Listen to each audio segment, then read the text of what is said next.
So we're being told that we might have fixed the problems with the audio. Can you guys hear us loud and clear? Matteo seems to not like the tremble very much.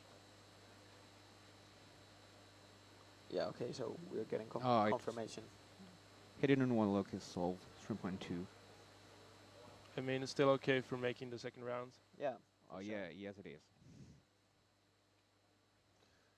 Matteo is seated 17th in European. So that should be one of the Norwegians, I think. Many moves, 3.9. I think one of his first solves was a low 2 or a sub 2.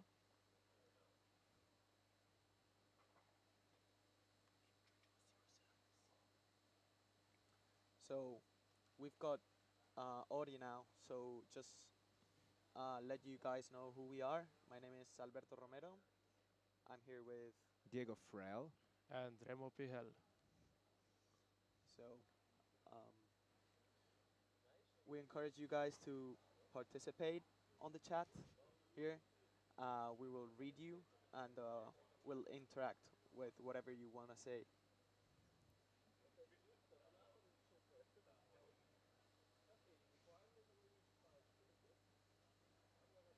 Samuel Eklund Hanna going up for another solve here. Never mind. it's Tigger's cube. Samuel with a 2.55. Potentially a pretty good average for him. There's Carter with their third solve, I believe. Yeah, he got a counting 2.809. Also Jacob Chambers on the blue stage, I think. Oh yeah. Oh no. Henry Gerber with a 6 and 6.95. that means Carter now has a counting 3.9 and a best solve of 2.95. Definitely not something he's looking for here. I mean, he can get eliminated with a counting 6.9, you know.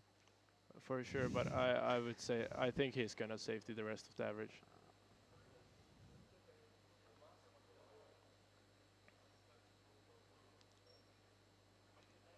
Matteo here with a 2.84, a little bit, seems like a little bit of lockups there, but still an okay time.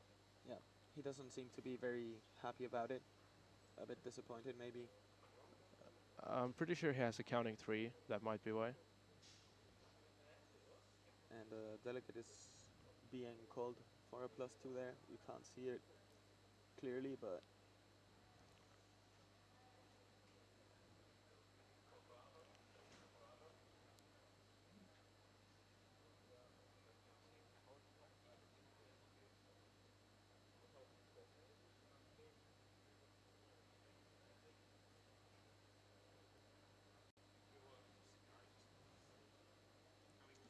so people are on their fourth, maybe third, fourth solves.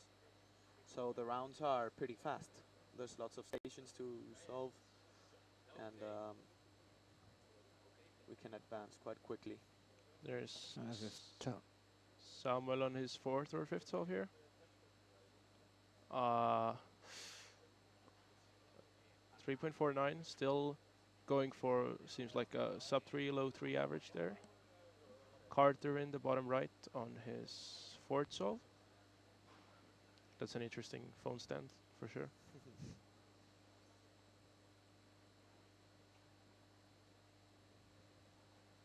And we're probably gonna see some safety solves here. Maybe not that fast, but in the mid 2s, I would guess. Yeah, to ensure they can get to the next round. Okay. 292. Yeah. Still, I think that's the best possible average of around 3.3, 3.4. So for sure, they will be moving to the next round. Yeah, because even with that counting 6, I think there is... Oh, I wouldn't be so sure about that. It's a 6.9. Yeah, true, but if you get, 6.9, 2.9, 3.9, something like that. Yes. So that would be a best possible average of 4.5 still. Do you think people will advance with a 4.5? Well, can we take a look on the size sheet, see what the 125th place is? Yeah, let's check. So as for all of the fast events, like even though the time on the size sheet may say like it will probably be around 3.5ish, then we probably won't have as good scrambles as they have had on their PR average, and also the nerves from competing at the European Championship. So the 125th competitor has a 3.95 average. 3.95. So my personal prediction would be around maybe like mid five average, low M- five. Mid 5. Oh. Because first of all, the scrambles. Second of all, we are competing at 9 a.m. Yes, yes, that's true. That's true. But I still think it could be a bit lower, maybe in the high fours. Okay. Yeah, I think you need a sub 5. Well, we'll probably see that in like 1.5 hours, something like that. Yeah, Okay, And Carter last solve. we can check the. chat, can we get some predictions for Carter's lasso? You gotta be quick. Low 3. I'm gonna say 2.4.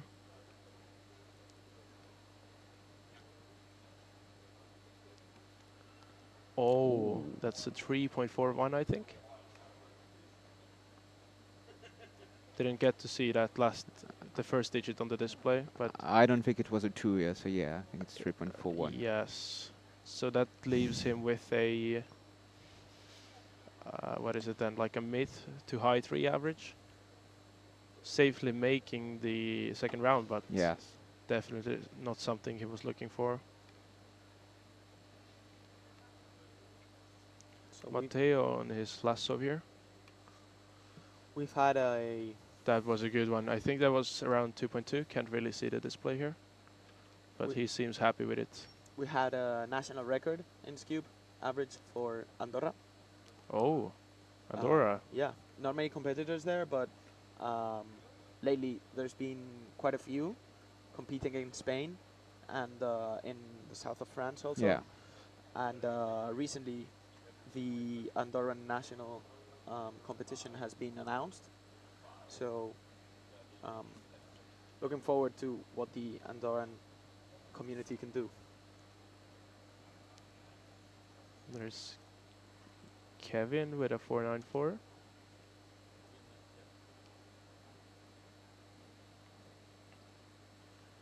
I think we're wrapping up Group 2 here, so soon moving on to Group 3. And Oh! it's a DNF. Probably a miss one look. Could be. Who do we have coming up in Group 3? You have me. Oh!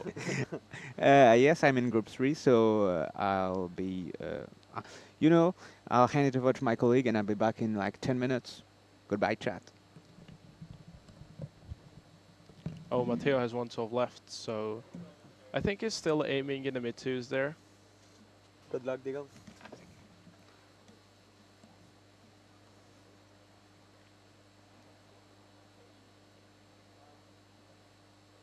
Personal prediction is 2.7.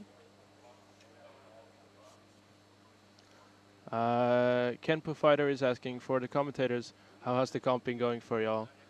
Well, so far I'd say it's been really fun. Not maybe so many good results here. I've got one PR in clock, which was an average with like 4.1, lowering it to 6.93. But the comp seems very well organized. A lot of people here, many of which I haven't seen for a long time. So I'm really enjoying it. How about you? Well, for myself, times-wise, it has been pretty much average, not outstanding, but I just love these type of competitions. It's so huge. Um, the organization team has been incredible, and the venue looks outstanding. So I'm really enjoying the competition itself.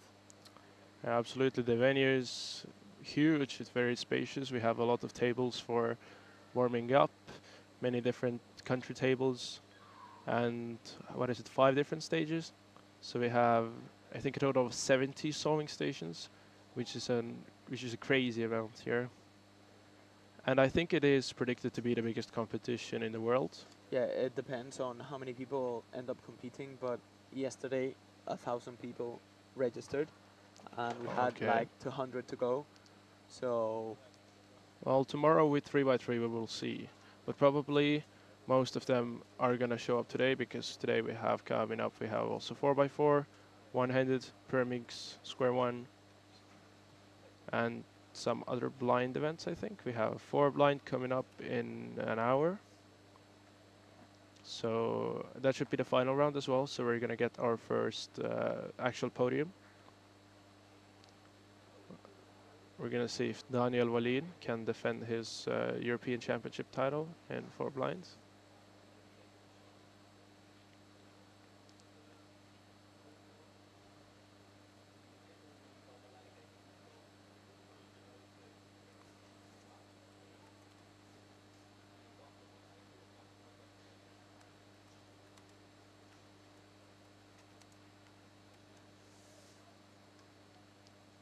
Piotr Olszewski there with a 500. Seeing some results from the orange stage.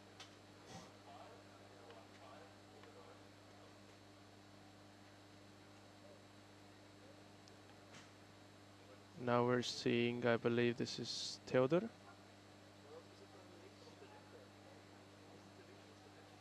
from Poland with the very cool hat there. A little lock up there with a 400. At least a solid time for getting into the second round, for sure. He does not seem too happy with it. And 713 by someone next to him. Seeing an overhead cam there. Some lockups on that, I don't know, Scube, like L categories. so we should expect on the green stage very good Spanish scuber Jaime Calzado. Here he is with the blue hoodie. He's been training a lot. He knows full EG1 and EG2 for Scube. So he's been massively memorizing and training a lot of... Wait, is there EG1 for Scube? Yeah. I thought there was only EG2. Well, he knows everything there is. I believe this is a Swedish competitor. Do not know who he is. Seems like a 5-move layer on white there. Couldn't see the green. Green was, yeah. Oh, green. Oh, was it 2-move layer? Oh, I hit the case wrong. But okay, if I didn't see wrong and there really was a 2-move layer, we might be expecting some pretty fast solves.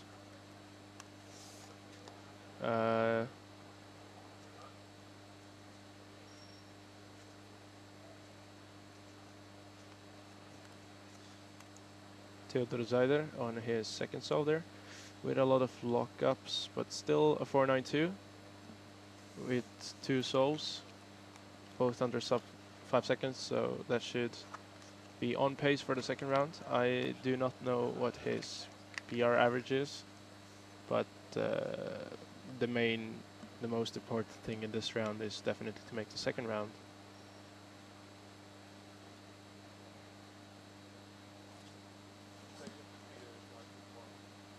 Can you guys hear us? Is the audio too low? I guess we could move the mics closer.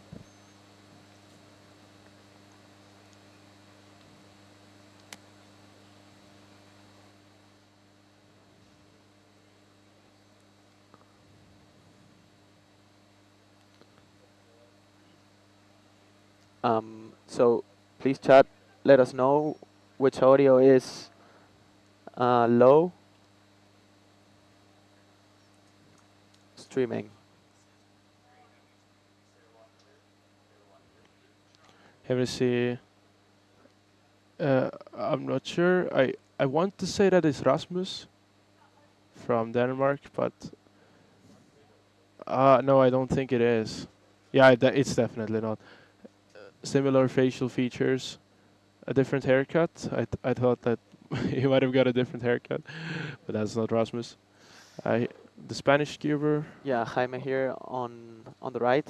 Um, I believe we missed his first solve. I yeah, saw him for a second, like the top of the camera. So this is probably his second solve. Scuba is kind of cringe. Definitely people enjoy different events, and well, some people may enjoy faster events, some people enjoy longer events. I wouldn't say like we can say that one event is more cringe than another. not a great solve for Jaime there. 4.9 here on the blue stage.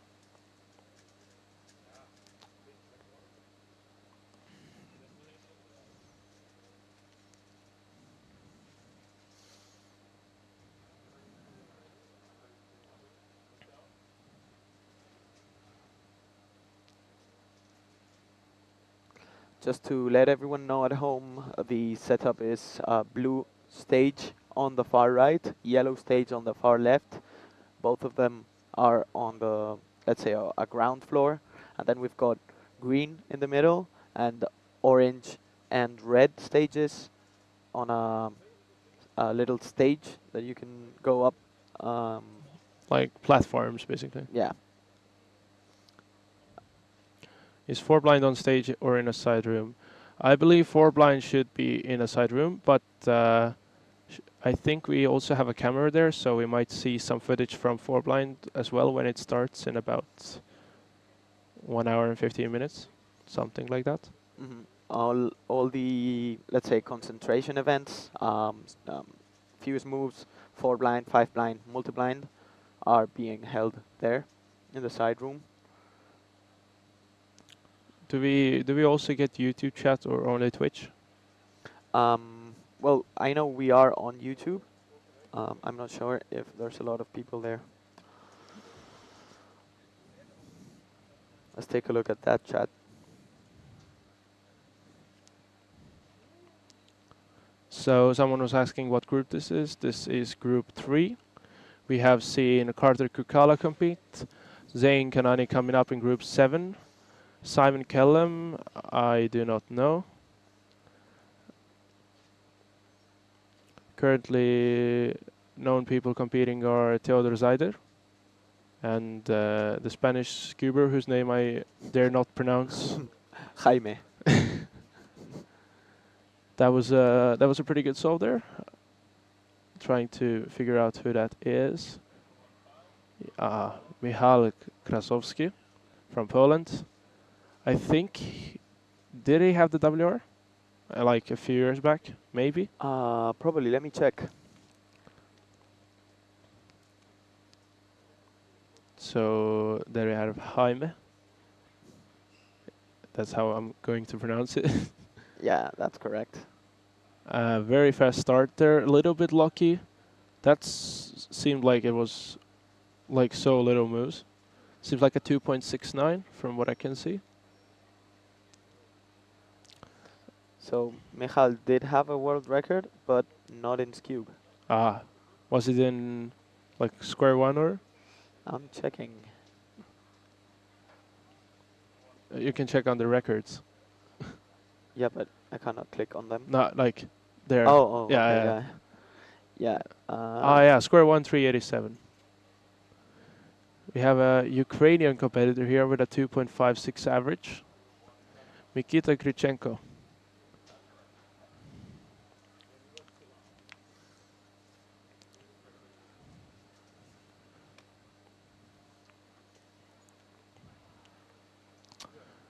Chad is asking when is Cubehead going to compete.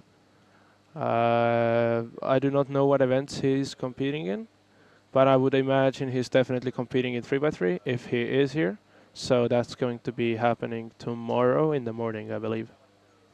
Yeah. I have seen him in the venue. Don't know what he is competing on. So Michal with a 216. Pretty close to his PR average, so probably pretty happy with the time.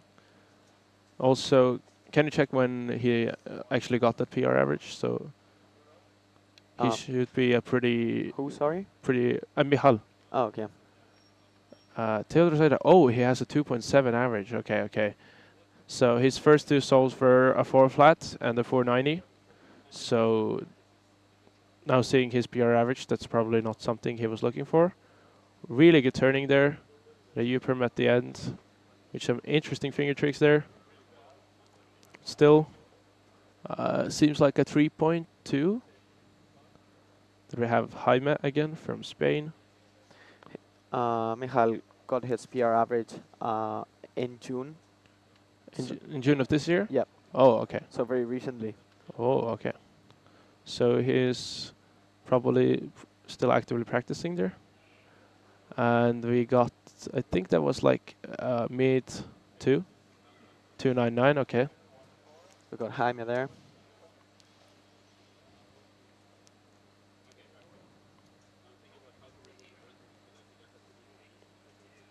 There is Mikita Grichenko from Ukraine. Most likely, I would guess that he is the NR holder there.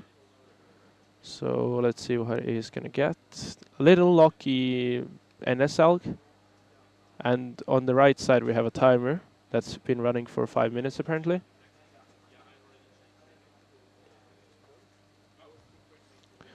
Cubehead will compete in Pyraminx Cube 3x3, 2x2, 4x4 and OH. Okay, so if he's competing in OH, that's coming up right after Cube. Correct. So we might see him on stream.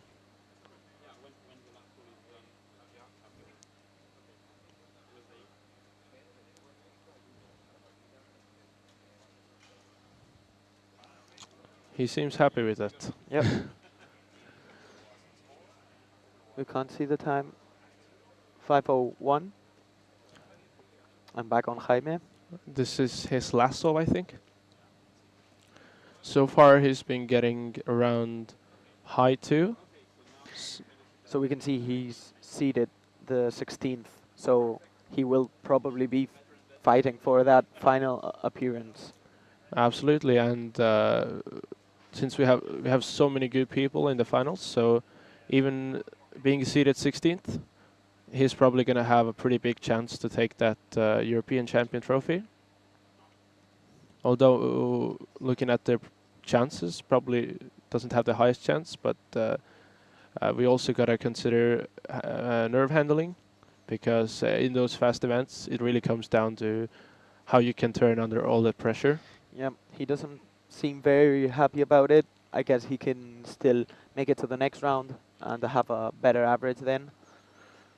Absolutely, like the sub 3 average is definitely good for the second round, and if I had to guess, I would say that sub 3 is the cutoff for finals.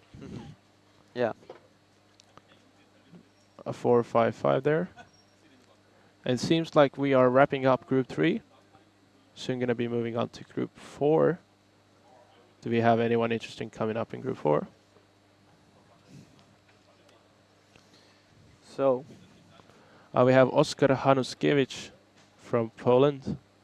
Also Emilio Alberto Rodriguez Jimenez from Mexico. a pretty long way from Mexico Yeah. to here.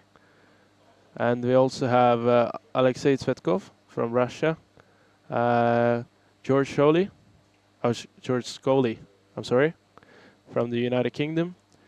He's seated 33rd. So,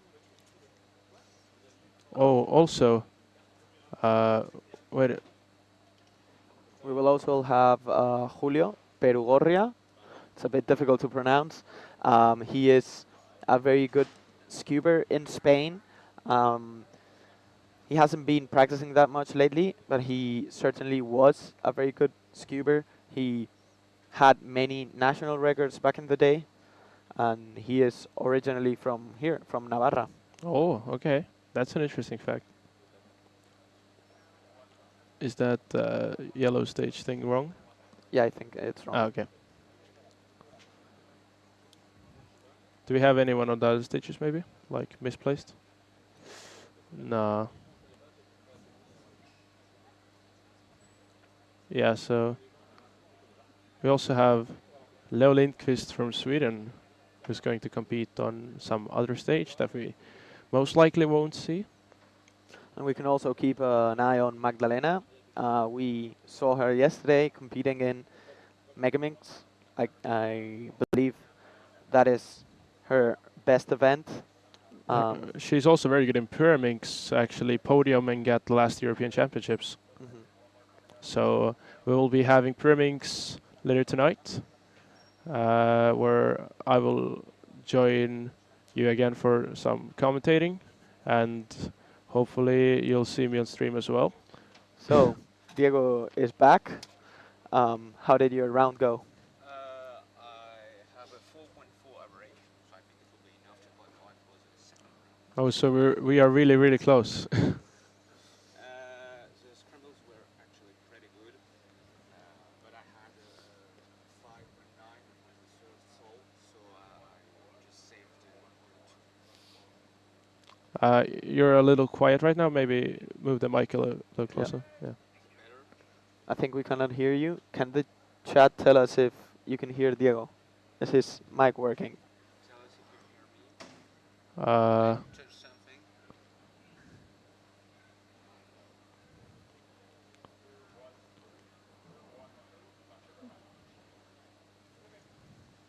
some unfortunate cases there. So guys, I have to leave you because I'm competing. So um, I'll let you guys hear. So you can take my headphones if you want to. Bye, chat. See you later. Good luck. Thank you.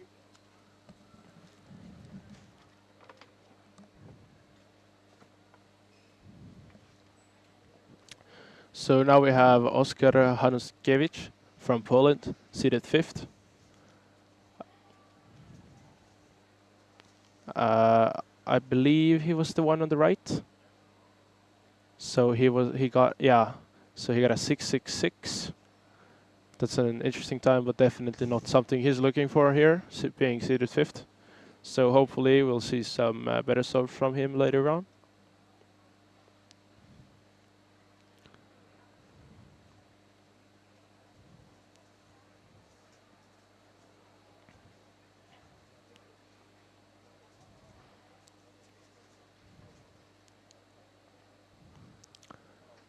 So the green stage is the main stage basically. So that's where all the faster competitors will be competing. And that's the stage we mostly are going to be seeing on stream.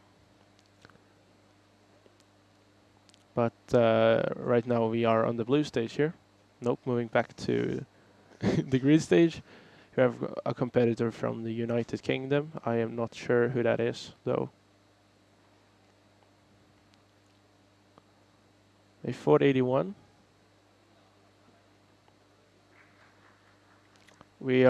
I'm hearing some applauding. So maybe we can get a view of what happened. Absolutely no. Could also be like a false alarm here. But here we have Emilio from Mexico with a PR average of 219.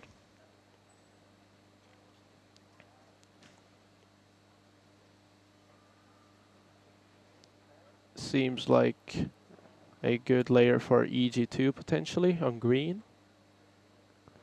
Sadly the display turned off, but I might be able to get his time from... No, I can't see the stack mets.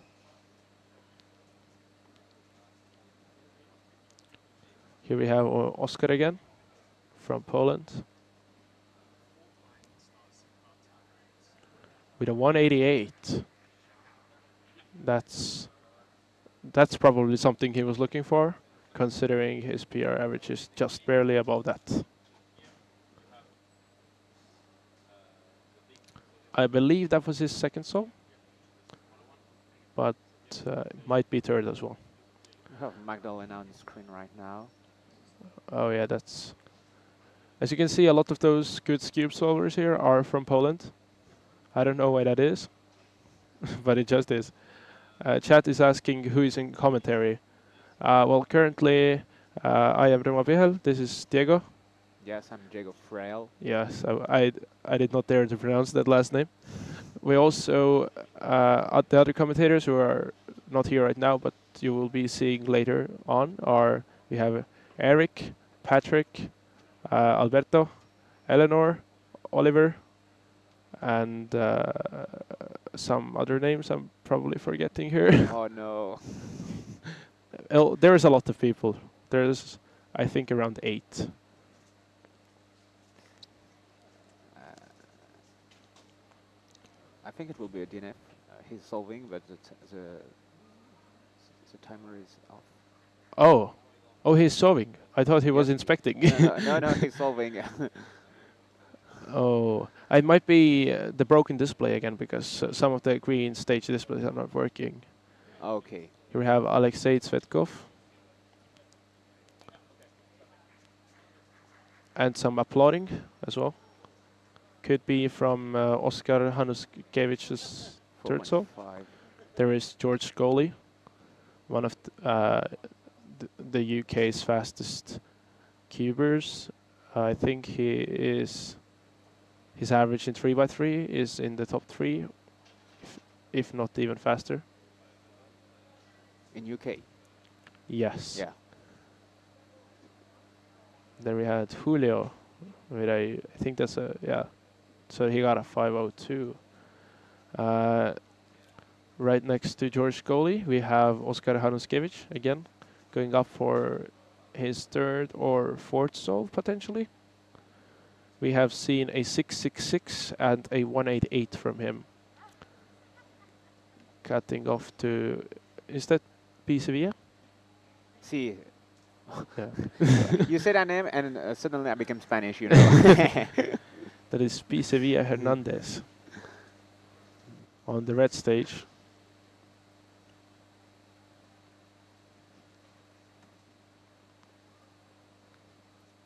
With Ooh. that is going to be a 15. Sadly, we missed Oscar's third or fourth solve.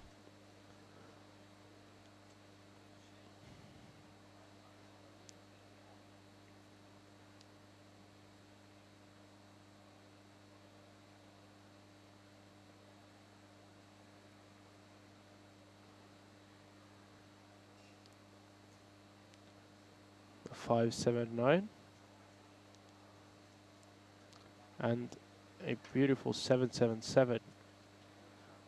So in this cube group, we've seen a 666 and a 777. So let's see if we can get some of the other times in as well. And I did a 4.44. Ah, okay.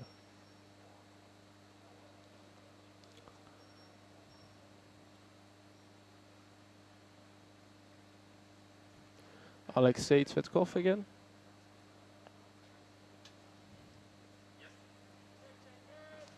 Currently, we are doing the fourth group. Going to be finishing up the fourth group shortly. I believe people are basically on their last solve or their fourth. Here again we have Oskar Hanuskevich. Third, this is the fourth or the fifth solve. So as we said, we are mainly focused on the green stage. So because many top competitors are on the green stage, so we cannot focus on yellow stage. We also have overhead cameras for every station on the green stage. So there is a 208, and that is going to be counting. And he seems okay with that. So probably some pretty good solves that we didn't see there. We are also getting a view from the side of the stage. Yeah, 4-blind is about to start. With on the front left we have Daniel Wallin, who's the defending European champion, and he's looking for something around 120, 130, most likely.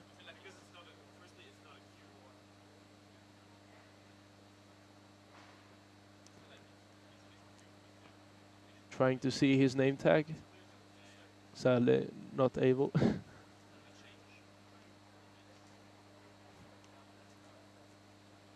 Beautiful 4-move white layer. Does he know that case? I have really good eyes if you can see his Oh, name. that seems like a 5-6-4.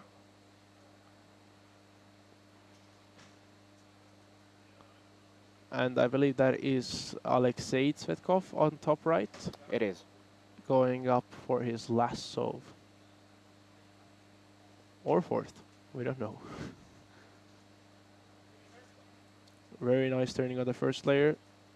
A bit much moves on the last layer, but a 305, pretty solid. Here we see Magdalena, and I believe after Magdalena we're gonna cut back to Oscar.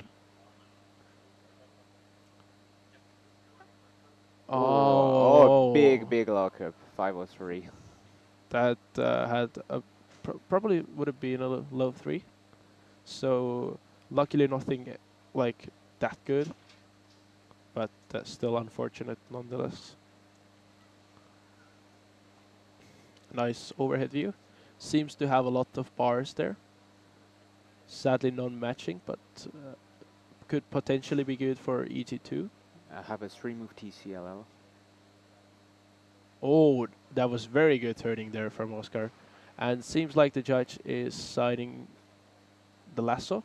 So seems like so far he has had the fastest average we've seen, with notably Carter Kukala getting a average in the mid-3s. We will see Zain Kanani later on, so he might take the round win. But seems like Oscar has a pretty high chance of winning this round. Although we have only seen 4 of his solves. So we had a 2.2, 2.1, 1.8, and a 6.6. So, and I think we missed the solve in between.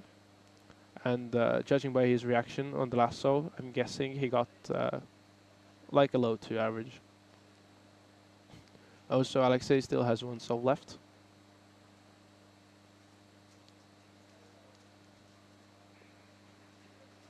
Oh, he's turning fast. He's turning fast, but sadly too much moves on Yeah, that too many scramble. moves. That's really something the competitors can control. If the scramble is just unlucky, it is unlucky. What is after Scube? After Scube we have OH, I believe. Yeah. And after OH we have lunch. And then after lunch we should have 4x4. Oh, that's a very nice last layer. That was a sledge U-perm. I mean, for top competitors that know all the NSLs, it's probably equal to some maybe good peanut case. But on those kind of soft scrambles, even people that don't know that many Elks can get fast times on. And they will have Emilio Alberto from Mexico. Seems like on the side stage they are warming up to do their first solves. As I see no judge. Oh, that was 217, yeah. that was some crazy TPS there. George goalie with a 249. Seems like he's been getting some sub 3s there. His PR being 249. Yeah, from what we saw, he's definitely sub 3. Yeah. But I mean, for most of the top competitors here that have an official sub 3 average, like any sub 3 average is like more than okay to make the second round here. Yeah.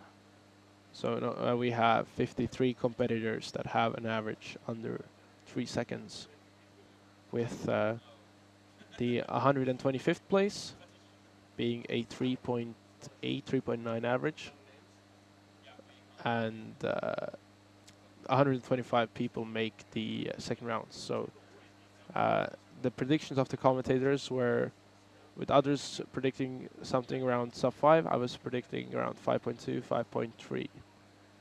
I don't think you can be a second and a half slower on an event like that. Well, but on events like these, you can get like, as we saw, like Oscar getting a 6 and Carter getting a 6. Yeah. It's a lot more inconsistent. So Okay, yeah, yesterday for events like 5x5 and Megamix, we saw the like the result needed to get to the next round being around 4 seconds slower. But at the same time, these are events that take a long time, so that definitely differs from Scoop. But my prediction is that it's going to be around 5.2. Okay, we'll see. Chad is asking, has 3x3 happened? No. 3x3 is tomorrow. I believe in the morning around 10, 11-ish. We might have 2x2 before that, though. 2x2 is Saturday afternoon. Okay, so I think we have 3x3 before and then 2x2. Daniel Wallin on the side stage, memoing his first solve there. Donning the blindfold and beginning with execution. Sadly, we do not have displays on the side stage, so we can only judge by the reaction there. But hopefully results will be up pretty fast, as there are only 3 souls and not many competitors, around, I believe, around 30, 40-ish qualified. So I would say in like half an hour, we will know who the 4-blind European champion is. And with that, we are also wrapping up Group 4 here, going on to Group 5. So we have Groups 5, 6, and 7 left. Can you check who is going to be competing in Group 5? Yeah.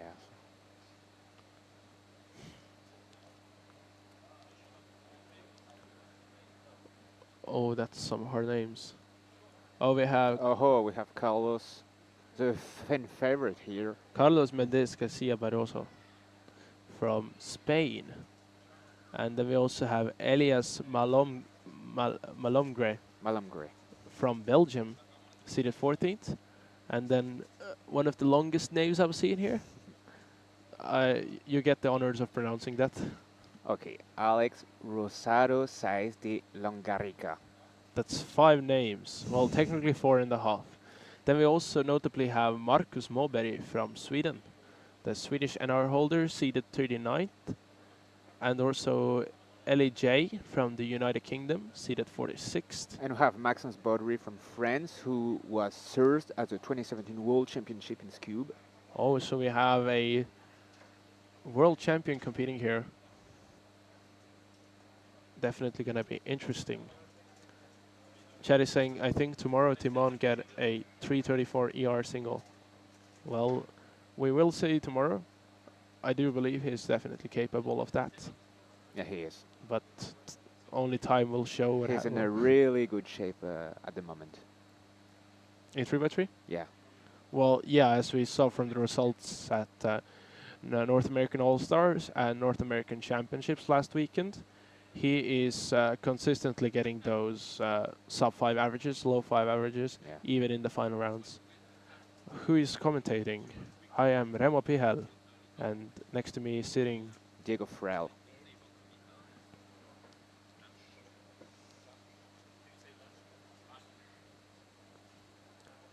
I believe we are seeing the end of Group 4, not yet the beginning of Group 5.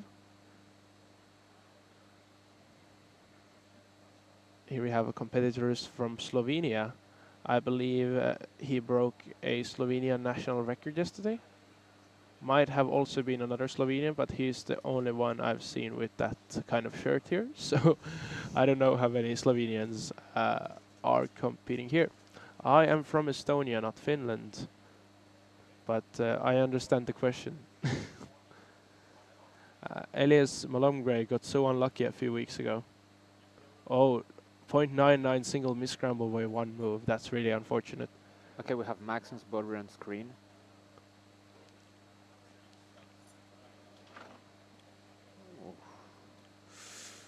It's a great, Ooh. great time. A high 3 probably. The thing with like the fast competitors in this round is that even if they get like really, really bad times for themselves, then they are probably still good enough to make the second round. Yeah. So like for someone who averages like mid 2s, if they get a high 3, it's like pretty bad for them. But at the same time, it will still make second round. So on the right there, we have Ellie J from the United Kingdom.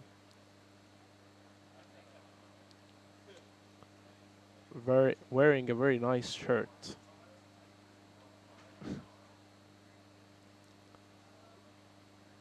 Ooh, Ooh, so many moves. 4.7. 4.78. Oh, that's Carlos from Spain, seeded 6th. Is second in Europe with an average of 191. Let's see what they can get here.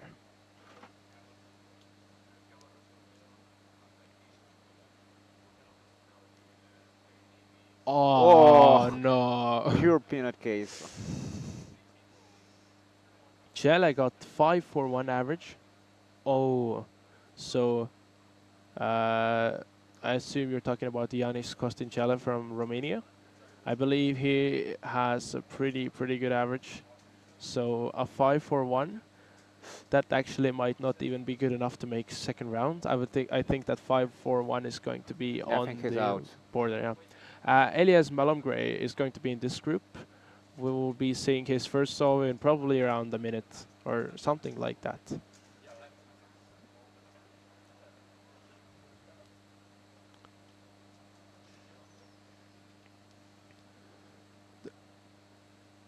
And Here he is. here he is. On his first solve with a PR average of 216. Chad also said before that he just missed out on a .99 single because of a misscramble. So let's see, maybe he can get some nice scrambles this round and destroy that PR single. Wow. Big pause there, 352. Pretty unfortunate start, but surely he can get better times later on. Might also be that the first scramble was really difficult.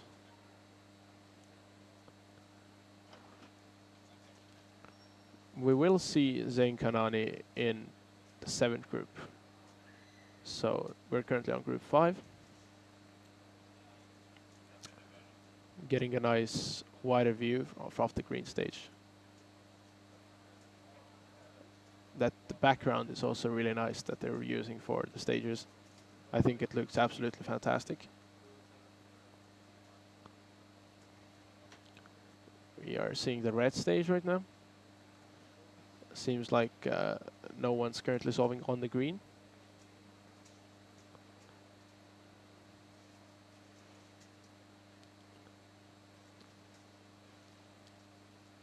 So yeah, the current best averages we've seen are from Oskar Hanuskevich with a 2.1, 2.2 average, and George Scully, I'm sorry, with a mid-2 average, high-2. And there we see Latvian delegate Yanis Sirnis. And right now we're seeing Timofey Tarashenko, who actually, I believe he has a high-3 average. Okay. And so 354 is pretty good for him. Yeah, we have Oskar Hanuskevich with a 2.12 average. Yeah. Ignacy Samselski with a 2.13 average. Then Ariel Benchitrit from the United Kingdom with a 2.42 average. Mateo De Witt with a 2.68. Emilio Alberto Rodriguez Jimenez from Mexico with a 2.71. Michal Krasovsky with a 2.72. And Jaime Calzado Gomez from Spain with a 2.8. Also, we have a PR single from Samuel Eklund Hanna with a 168, and he got a 307 average. George Sholey actually ending up with a 311, and most notably, Carter Kukala getting a 339 average in the first round, with his best single sadly only being a 2.9, but I'm sure he will improve on that in the later rounds. Alexei Tsvetkov got a 358 average. And I think that's all of the notable people. Yeah. Okay. When is going to be Nations Cup, and also is Romania in there? Nations Cup is going to be tomorrow at 7 p.m. local Spanish time, but I'm not sure if Romania is competing in there. You can check it out on the WCA European Championship Instagram account. They have a post with all the seeds.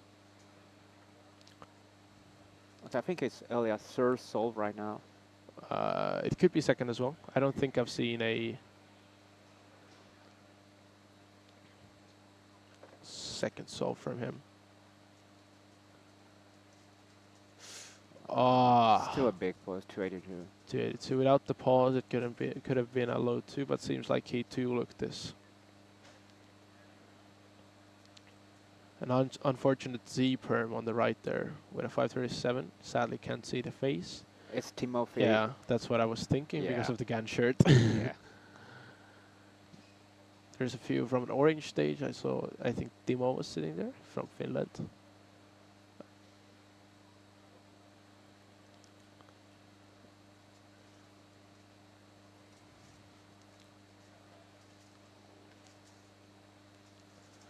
I'll quickly take a look at Twitch chat as well.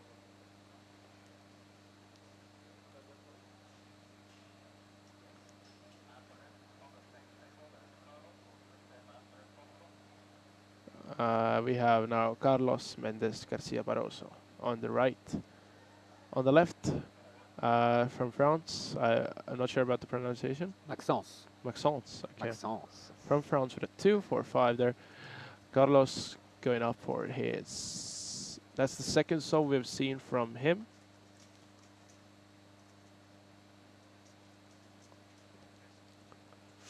Oh, that pickup was. 307, yeah. I mean, again, Slow pickup and then a big pause. not exactly what they are looking for, but definitely good enough to make the second round, so no worries there. Team Greece on orange stage, not sure. We will maybe see the view later. Who will Italy go against in the Nation Cup? That's hard to say right now, but how the Nations Cup works is that the top 8 seeds make the first round, the second round immediately. So in the top 8 we have countries like we have Russia, Poland, I believe France. Spain does not actually directly make the second round, which is interesting. I believe also the United Kingdom.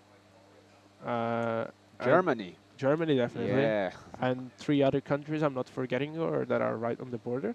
And then the 9th to 24th seed will compete like the 9th seed is against the 24th, the 10th is against the 23rd, the 11th is against the 22nd, and so on. So countries like, well, my own country, Estonia, we are going against Denmark, they are the 10th seed and we are the 23rd seed. So it's going to get difficult for sure. Yeah. It will. Team Greece is on Nations Cup. Yes, I do believe so.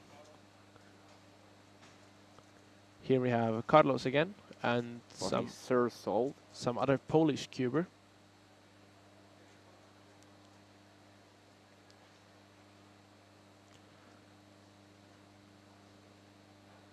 Oh, a big pause there.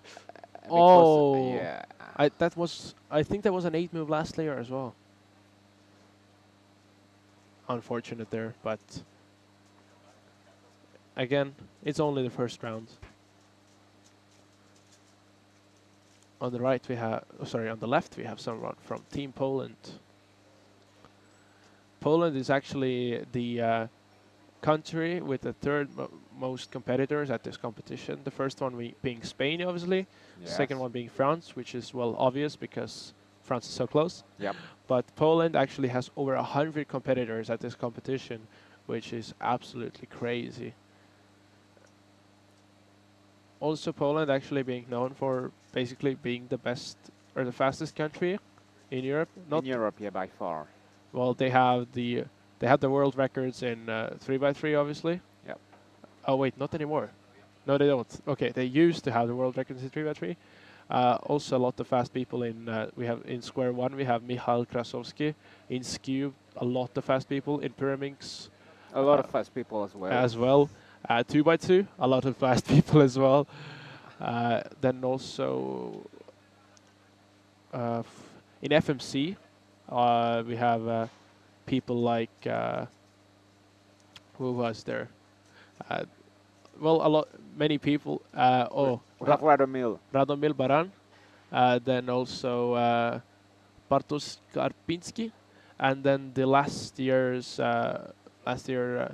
a Polish guy podiumed. I do not remember his name. we have Oh, it was Cyprian. He won the Cyprian. first move event, yeah.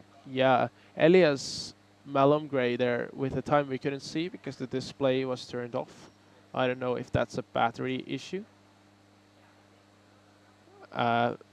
Being a scuba myself, would love to see the scramble as soon as possible. I don't know if that we can like get the scrambles.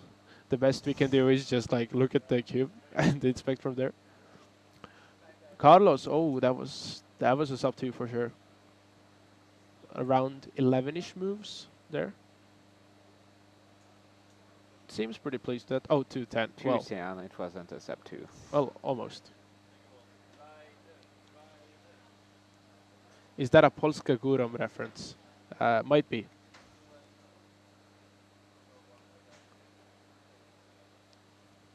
It seems like 4 blind is almost over, so in a few minutes we'll have the name of the first European champion of the competition.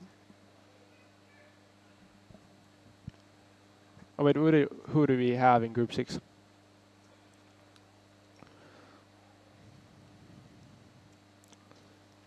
Oh, we have Simon Kellum coming up.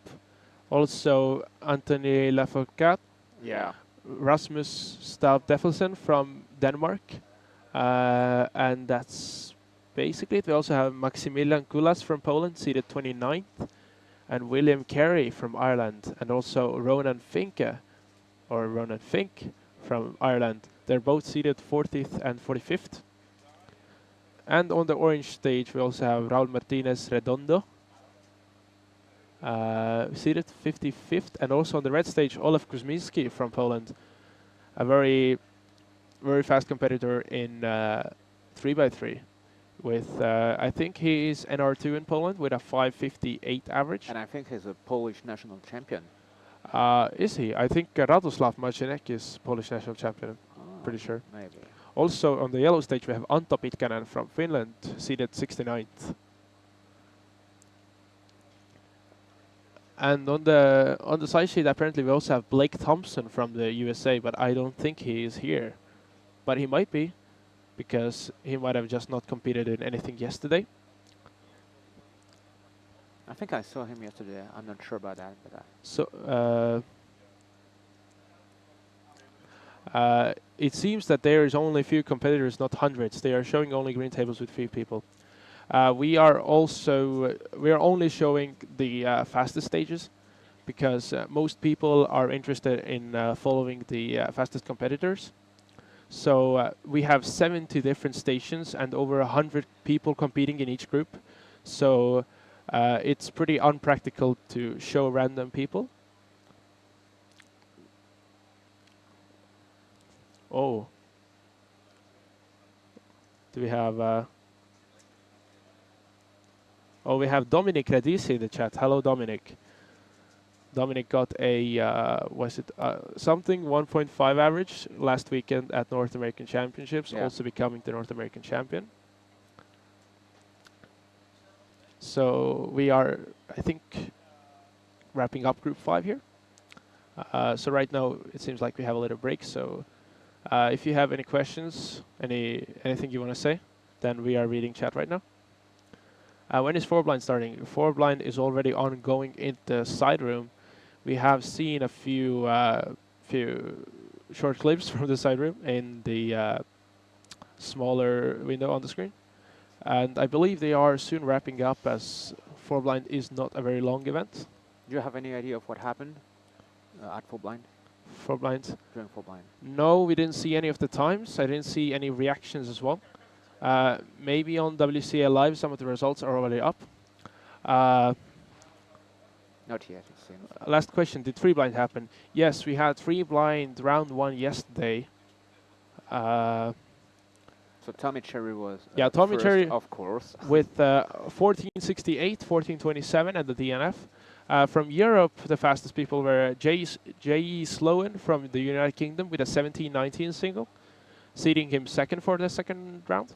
Then we also have Jens Haber from Germany, just following up with a 17:61, and Krzysztof Bober from Poland with a 17:95. Then Charles Dallos Baltenberger from France with an 18:56. Oliver Roos from the Netherlands with a 1887. Ben Barron from Israel, 1929. And Simon Praschi from Austria with a 1976. And Quentin Revaux Quentin Rivaux from France, from France with a 1987. which is PR. A PR single. Then also Martin Vadel Edal from Denmark with a 2015. He's one of the, I believe he has podiumed in blind at the last Euros. I here have Anthony Lafourcade going up for his first soul, seated 11th, getting a 274. Anthony Lafourcade is a 2022 runner-up. Oh, can you quickly check what average Daniel Wallin got in three blind round 1? Because he is, I believe, the defending European champion. If He is, yeah. Or is it Jakob Gunnarsson? I think he It's got it. Daniel Wallin. Daniel Wallin with a 23.11.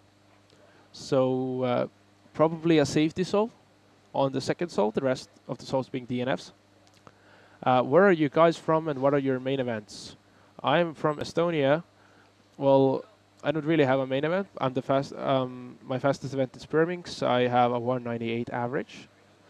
What about you, Diego? I'm from France, and my main event is 2x2. I got third place at the previous European Championship. Oh yeah, I remember that. There was, everyone was so happy for you. Yeah. There was like a huge. Seems like that was a +2 on a 274. That is one of the Irish competitors. There is 2 fast Irish competitors competing on the green stage, seated 40th and 45th. Is Jakob Gunnarsson at this competition? No, he is not, sadly. I do not know why, but he is not.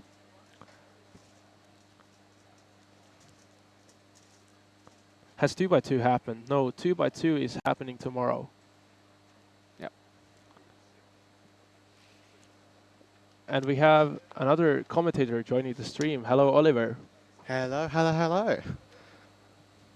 I don't know if you guys have been shown the 4 blind at all.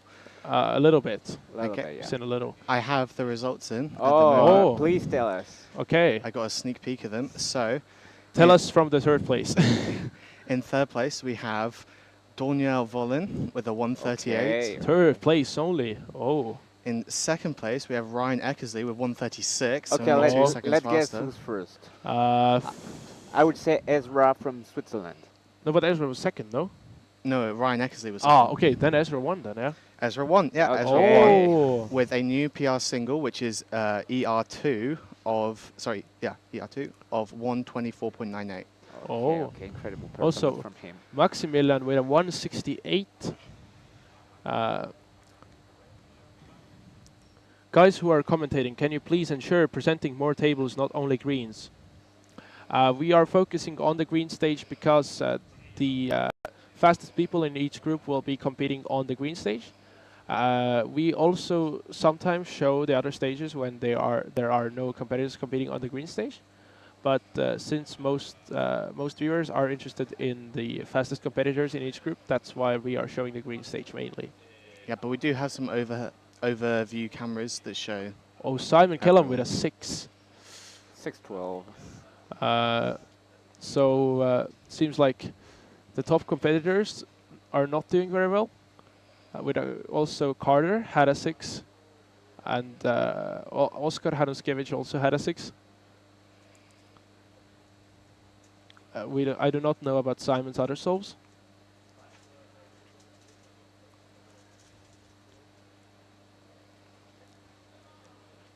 Is there only one 4-blind round? Yes. Yep, so Ezra Hershey is our confirmed European champion. Is that the first event that we have a confirmed champion in? Yes. I Yes, believe it it is. is. Because there's one more FMC attempt today and one more multi-blind attempt. And Check Ezra camera is in bits. the lead after the first multi-blind attempt as well. Yes, he is. Yeah, By quite a long, I think about 10 points or so. I Yeah, think we'll he check, had we'll check. 48 out of 56, I believe. I think it was 5 points ahead. Hello, Kasper Pasanen. We have So he has 45 points and... 45. yeah. Oh yeah, Krzysztof had 48 out of 56. Yes. Also, Mikolaj Moravsky with a 36 out of 41 PR, currently placing him in third, with Daniel Wallin right behind him with a 35 out of 42. So our top three at the moment are 45, 40, and 31 points. So it's still all to play for, but I think Everton got a pretty solid lead at the moment. Yes, of course. Here we have Maximilian Kulas. I believe he has only done one solve, or none, from what I can see on the scorecard. We had a 168 from some other Polish person, I believe. Oh, okay, we still, seems like a 2-0. Maximilian, one of only about 10 people who has a sub 1 in Scube, which is pretty impressive. Oh yeah, he has a 4.98. We have Ronan Fink seated 43rd with a 2.7 PR average from Ireland. Oh, it's a DNF. Oh. Oh, no, it's a It's a plus +2, yeah. Yeah, it is. Looks like a DNF, but I think that's Yeah. only one move off. Yeah, I think you're right. Yeah, it's a +2. Well, luckily it's on a bad solve, but he seems pretty disappointed, so he could have a bad counting solve here. But by predictions, I would still say that like 5.2 makes the second round. So even with a counting 6, you can still. Oh, it seems like we have an NR in ski round 1.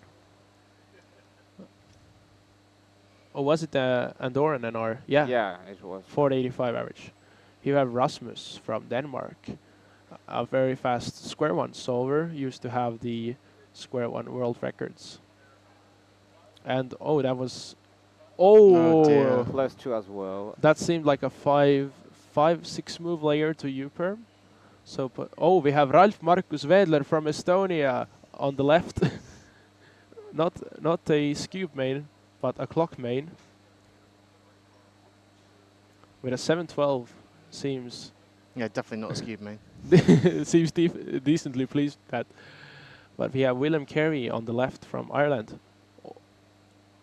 Oh, that was a pretty good solution, I'd say. Good solution, but it looks like they locked up and they weren't happy with it. Yeah. Anthony with a 2.43. Also not happy with it. To be fair, I've not seen anyone be happy with their solve so far. Anthony with a 243, shaking his head a little there. Yeah, Maybe. he got a 1.6 just before that. Oh yeah, that was, yeah. That was him. Okay. Yeah.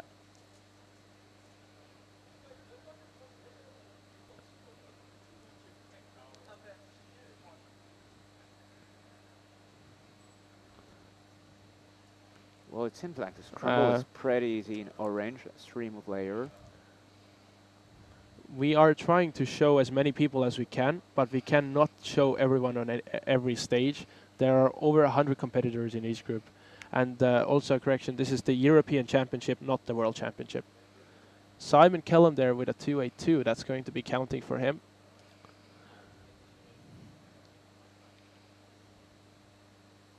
Yes, if we're showing 4 stages at once, we won't be able to see any of the souls and the times in detail. Oh, that's another +2 for Ronan.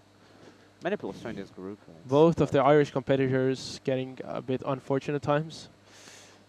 I mean, it's accounting 4.3, which is still enough to get him into the second round. Oh, yes, it is. Even a 4.3 average would be enough.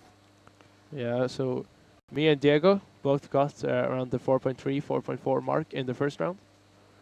So we are both also hoping to make the second round, obviously. Meanwhile, one of my Scube solves was 2 minutes 30. I popped. It was a very bad pop. So I have a 4.43 average. And I have a 4.29. Okay, great. So you with me. Don't look for mine. We'll probably both make it. Oh, also notably Hassan Kanani competing as well with a 412 average in Scube. I was just actually last night thinking about whether Hassan is going to compete here because Zayn is here. But yeah, apparently he is. So after one-handed, which will happen after Scube, we will have square one. So both Zayn and Hassan. Oh no, no wait, Zayn is not like that fast at square one, but still we have Hassan Kanani in square one coming up. and many fast European competitors as well. Do you guys know if Alessandro Ricci from Italy is here? I don't know. We'll check. He is. He used to have the square 1 year average if he like does not have it right now, but he should have it.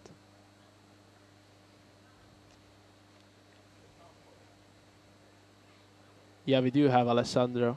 Yeah. And there is another solve from Ronan. Luckily not a +2 this time, but he seems to still be sad. So hopefully he can do better in the preceding rounds.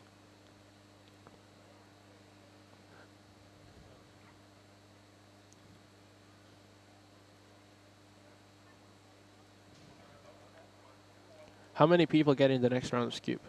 125 people are making the second round. And the prediction by the commentators is that it's going to be somewhere around 5 seconds. Is someone here from Israel? I don't know if you're asking chat or the competitors, but from Israel we have competing Ben Barron, and I believe Yoav Vishna as well as I think 1 or 2 more people. Maximilian with a 1.84 there looks quite happy with it. It looks like maybe they got something good, or they potentially could get something good. Oh yeah, I think he actually has like 1 or 2 more good solves. Maybe he's got the opportunity for a really good average then. Yeah, absolutely. He might actually have a chance to win the first round, depending on what Zane gets. Because I believe Simon has a counting high 2, and Kartik got a 3.3 average.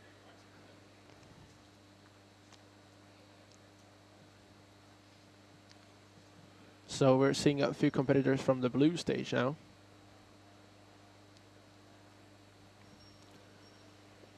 Now back to the green. And yeah, in group 7 we have coming up Zain Kanani from the United States, Cesare Mach from Poland, seeded 12th, Manuel Preto de Anton from Spain, seeded 23rd, then Ty Bressert from the USA, seeded 25th, also Daniel Vadel Egdal, seeded 30th, and that's most of the notable people here. On the blue stage we have someone from Slovenia with a 385.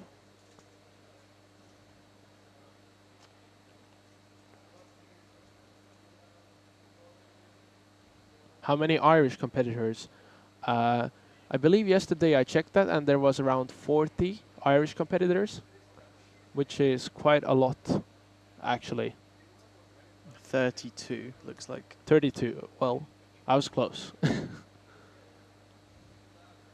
Yeah, and right now it seems like we are wrapping things up on the green stage, so you're getting to see a few solves from the other stages.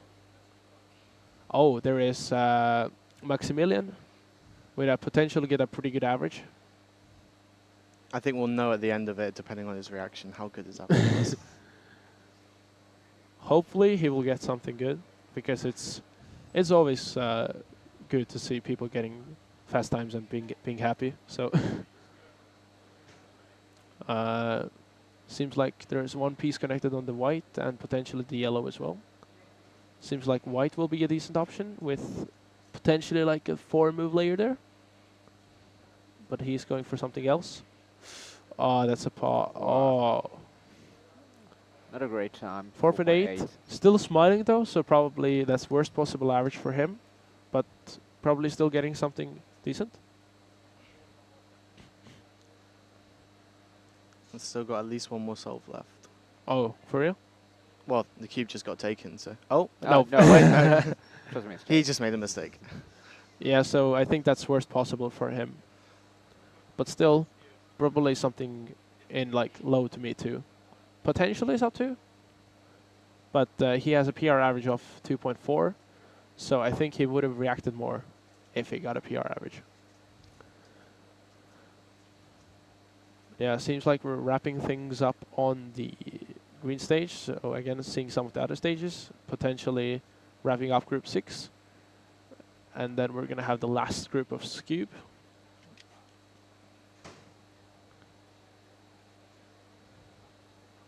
Wait, is Zane actually 5th in the world? Oh, it's third. Oh yeah, I can't see. He serves, yeah. So yeah, Zane is now 3rd in Scube in the world, with Carlo Cucala having the world record and Dominic Radici being the 2nd in the world. So Carter competed in Group 1 and got a 3 second average. And Dominic is not here, but we do have Zane coming up in Group 7, 3rd in the world, former world record average holder, and he had world record single as well. So maybe we will see some crazy scrambles for Group 7, we never know.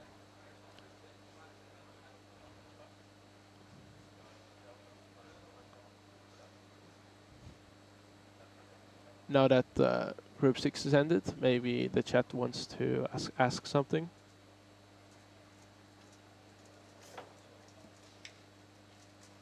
So I just realized that Zane doesn't have any world record at the moment. Yeah, Yeah, he used that's to true. hold 3, and now he doesn't have any. It's interesting the combination of events that he is good at, because Scube and 2x2, like, okay, they kind of go hand in hand, but it's interesting that he is not that good in Pyraminx. Yeah. Because I think Simon Kellum is actually the best in the world at like Pyraminx 2x2 and Scube in total. And I think there are some other cubers as well who do like Pyraminx and Scube mainly, but not 2x2. For example, myself, I'm like good in Pyraminx, decent in Scube, but pretty bad in 2x2.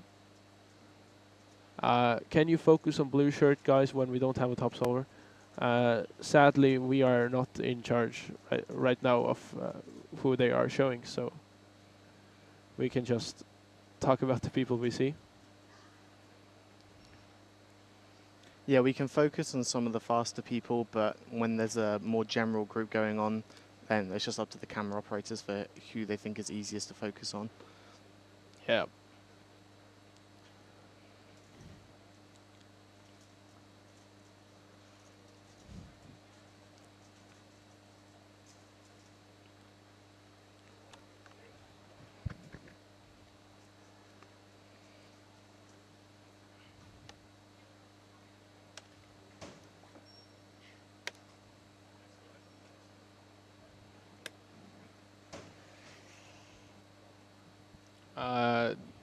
This seems like a very familiar competitor, but I do not know his name.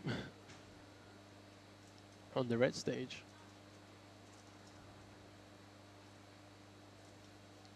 Might potentially be Nordic. I know that they're Dutch, Oh, but unfortunately I can't remember their name either. who do you think is going to win 3x3 on Sunday? Well, this is going to be There's interesting. only one good answer. I think it will be Timon, but it will also be interesting to see what Patrick gets, because we all know that from the last years, Patrick actually won, although Timon became European champion. But I think Timon will definitely be European champion again, but yeah, it remains to be seen whether he will be first in the round. my prediction is that Olaf Kuzminski is going to podium, because he has been doing pretty well recently, placing 2nd at warm-up Portugalete, which was the warm-up competition for the European Championship. And I think also Timofey Tarashenko might podium, although he is quite new to the scene and might deal with some nerves in the final rounds. Potentially, yeah. I think we saw a bit of nerves from him yesterday in Megamix round 1 as well. Just not quite being able to perform as good as Aiden Granger. That's the thing with like the faster events, like anything under like 10 seconds, is that whenever you get nervous and you lock up, it like has a major effect on your times. Absolutely. So even though we might have some like really fast averages from like, let's say in Scube, from like people like, for example, Oskar Hanuskevich getting a 2.1 average, I believe, we can maybe check what his ID is, but I believe he's quite new to the scene. So those people who don't have very good or like experience with big competition finals, Yeah, Oscar is 2018 ID, so actually pretty old. I apologize, but seems like at that he was not at the last World European Championship, and he was not at World Championships as well. So this will be, if assuming he does make finals, this will be the first majors final for him. So there will be the nerves to fight, while as people. Oh, okay, never mind. We have a solve from Zain Kanani here. Seated second. Very nice turning there. Seems like a 197. Yeah. 197, yeah. So Zain does know a lot of algorithms for both Scoop and 2x2. So he might be able to find some solutions that the other competitors won't find. What is going to be the 2x2 podium? That's another interesting question. My personal prediction is that Antonia Paterakis from Netherlands is going to be European champion. You think that? He is very, very consistent and recently getting a .97 average as well. I wouldn't say that. Consistent isn't the word I would use. Yes, he got a 0.97 average a week ago, but then he gets 1.6 and 1.7 average, which will not be enough to podium this year, I think. Well, we don't know what scrambles there are going to be in 2x2 finals. Yeah. So, I think last year, what was the average you got third with? 174. 174. So I think it's going to be maybe a little lower than that. I think 1.5 will be enough to podium. Yeah, 1.5 seems like enough. And 1.3 will be needed to win. At least, I think might be even more. Probably Zayn will get the first place, but he is not European, so we are still looking at places 2, 3, and 4 for the European podium. I think Theodore is more likely to win than Anthony. Will Joaf Vishne podium? Might. I think he's good in 2x2, right? Yes, he is. He has a 1.1 average. Oh. Okay, we're seeing the second solve from Zayn. Seems like he's looking at a lot of solutions here. That's some good turning. 191. 191. Very consistent. The 197 is counting for him. Is there Juliette Sebastian at this comp? Yes, there is. Yes, sure. Yeah. Pepe Den will podium. Maybe. Again, I don't think he has a lot of experience with the finals of big competitions, so again, nerves will hit if he makes the final round. So going back to the 3x3 podium, obviously we all think that Timon's going to be the European champion. Yeah. It's worth remembering, however, that Timon is not the current Polish champion. Yeah. Oh yeah. That's right. He didn't actually win Polish championship. That was done by Radoslav Marcinek, who is 17th seed at this competition. So if the 17th seed can beat him, there's a potential that it's anyone's game, really. Absolutely. It's just that we were actually talking about the Polish championships that Radoslav before, about how Timon has been really consistent in 3x3 recently at North American All-Stars and North American Championships, getting a lot of sub-5 averages and even under big nerves getting mid-5 averages. I think that Timon is definitely at the top of his game at the moment, and Yeah. I think that he has intentionally done that to make sure that he wins Euros properly this year. Yeah. There we have Cezary Mach from Poland. Potentially his second solve. We might have missed the first one. What seed is James Alonso, is the chat asking. Is that in 3x3 or? Yeah. Let's have a look. Zayn sub 2 average calling it. James Alonso is 20th. With a 6.17 average. But yeah, I think Zayn's sub 2 average is pretty potential. He has two sub 2s currently. Only just though, so he only needs to mess up a little bit. Oh, That's a corner Ooh. twist for In Cheshire. cube. Whoa. oh, that's 5 for him.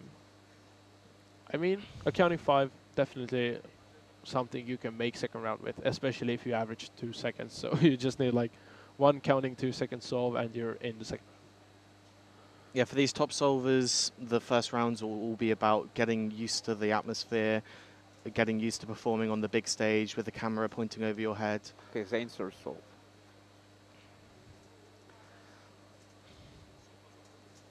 Oh, he's doing some untimed solves there. Yep.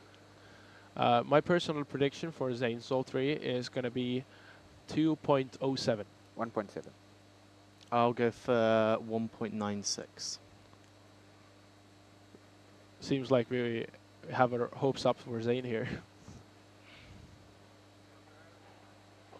2.67. Well, You were closest.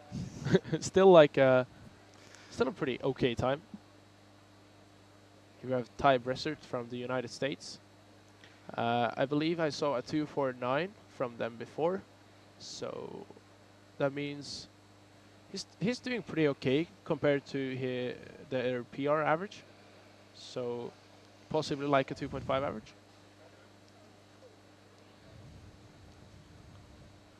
Then we have Sejari, or how do you pronounce it? Cheshire? Cheshire. Chachari. Cheshire. Cheshire, apparently. Polish names are so complicated. At least the surname is easy. Mach. It's just Mach.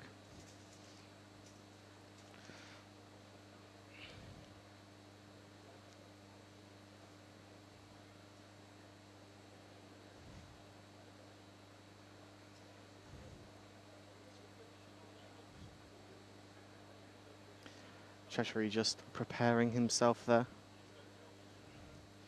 Of course, you get up to a minute to make sure you're ready for yourself. Yeah, he's using it. And you're absolutely well within your right to use as much of that as you want.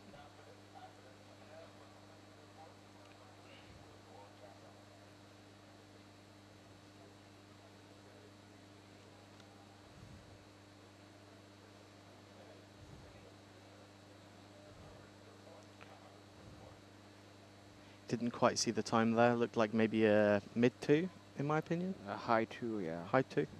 Here we have Daniel, the team leader of the red stage. And I believe next to him we've got Ethan Pride, WCA board member. Oh yeah. Okay, cutting off from Daniel, back to Zane. So Zane has two 1.9s and the 2.6. So he needs to make sure that 2.6 isn't counting if he wants to get a sub 2. Oh, that's a fast inspection for Zane. Whoa! There we go, 1.56. So Zane is actually known for looking at many solutions. Like, if you look at his 2x2 example solves and reconstructions on YouTube, you can see that he actually looks like 3 to 4 solutions. And this was around the 4-second inspection from Zane, so what he saw must have been like really, really good. Yeah, Zane would probably see a 6 mover on 2x2 and still check other faces just to see if there's anything better. So yeah, possibly really fast times from other competitors here as well. Seems like there is a 5 or 6 move blue layer to hedge, so that's around a 9 to 10 move solution. So let's see what the unpronounceable Polish name can. Oh, we actually got a pronunciation of the name in chat. It's Cesare. There we go. Cesare. Cesare. Cesare Mac. So I think he's going up for that scramble here. Oh, a +2.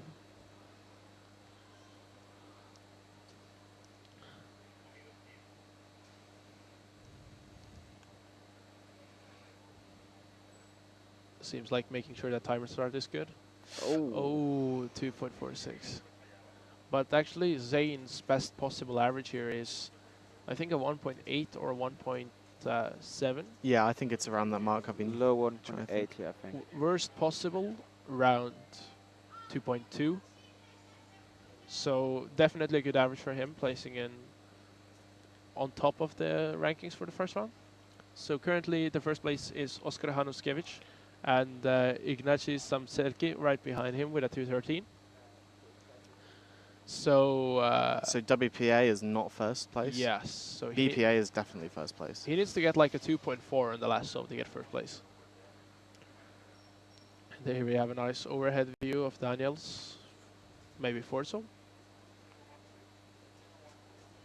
That seemed like a 2.3. And here is Zane with his final solve. My prediction is going to be 2.1. Oh, No! Oh, the fumble. 265. So that means Zane did not win the first round, actually. Yep. So At the moment, that He will will be put him third. around third or fourth. Oh, it'll be third third. for sure. Definitely third. Third, yeah. So we have currently 2 Polish people taking up the top 2. Yeah, Oscar and Ignacy. Potentially some of the averages that haven't been put in, maybe, in the top. Ty Bressert there, not too happy about his average, maybe. He seemed to get a 5.9 on the last. We know that he had a counting 2.6 there. And we are going to be looking at one-handed next. And that means that I'm up for competing. So I'll wave goodbye to chat. And I'll see you all later.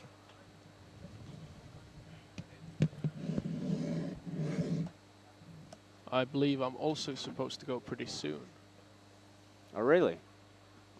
Yes, not to compete, but I will stay here until someone else arrives.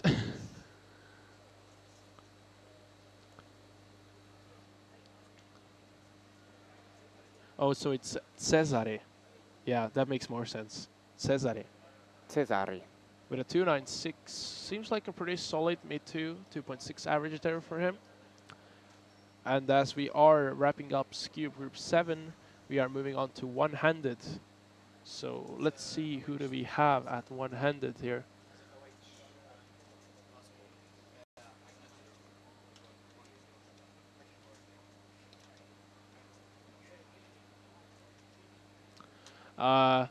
So in OH we have coming up, we have Yanis Costincelle from Romania, seated 6th with an average of 9.06. And seems like it's my time to leave you guys, so I will be back for square one in 2 hours. So enjoy the stream, and bye-bye. And on that note, I'm going to say hello. It's Sean back again, Sean O'Toole. I'm going to be talking through one-handed, or the first bit of it at least.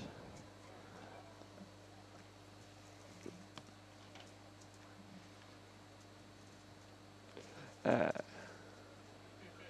4x4 blindfolded will be hopefully shown as a small, or 4x4 blindfolded is finished actually. Yeah, it is. Yeah. Ezra won. Ezra won, Yep. okay. I haven't had a chance to check any results, so it'll be all a surprise for me. Ezra won with a National PR, record. a national record, and Ryan and Daniel Vollen. Okay, so nothing too surprising there, I think. No, nothing surprising. Yeah.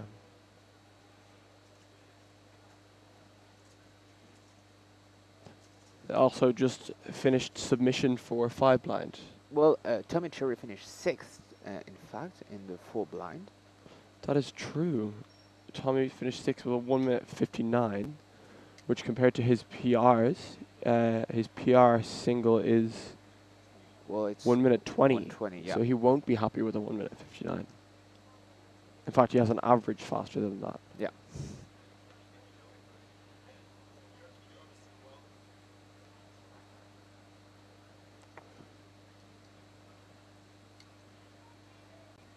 Oh, it seems like this cube isn't over yet. Looks like it. I think we're just getting the last few from these few stages here, the outer stages. Some disappointed solving there by the looks of things. He's taking his time. Have you had any good results yourself yet? Well, in Cuba, I had 4.4 average, so I think I will be qualified in the second Nice. round. Happy with that? I'm pretty happy. Yeah, the goal was to qualify, so Okay, that's good. I think it's pretty safe. Nice. And that's it. I don't think I will compete in one-handed because my fingers are injured because of climbing. Yeah. So, for the people in the chat, fingers on your right hand are injured, so you use one-handed right-handed. I am right-handed, and I do 3x3 one-handed with my right hand. Wow. Yeah. So that is pretty uncommon. It is, but I think it's well. I don't symmetrize any algorithm. Okay. I just use LU algs, Okay. but I do a Z or a Z prime rotation Oh, before okay. every alg. Interesting. Yeah, I mean that's a pretty uncommon thing, I feel. Yeah. But, I mean, if it works for you, it works for you. Yeah, many of world-class OH solver are right-handed, but use the left hand to solve. I don't understand how they're able to do this, to be honest.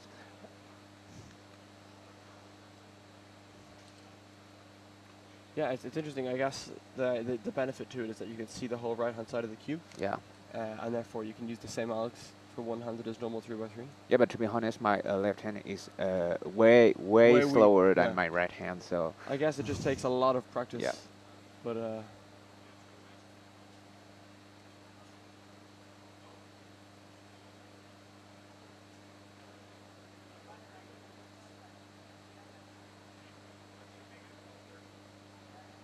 100 has gotten so fast recently. yeah.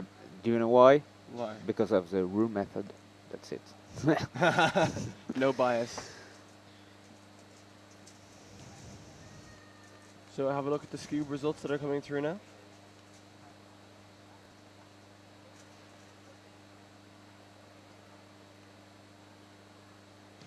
No sub 2 averages in first round by the looks of things.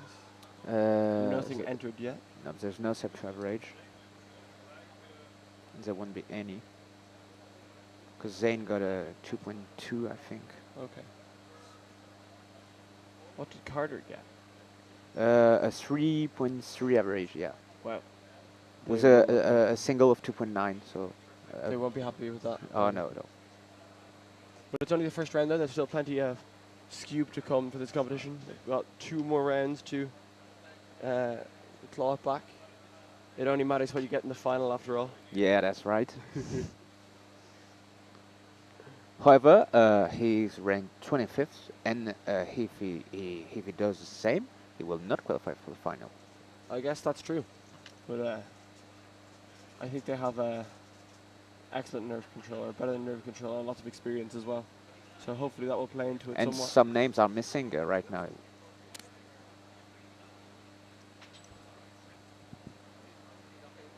Okay, so it looks like there are a few more, or maybe even not. Maybe not. There's any no more Scoobers to come.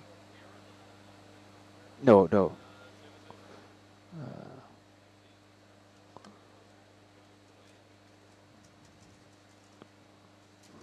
We have I think we have a different feed.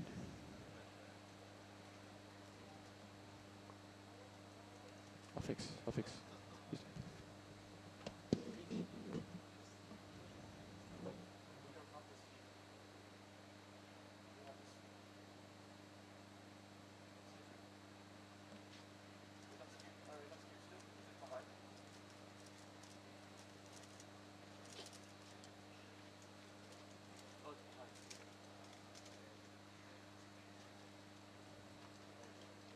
Okay, so 3x3 one-handed is about to start.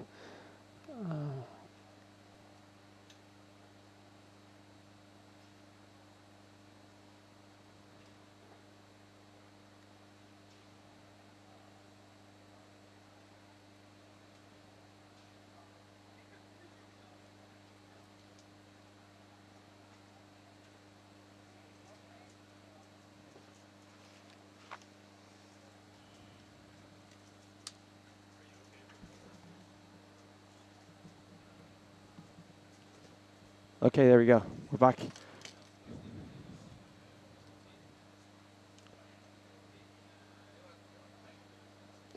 People are asking in chat, what is your 100 global? Well, I don't train one-handed anymore, but I think it will be around high 16, low 17. Okay, that's pretty good. I mean, that's okay. It's certainly much faster than what I can get one-handed.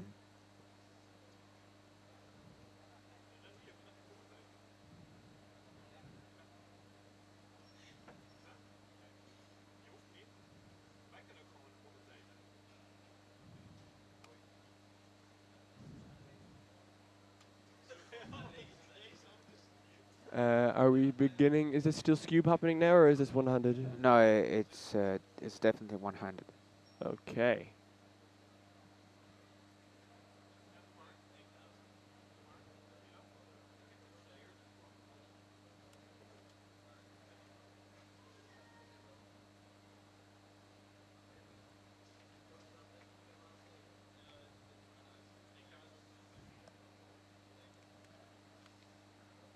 Uh,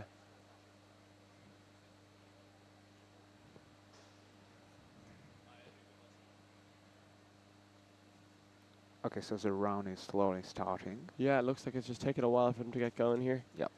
But people seem to be coming out now. So we got some big names coming through here.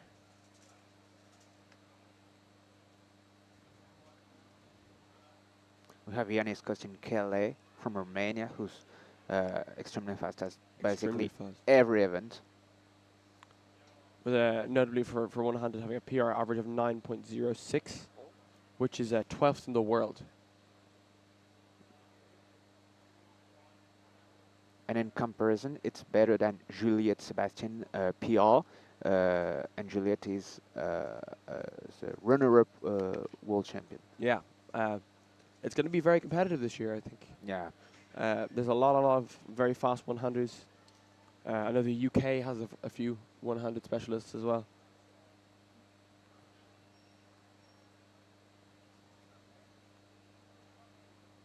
Namely, in this group, we have Louis de Mendonça, one of the UK cubers. He had, or maybe has, I think previously had, UK national record. Oh, apologies.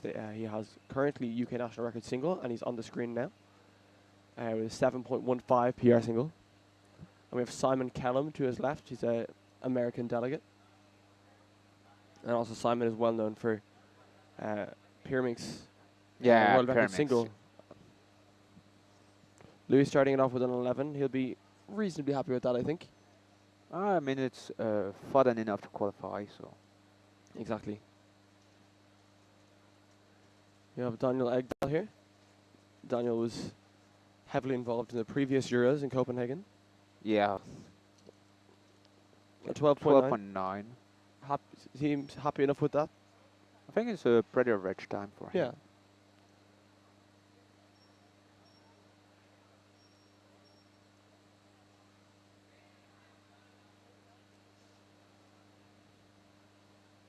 Who's that with a 9.9 in the shake of a head?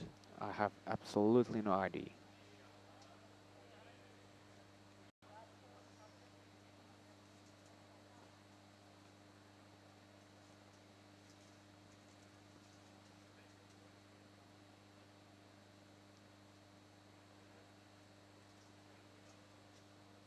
Is that a French competitor there? I think it's Nicolas Gertner. He has a 11 point something average, I think. 10.9. 10.9, oh. Yeah, on an 8.89 single.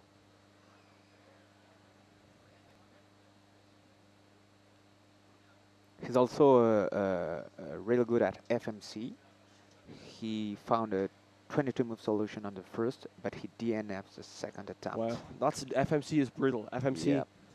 it can all go so wrong, and it really one of the more unforgiving events. But it seems like he's doing okay in one-handed. Yeah, 9.7.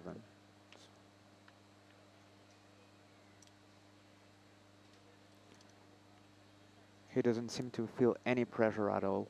No, that's good. We have Henri Gerber here.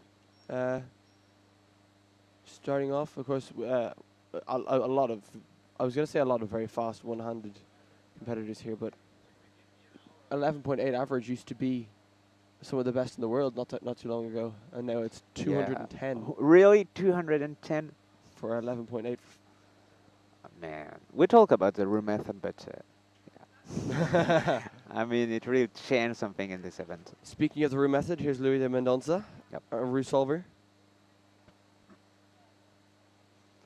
And notably, we have Jean-Patrick Villanueva Yeah, who just recently broke the WR average. and single. Yep. Uh, Okay, so he's not using the table, which is uncommon in a one-handed Evan. There we go. We're down to using the table now for LSC. He seems Not very happy. Is disappointed. it a 16? Yeah. 16.35. Not particularly happy with that from Louis. But it's okay.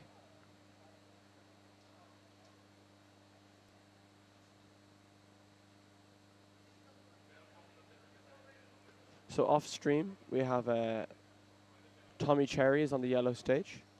Carter Kukala is on the orange stage. Martin Egdal is on the blue stage.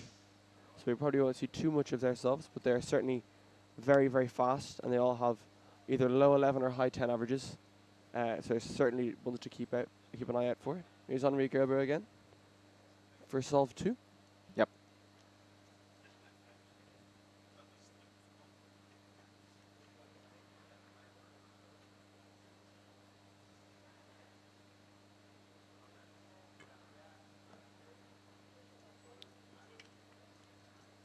Ooh, 14. Does not look happy with that. It looks like we've seen some slow times in the second solve, so Yeah. possibly the scramble isn't too great. Well, I guess we'll see how everybody else does.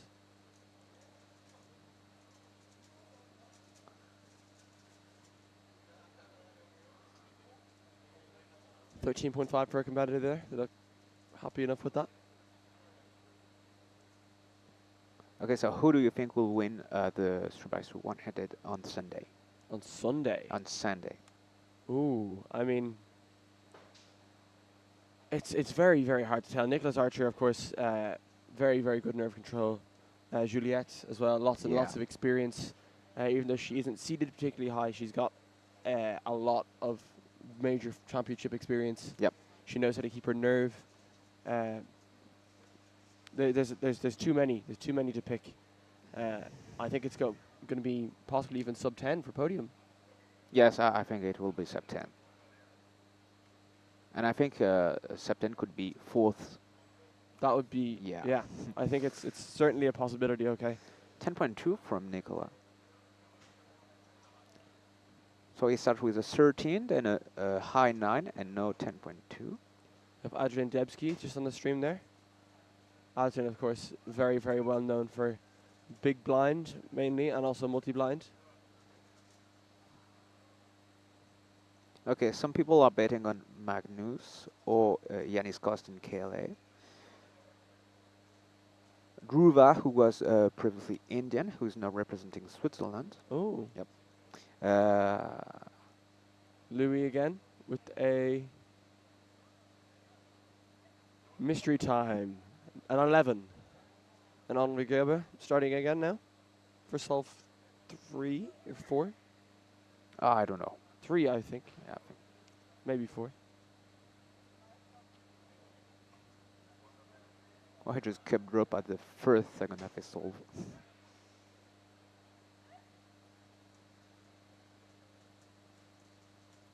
At 12, he does not look happy. So here's Yanis now. Okay, This is the Yanis first solve we've Kost seen. in KLA. The first solve we've seen on the stream for Yanis.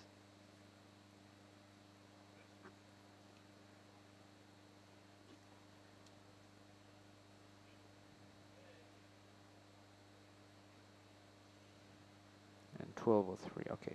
So, if I had to pick 2 names, it would be either Juliet or Eden from Switzerland. Yeah. I think one of those 2 will win on Sunday. I think you could be right. I think there's really a lot of very good one-handed solvers now. There, Nicholas Archer again, like I said before, Magnus.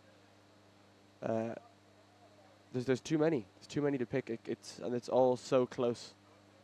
And 2 years ago, the winner, I'm sorry I do not remember his name, but I think we can check, Of course. was last to qualify in the semifinal. He completely clutched the final. He got a 10.6 average or something. Is this Euros 2022? Yep. I can check that now.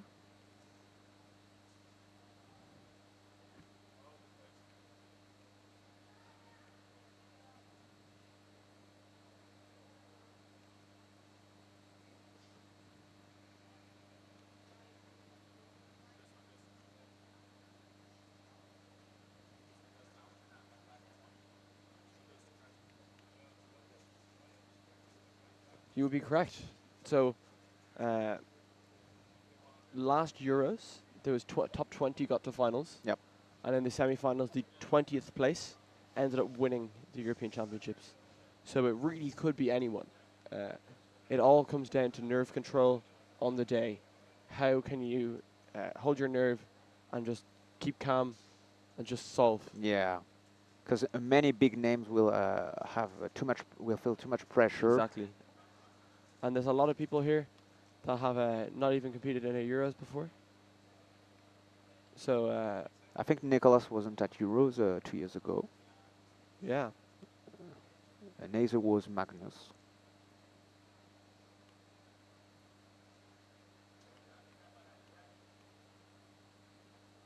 Here we have Henry and Yanis on the screen right now. 9.59 for Yanis and 10.6 for Henry. So you're correct. Henry has never attended a Euros. Juva has not either, and nor has Eden. Yep. So a lot of inexperienced competitors. Competitors such as Patrick Ponce, Nicholas Archer, Magnus Lensch have only attended 1 Euros. Magnus obviously came 5th at the warm-up competition with a 11.47 average. So that's not bad. I think an 11 average might be not quite enough this time, but Oh, it will not be. 100%. you have Daniel Egdahl just finishing up there.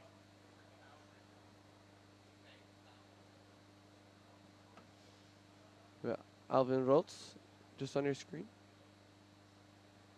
Hopefully Well, soon. There we it's go. Not Alvin Rose. There he is. Here it is.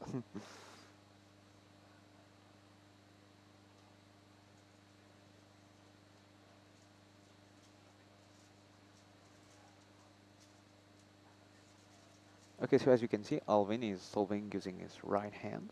Oh yes. Sorry, Harry Savage. I was talking about Henry Helmuth. I think you're probably talking about Henry Gerber.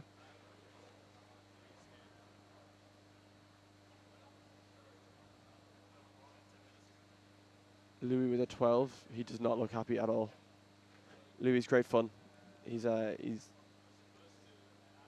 very relaxed, and doesn't get particularly invested in his results, which is nice.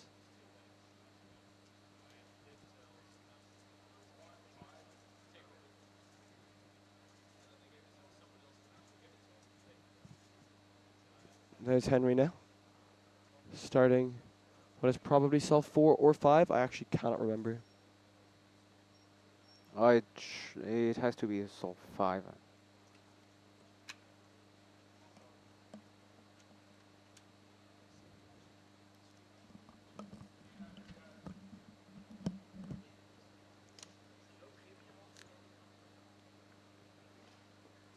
12.9 for Henry. He doesn't look particularly pleased with that. Nicholas with a 10.78. We're now on to Simon Cannon, of course, Pyramix world record single holder.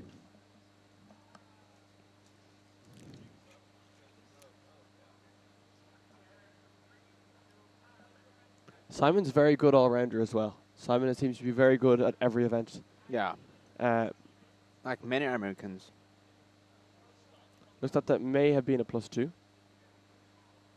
Giannis back now.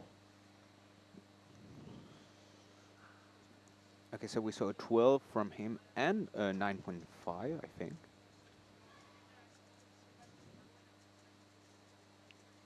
Ooh. He's not happy He's with not that. happy at all. It's okay though, it is only the first round still. So we Yep. still have plenty of time.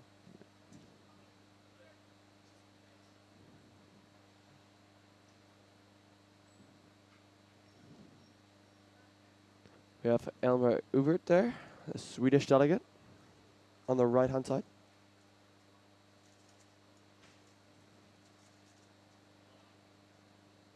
What group is Andre Che? Don't know if you can see that.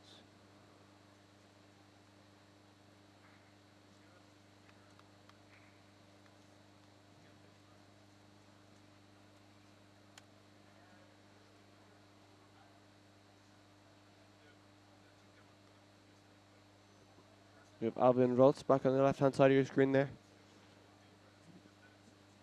Next to another Swiss cuber, Sandro Matamberger, who's a national record holder in Scube.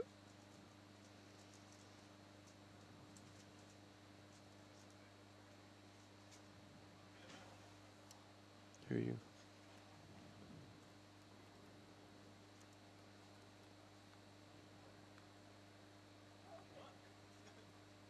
Okay, so it seems like Andre will be in group 3 for 3x3 one-handed.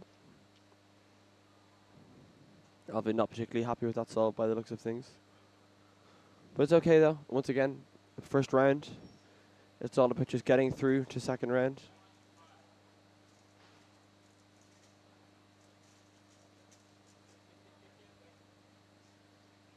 I feel like anytime I see someone in one of these Polish jerseys, they're always fast. Yeah. And I don't know their names. There's so many fast cubers coming out of Poland recently. If you are from Poland, you cannot be slow. Pretty much. Pretty much.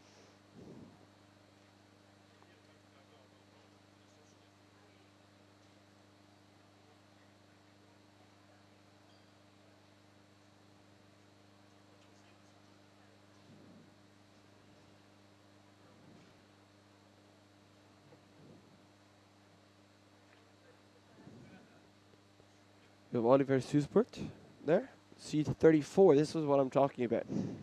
I have. There's too many. There's too many fast cubers Yeah. to keep. And I feel like previously, before every, there would have been some cubers that are like fast and world class in every event. Mm-hmm. And now I think a lot of the events are getting so specialized that you can only really be world class in a couple. Oh, you think? I think, well, you see this is C39, sure, but that's still top 260 in the world. Mm-hmm. Yeah. You know, you look at, I guess the exceptions would be stuff like N by Ns, like Yeah. regular N by Ns. If you're good at 6x6, you're probably going to be good at 7x7 also. And 5x5. And yeah. 5x5. And then if you're good at 3x3 and 5x5, you're probably good at 4x4, and so on. But things like one-handed, like, it's so specialized now, and the people that do one-handed can nearly do it as fast as the people that do two-handed. Yeah. I don't know. Maybe there are still people that are all-rounder and that can be world-class in many different events. Just look at Magdalena. Magdalena, of course. Magdalena, and there's also, I guess, Carter Kukala. Yeah. But I think you see less of it these days. Yeah, compared to yeah, of before. course, yeah. We have Meng Fei Shen there on the right-hand side. Meng Fei would have been a very experienced blind solver, as you can probably see by her shirt.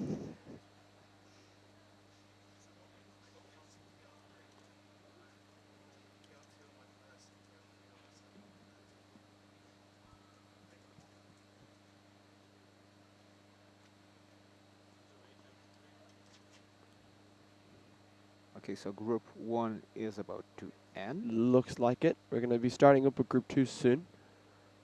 Who do we have in group 2? I will tell you now in 2 seconds. In Group 2, we have Nicholas Archer. Mm-hmm. We have Druva. We have Henry Helmus.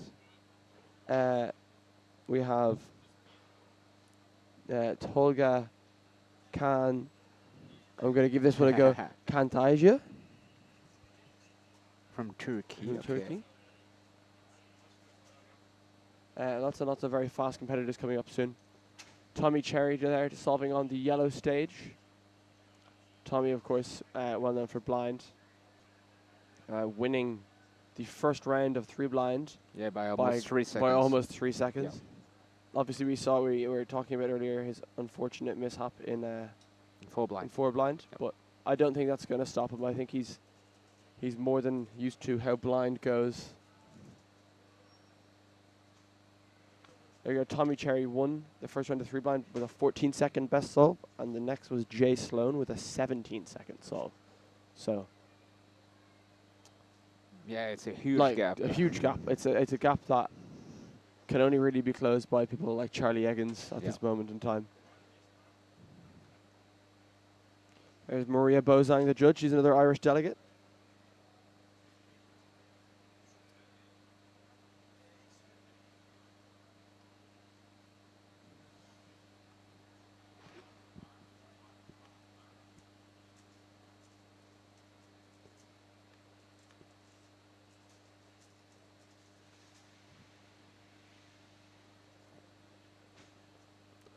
Also in the next group, we have, with no bias, we have Kieran Behan. I think he's the best competitor to have ever walked this earth. But, you know, I obviously have a bit of a bias there. Kieran obviously being known for big cubes. Yeah. Finished second in 6x6 at Worlds yesterday. Second at Worlds also. In 6x6? Yes. Oh, yeah, because Timon won. Timon won, and Max completely failed his yes. final, yeah. But of course, it happens. But Max still managed to take it back in 7x7 at Worlds.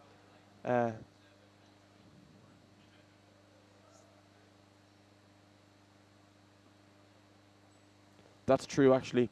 Martin Egdahl, of course, the all-rounder. We've completely forgot about him when talking about all-rounders, and he's probably the best all-rounder. In fact, not probably. He is definitely the best all-rounder in the world. Yeah. The sum of ranks just shows that.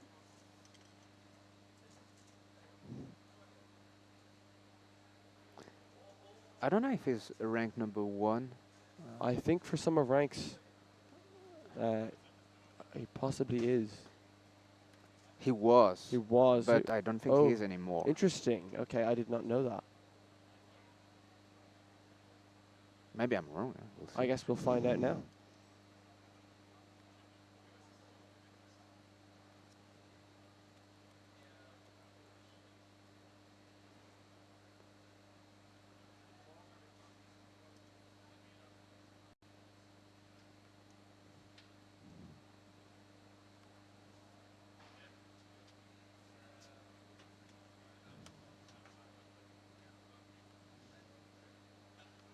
Yeah, for summer ranks, Martin Egdahl is first for the world summer for a single. Yeah. And for average by a lot. Yeah. By 300 ranks. Oh, Luke Garrett is second. We have Kieran Behan now on the stream. Kieran obviously breaking national record in 6x6 yesterday. Yep. With a 109, his first official sub 110. He was ecstatic with that. You could see a big fist bump into the air. 15.9 for Kieran. Not a great time. Not a great time for him, but I think his PRs are quite old, and he hasn't really practiced one-handed for a while. So Yeah, he's mainly focused on 5, 6, and 7. yeah, I think 6x6 he's been putting a lot of work into recently. Also a bit of 3x3. I think he's been doing a bit of 3x3, trying to take down that national record average. What's his PR in 3x3? Does he have a sub 6 average? No, it's still, I think. It doesn't? I'll tell you now. I think it's about 6.4. Okay.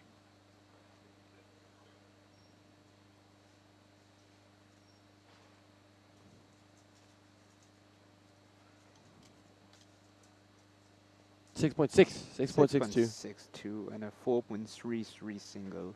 Which you got at French Champs. Yep. The 433. Yep. In 2023. Yep.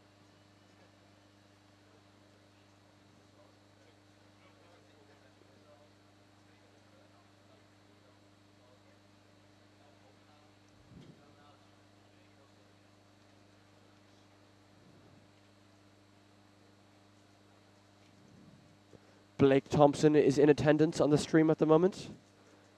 We also have Adam Birmingham on the left-hand side, the person in green.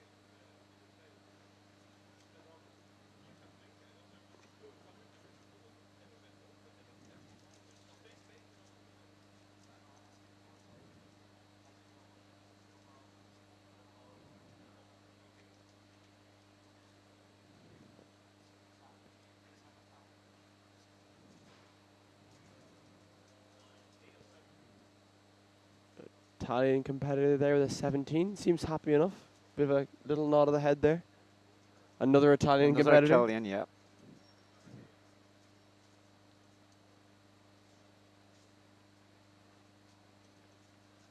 And I think we also have Valerio Locatelli in this group. Yes.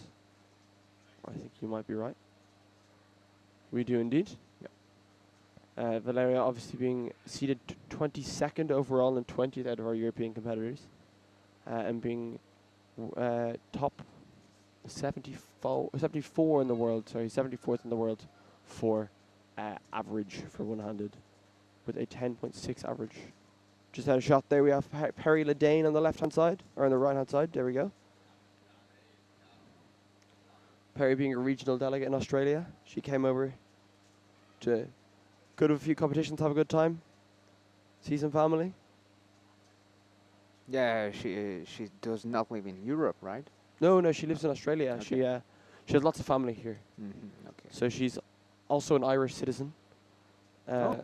So she spent a lot of time in Ireland with us a few weeks ago. She was here for about a week, or there for about a week. She came to Irish Championships and had delegated there. 27, she seems happy with that. It Big looks smiles. like, yeah. Seems like she's been told she's on stream.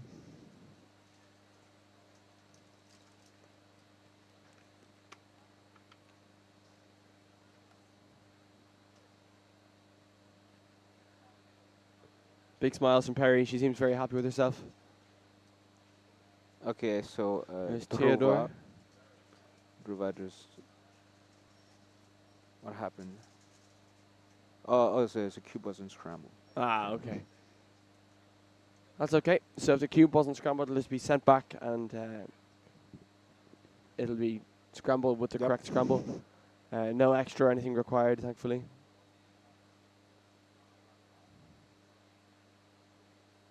But I still think that's a type of thing that can put you out of your mindset, you know? Yeah, 100%. You can be. It takes a long time for these competitors to get themselves in the zone. Yeah. And ready to go, and then suddenly it's done without actually doing the solve. I'd imagine it can be quite distracting. Yeah. There's Nicholas Archer there, seated second, a world record 4, world ranking 4 for It 100. will be a good time. 8.5. 8.5. Yeah. That seems to be the fastest one we've seen so far. Obviously, 8.5 seems to be pretty standard for Nicholas. Oh, you think? I still think that's a good time for him. Oh, it's very hard to tell because he has no reaction, and I don't think I've ever seen him smile. But that's just the way he is, I guess. Nicholas podiumed in the last European Championships.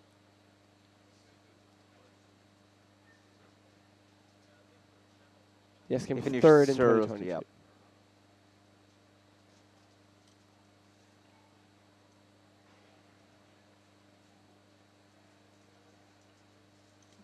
Nicholas, of course, being the European record average holder as well currently. Yeah, so it's 8.8? 8.83. 8.83, yeah. Which is ranked 4th in the world. Behind Patrick, Max, and our world champion. Don't you know the name of the world champion? I have drawn a blank. It's Jean-Patrick Villanueva. Oh my god, of course it is. We have Cubehead on the stream there. Cubehead obviously known more for the content than the solving.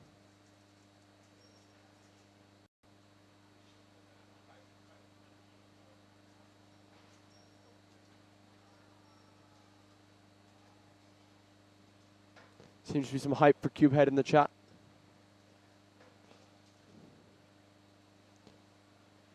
Cubehead's real name being Milan Struff. Is it from Belgium? Belgium, yeah. So lots of Belgian competitors here this competition, actually. There's 34 Belgian competitors. Well, that's quite a lot. Yeah.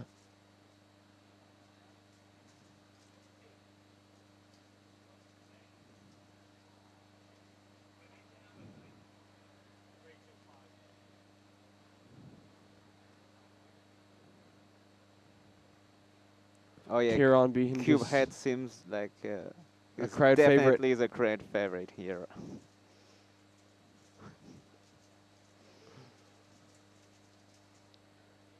Okay, I think it's Valerio.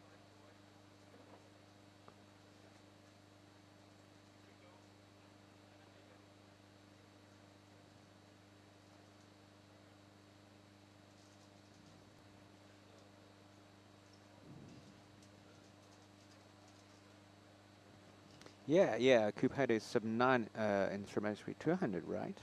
I think so. Yeah, Yeah. I believe so. So he did a pretty slow time for Yeah, I someone mean, who's sub 9. yeah, yeah, I guess so. Actually, yeah. I mean, one-handed is just a different thing, though. I feel like Yeah. if you don't practice one-handed and your left hand isn't as strong, Then use your right hand.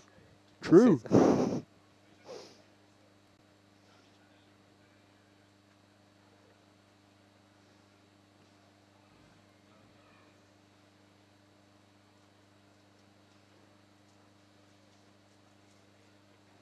So incredibly fast turning here. Wow. Oh, bit unlucky at the end, but 11.4. Not particularly pleased with that by the looks of things, but your Nicholas Archer coming up now. Once again, Nicholas being European record holder for average currently.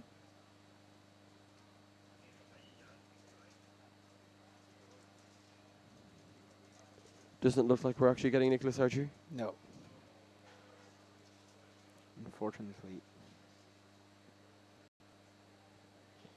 We have some side room action going on here now. This is 5x5 blindfolded starting. We have Ryan Eckersley. Oh, you don't have much time between 4 blind and 5 blind. No, I guess not. I mean, these guys should be able to hopefully keep it together for it. Yeah. Ryan, of course, being known for previously having a European record 5 blind average. I think Ezra is the favorite in 5 blind. Yeah. Yeah. Yeah, Ezra's definitely the favorite for all the longer blind events.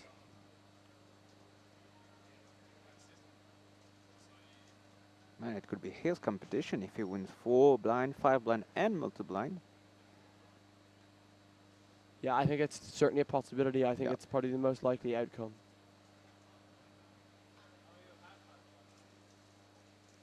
So in our 5 blind, Ezra is seeded first.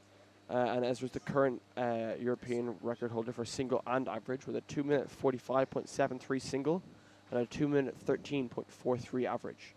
And Ryan is very close behind in single with a 2-minute 50.28. So that's only just less than 5 seconds behind, which is so very, very close.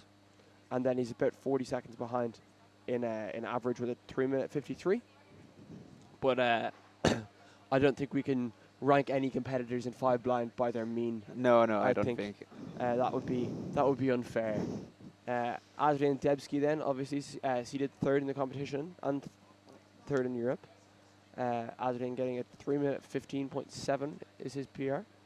And he came second in Euros 2018. So he's been around in for Madrid, a while. yep. In Madrid, so the last Spain Euros. So maybe Spain is his lucky country. We'll see. Then Then you have Daniel Wallin. came third in 2022. Yep. Once again, another very experienced, very strong competitor. We saw him do quite well in 4 blind despite his recent results not being particularly brilliant. Well, Daniel is third in 4 blind or fourth in 4 blind? Third, I believe. Third out of the European competitors anyway. Yeah. Did he podium or not? Yeah, third with, Okay, he's with third, a 1-minute yep. 38. But Daniel's recent results in 4 blind have been in and around the 2-minute mark. Okay. So he was able to lock in and he was able to get the good result when he needed it. And that's what matters. And that's why the European Championships are so important and so highly ranked or highly rated, because it's all about handling the pressure. Yes, yes. Nicholas Archer with a 10.49. He seems happy with that. Yep.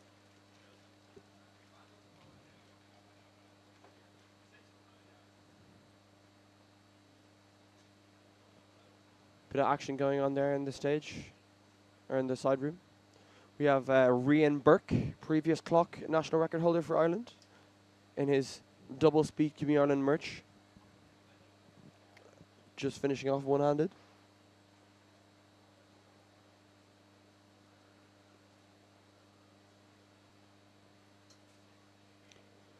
So in the side room now, we can see Ryan Eckersley and Adrian Debski. Two very, very strong competitors in blind events. Adrian seems to be having a bit of a dance before his solve.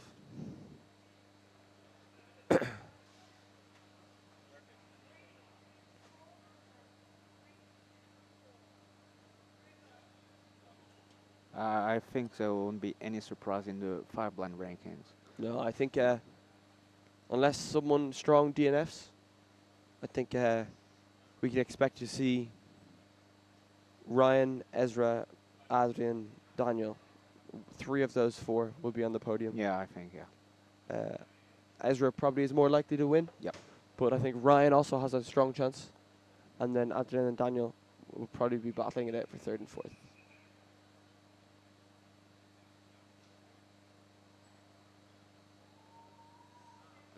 Gruva with a 10.06.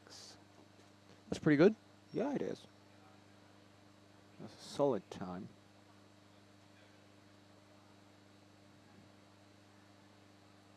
His cube head again. Oh, a better time this time. 20.13. That's more like yeah. it.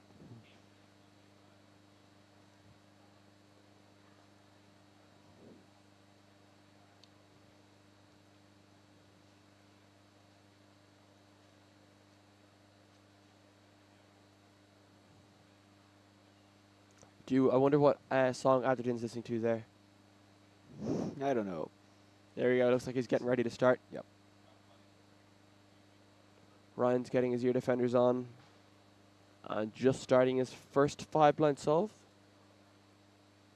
Which would be the first of Euros, possibly. The first that we've seen. Yep. I don't know if we'll be able to see the whole round of 5 blind.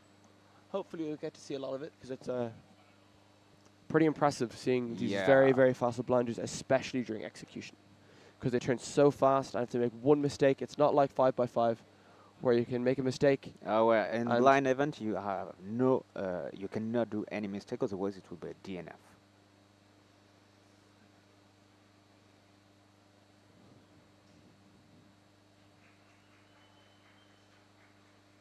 Some clapping there in the crowd.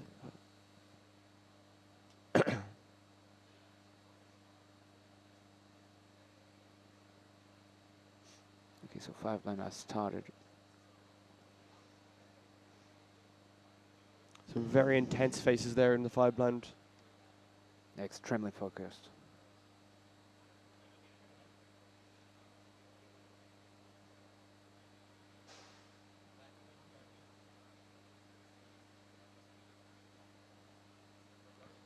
Kieran Behan seems to have just finished a solve, or just starting a solve. Just starting. Yeah, just starting.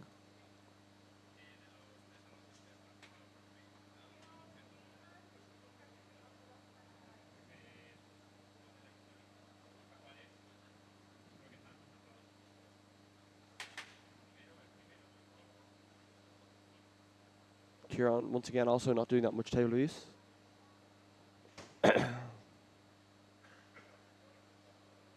13.5, bit of a shake of the head. Doesn't look particularly pleased.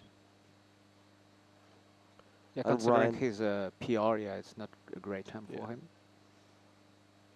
Ryan just starting execution there.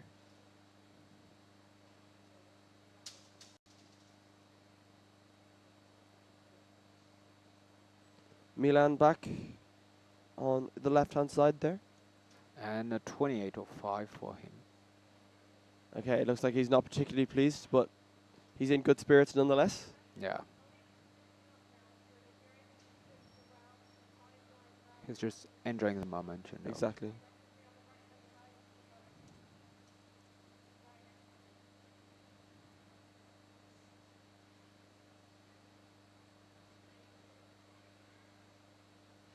Okay, so as I said in the chat, Adrian does not have ear defenders, and seems like it's pretty unusual for top line solver. I think, Adrian, I've seen him use them before, possibly. I think it just depends on the room. If the room is louder, he might use yeah. them. But you can see there's a few more blinders just behind there that seem to not be using them.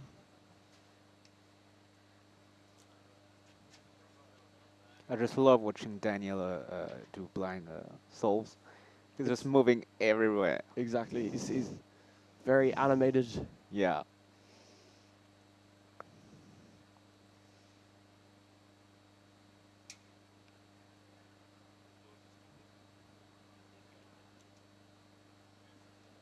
So we can see in the blind room now, we can see Ryan Eckersley, Adrian Debski, and Daniel Volin from left to right. Off camera will also be Ezra Hirchi. Ezra is definitely the favourite to win. Yeah. Has had multiple European records, but this is his first Euros, as is Ryan. Yeah, but he was at the 2023 World Championship. Yes. And he podiumed in multi-blind. I think he was second. Yeah. So Ryan probably has less experience in major championships, but Ryan seems to do very well at nerves. He's very relaxed at comps. He seems to be having a bit of a pause here, but Yeah. that's okay. I mean, you have 3 solve. 3 solves, and I think It's a best of 1, so even with a big pause for Ryan, he still has enough time yeah. to claim a podium.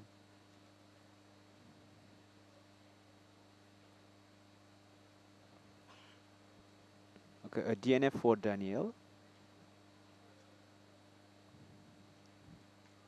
We can't quite see Ryan or Adrian's cubes.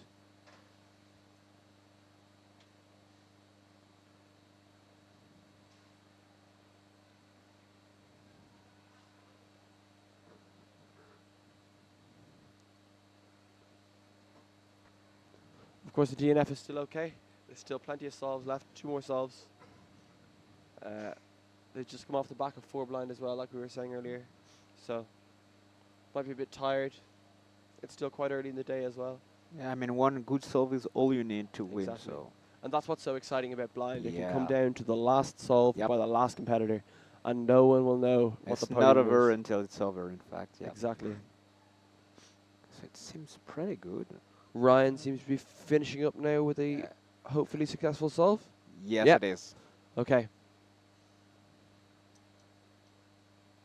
So we got a success from Ryan. Adrian finishing up his first also. I think they started at a similar time. So Yep. Yeah, you're probably right. Ryan's cube, actually, you could see it there. Ryan uses And is it? it's a black face Yep. on the cube. So he buys a stickered version of the cubes Yeah. and replaces, I believe, the white side with the black. I think it's black, yellow, No, opposites. I don't know. Maybe it's white, black. I actually can't remember. But anyway, he replaces one of the white and yellow side when possible. Is he colorblind? I think he just prefers it. Okay, because I know some top cubers do that because they are colorblind. I don't think Ryan is. He's never mentioned it to me anyway. Okay. But that doesn't mean he's not.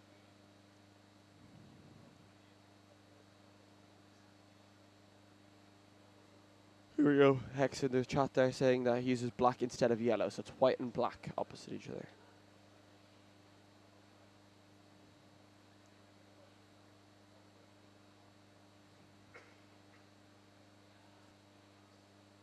People in the chat saying Ryan got somewhere between 505 and 507.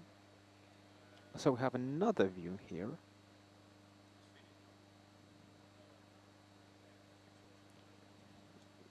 Daniel seems to be doing some warm-up, as does Adrian.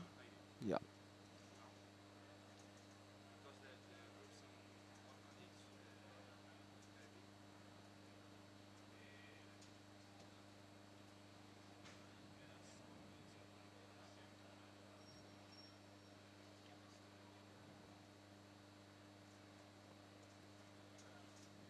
What I really like this Euros is that the custom merch that you can buy, you can get your own country flag on it. Yeah. I really like that. I think that's a great touch. Being able to come back with a shirt from Euros that says, you know, has the names of every competitor on the back of it, On the and back, a big okay, logo yeah. on the front, and your own country flag on the shoulder. I think it Oh, it's pretty cool. is very cool. Daniel getting ready to start solve 2. It's tough at these competitions where you don't know whether to go all out or not. Yeah. Whether you, especially after DNFing your first solve, it can be tricky to keep that mindset of kind of keeping in the zone. I mean, I think they still have a game plan, they know what they will do if they have DNF the first two solve. If they DNF the first two solve, I think they will still try to get a really good time on the third one. It's hard to know, especially I think now it's easy for the competitors to kind of keep an eye on how everybody else is doing because the fast competitors seem to be all sat in a row with each Yep. other. But other competitions, it could be trickier. But you can't see the time. That's true, but you can see if they've gotten a success. Yeah. So you might be more likely to try a faster solve if you see that the person beside you is getting 2 successes.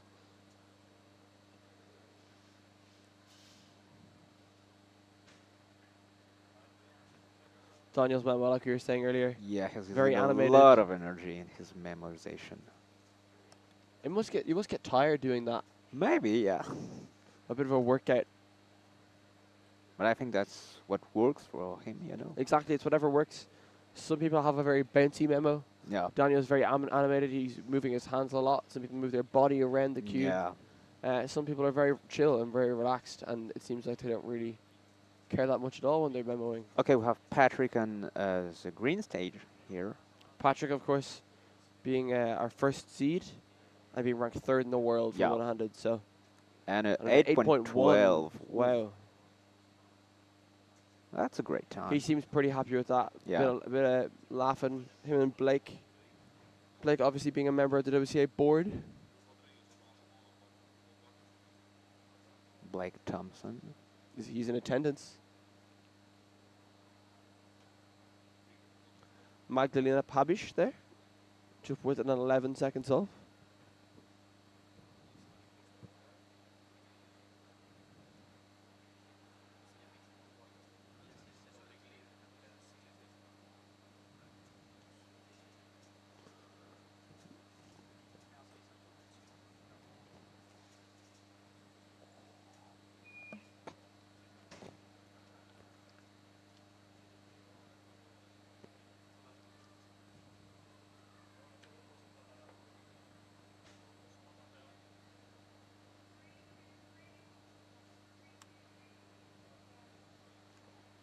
Okay, so we have Kevin Gerhardt on the stream right now.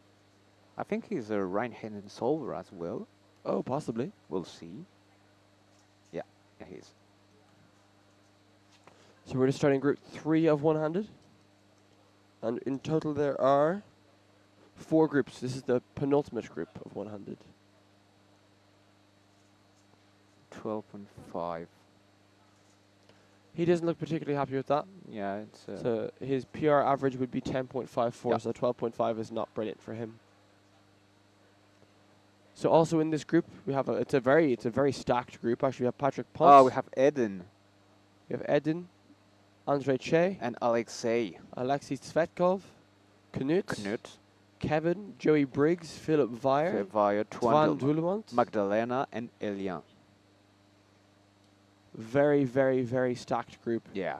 So we could expect to see lots of fast times constantly on our screen here. Okay, so Eden... Oh, we couldn't We see just his missed.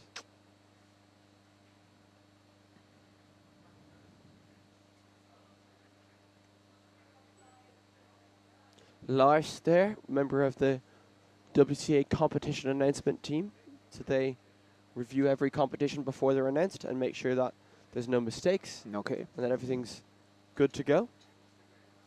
And that's something we don't see, and that's something you don't hear about a lot.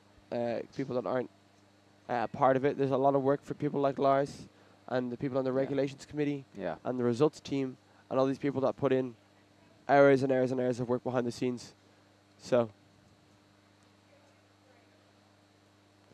this is Joey Briggs here on the left.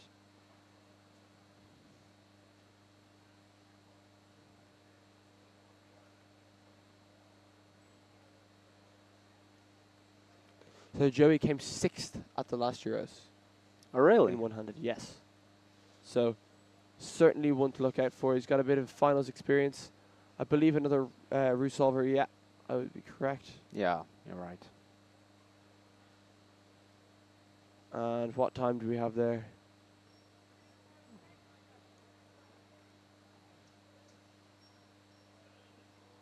It doesn't look like we're going to get to see the time that Joey got. It was, I think it was either 11 or 12 seconds. Knut with a 12. He does not look happy. So Knut came 5th at the last Euros. I remember the final was extremely tight, you know. Yeah. Magdalena was at 11.99. It's going to be a fairly quick fire group, I think.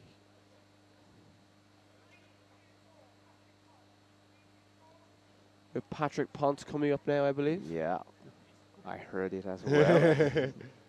Here he is. Okay. So Patrick obviously being one of the best one-handed solvers in the world. Yep.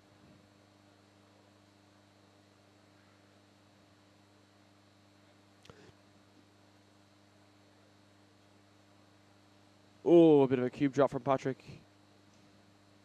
An unhappy face, but his turning is so fast. Yeah, but it will not be a great time. 10.38.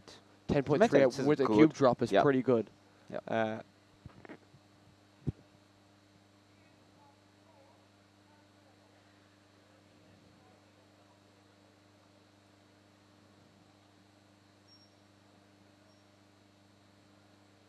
Here's Tvan Doulemont. A pretty good time by the looks of things. Ooh, little lock up there at the end.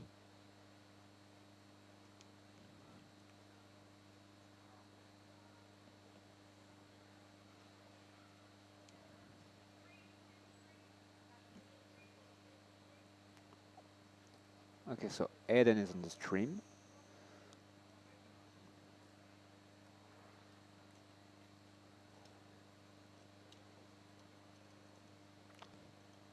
Let's see what Eden can get.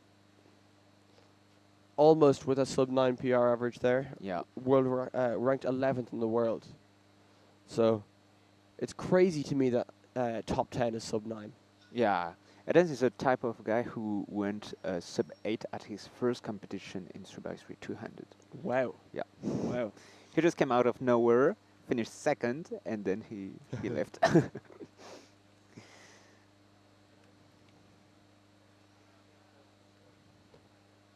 So that's a very good statistic, actually. Let's see. For one-handed, let's have a look.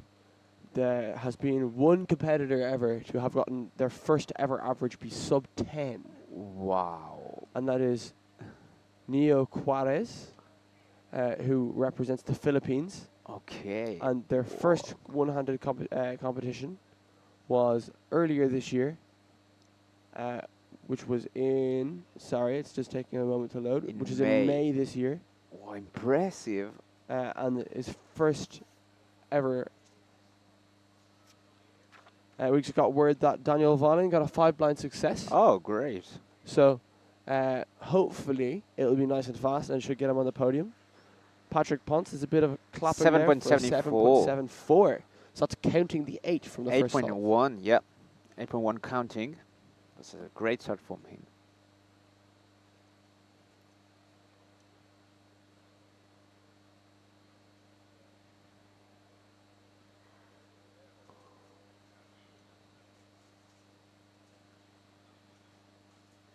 Oh, we have an instant replay there of someone's solve. Oh, we're back to Magdalena here.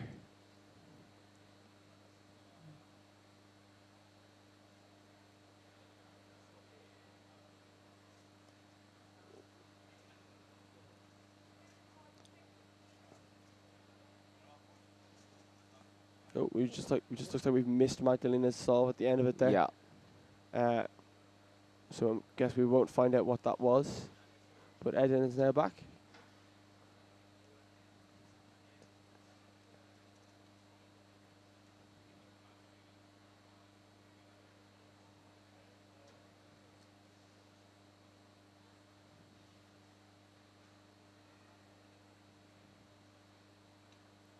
Nine 9.2, I guess.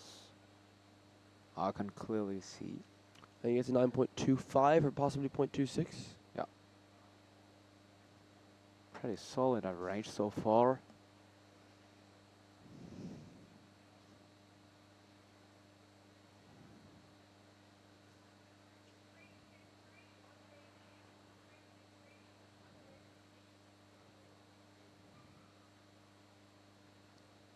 And 11.9 from Andre. He seems reasonably happy with that. I'm not sure what I've seen from the rest of his solves, but it'll I certainly get can't him to remember. These red scarves seem to be very Pamplona. Oh yeah. It's something that I believe are worn during the running of the bulls. I think that's what Yeah, the tradition is. And 8.86, that's 2 counting 8s for Patrick. Okay, You can see something very fast here. can he break the world record? If It he was an 8.1 and an 8.86 currently. and he has a 7.7. What is world record currently? It's low 8, but I don't know. It's 8.2, I guess. Tell us in the chat if you know the answer.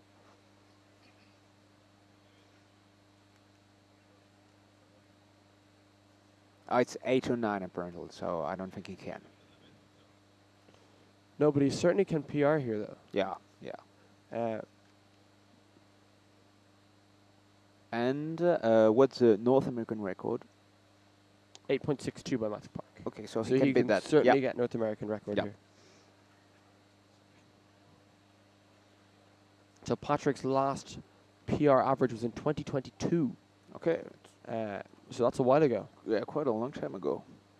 So it all depends on the 5th and last solve for Patrick. Let's see if he can handle the pressure. So Patrick's last one-handed PR average was in April, at the end of April 2022. Mm-hmm. Magdalena Pabisch now, with Blake Thompson as her judge. And a G-perm. Very fast turning though. She seems happy with that. Let's see what it was, 11.4. She's okay with that, I think. I think it's sub 12 average. I think it's PR for her. Oh, wow. Yep. She has a 11.7 average.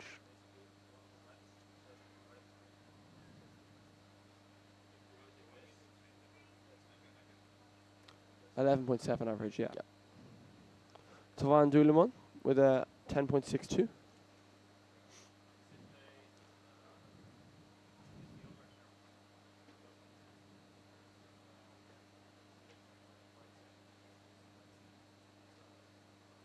Okay, we have Andre Che.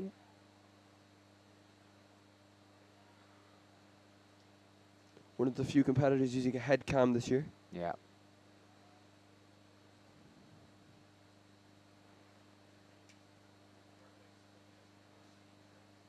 People are asking who the commentators are, so do you want to introduce yourself and I can introduce myself after? Okay, my name is Diego Frel. I'm from France and I'm here with... I'm Sean O'Toole. I'm from Ireland.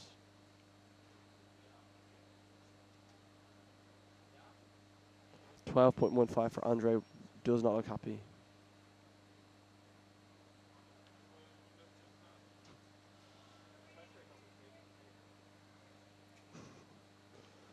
Some very nice compliments for us in the chat.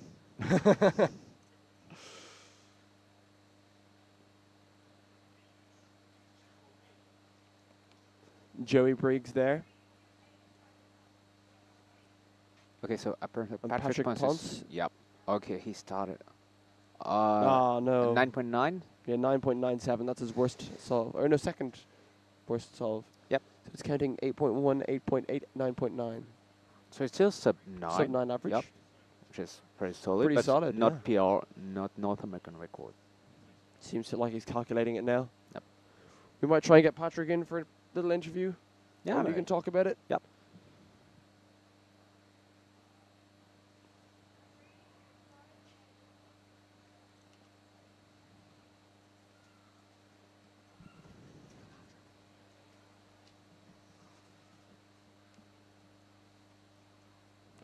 Twan there doing what is most likely his 5th solve.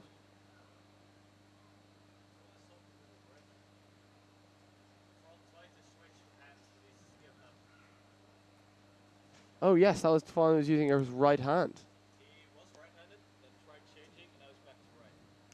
So this competition? He did right, then he wanted to change to left, and now he's back to right again. Is that all in this competition? He was starting on right. This competition? No.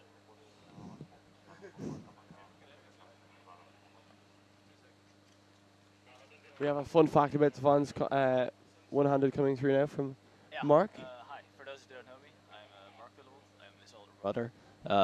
And he's solving with his right hand, like since he started cubing, I think. He tried changing at the beginning of this year to his left hand, but he's back to right now, apparently. Interesting. I did not know that. There we go. You don't have graphics now because I was doing that. So well. I'll go back to that. Okay, well, See see ya. you later. Magdalena there, Pabish, finishing off with a 13. She seems happy.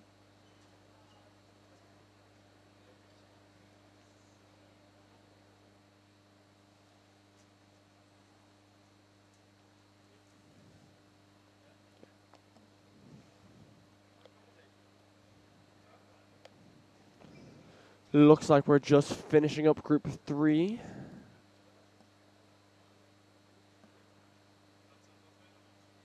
Yep, we'll see if we can have Patrick here on the stream.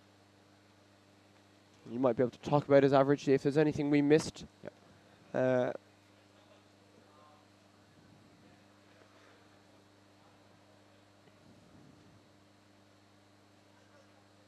So Daniel got DNF 511, DNF. Interesting, okay. I don't know if 511 will be enough to podium. It will to be honest. close. It Yep. depends on how Adrian and Ryan have done.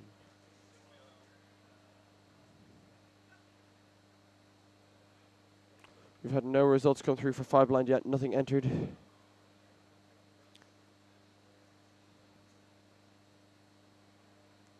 Did Juliet pass already? No, not yet. So Juliet will be in the next group. Yep.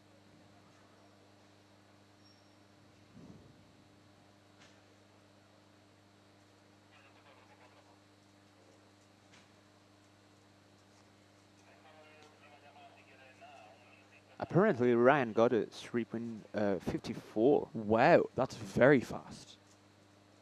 Yeah. So 354 might even be... That could be enough to win, I think. Yeah, possibly. I don't know if Ezra got a better time than that. It would be very close. Yep. It certainly puts the pressure on for Ezra there. Here we go. We can just see the last few things happening in that side room there. Now in the top right of your screen.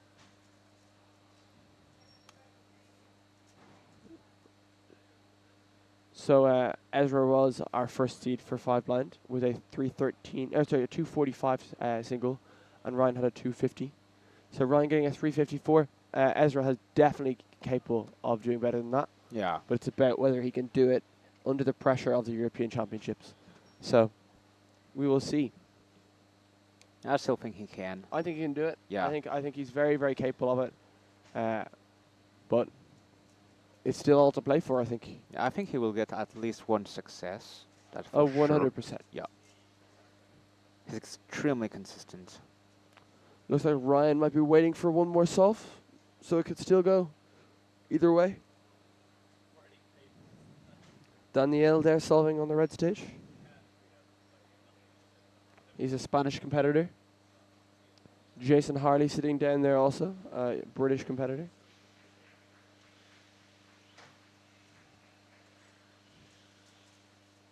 Some clapping for... Someone's saying that no one can beat Ryan because he's a goat. I think Ryan is the GOAT. I think that's a reasonable take.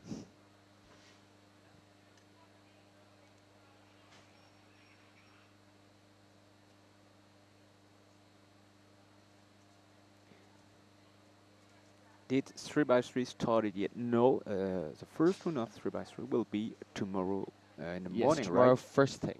Yeah.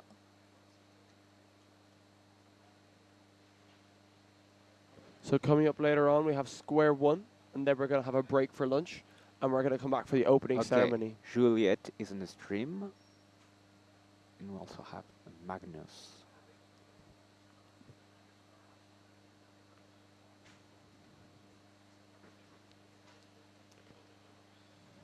Okay.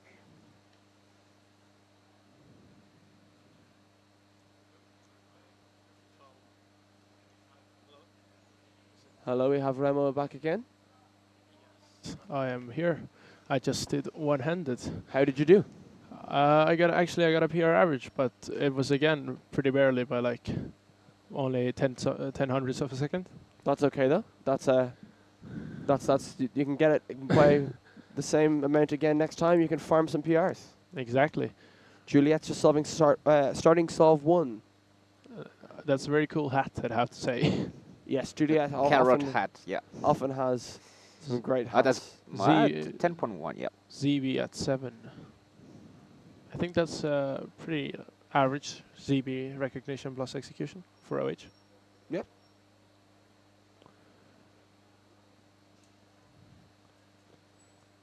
Who do we have here? He is from Norway. His last name seems to be Firesen. I think that's his first name is Håkan, maybe. He seems to be. Wait, is he using Ru? We've seen a lot of Ru solvers today, actually, for one-handed. Oh. A lot of Ru solvers. So, in this group, we have Magnus Lynch, Juliet Sebastian, Radoslav Majniak, Kim Roger, we have Ben Barron, we have Anthony Paterakis, Mika Smulus.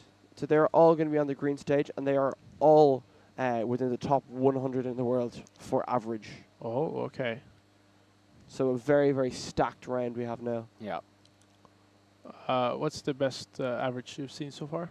Patrick got a sub-9 average. Oh. Yeah, high 8 average, yeah. Who's Mika? Yeah, Patrick got a sub 9. Oh, no. Ouch. Mika looked into the crowd, he knew.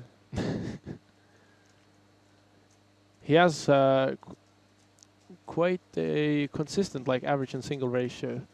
He not even having a sub 10 single, although having a 1099 average, which is Yes. actually crazy.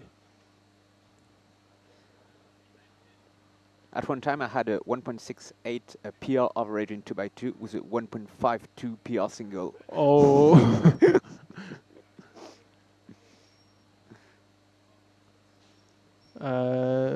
Who is that? I do not know. But he is really fast. Very fast. A little lucky there. Yeah. Oh, the Ooh, Y perm. perm. Yep. Many moves. Yeah, that was a bit unfortunate at the end there. I was also on my fourth solve in this average, and I had a 33 move last layer. All right, we have Patrick Ponce coming in now. I'm going to step away and make a quick bit of a debriefing from Patrick. And he might be able to talk about his average a little bit and give you a bit more commentary than I can. All right.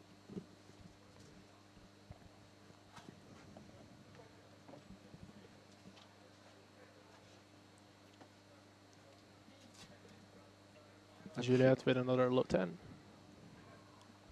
10 flat again, yep. Is this Magnus's first solve? Second solve. Second solve. What do you get on the first? High 9. Okay. Yep. Yeah. Very nice. Doesn't look very happy with it. It was a very smooth last edges, though. Oh wow. Oh, sub 10, still sub 10, yep. I've said rather recently that I think Magnus is the best OH solver in the moment. So. In the world or yeah, in Europe? Definitely in the world. Okay, so okay. I really want to see him do well, but yeah, well, this is just round 1. What would you say about your own average in round 1? It was pretty good. I had a chance for NAR going into the last Yeah, solve. we saw that, I yeah. had 8.1 and 8.8 counting, and NAR is 8.6, but yeah, I mean, I'm totally coping, but the cases weren't the nicest. But yeah, I should have found a better solution or something. I don't know. I was very nervous, but very happy to get sub 9 anyway. So yeah. I mean, still a really solid average. Yeah, no, for sure. I haven't been practicing one-handed too much these days. I'm mainly just doing big cubes, so it's nice to, yeah. And we saw that yesterday you clocked 1.11 or 1.12 in 6x6? Yeah, Yep. 111. I mean, I've been practicing a ton of 6x6 and 7x7, so I'm really hoping to do well in those events. Yeah, tomorrow in the finals.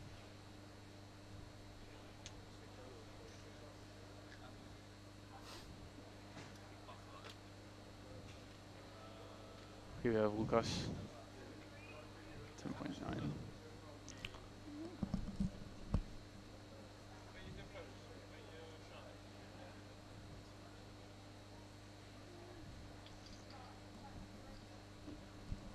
do we have any results from the other groups?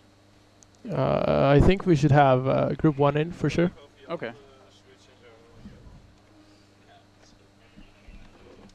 Yeah, it looks like Jonas from Germany is currently leading with 10.14. Well, unfortunately, he did DNF his last solve. I'm not sure what the story there was. Oh.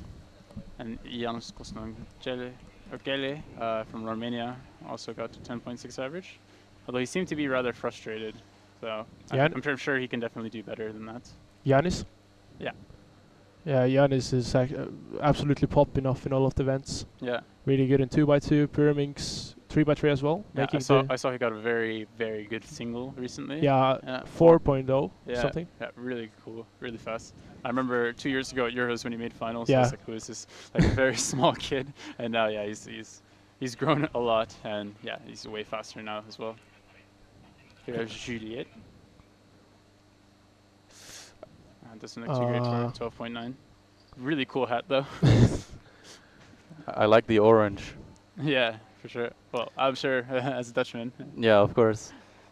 By the way, we've just been joined by Twan Dulemont, so chat if you have anything you'd like to say to him. This is Magnus's third solve, I think. Started with 2 9s. Oh. It looks like, yeah, it looks like he's having some trouble with his first 2 blocks because this is basically what every solve has been. Is just like the first 2 blocks are kind of slow, then LSE is very smooth. So that means he has a counting 9.9 now? Yeah, yeah. Kim Roger? Doesn't seem too good. No. Unfortunate.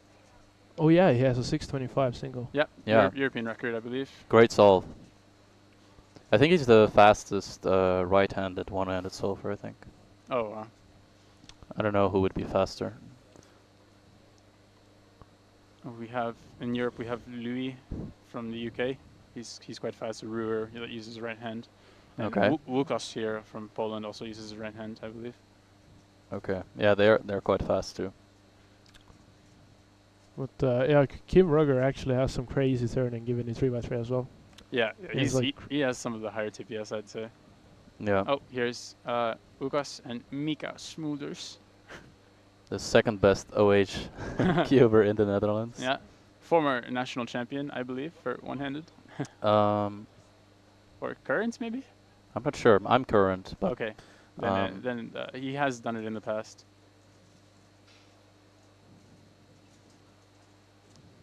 yeah, the 1099 average you see on the screen is his PR, and that was actually his overall PB at the time.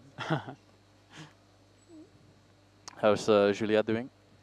All I've seen is that 12 so far. Yeah, she got a 10.07 and the 10.1, but I'm not sure if it is her 5th or 4th solve here.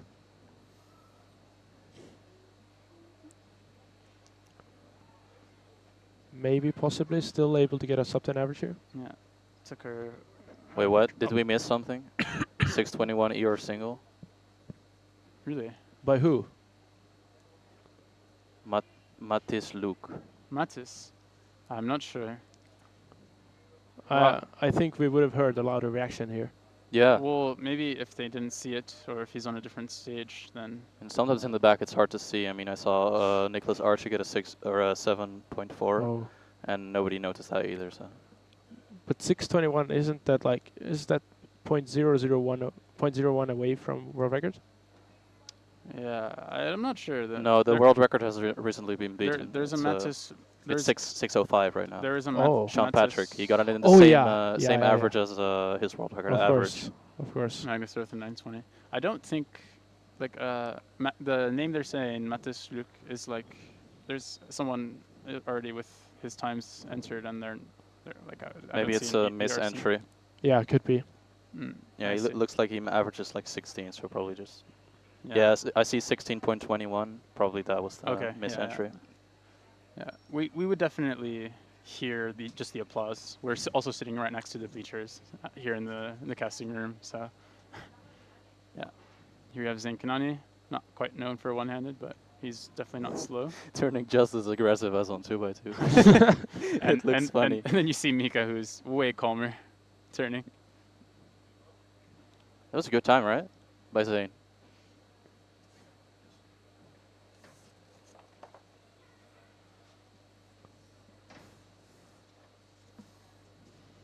I didn't even realize. I saw Anthony has a 792. Oh, really? Did he Oh. beat that recently? I don't believe so. His previous PR is 818, Okay. and that's, I guess, uh, he beat it.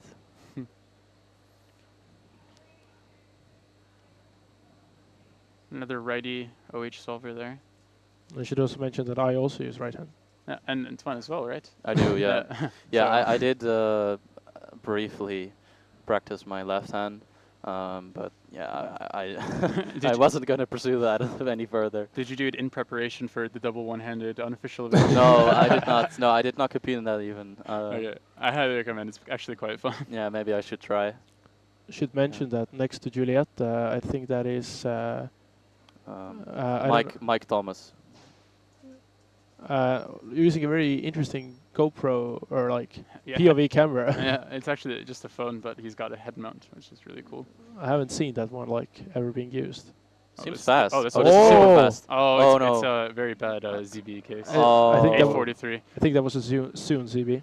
I did. No, it I was think Pi, it I was think. a U case. Okay, we've got three. I think it was a U case where the corners are like if you do R prime Y prime R, it solves corners. It was Really? One of those. Oh, I thought So- it was a Ah. I thought it was a diagonal pi.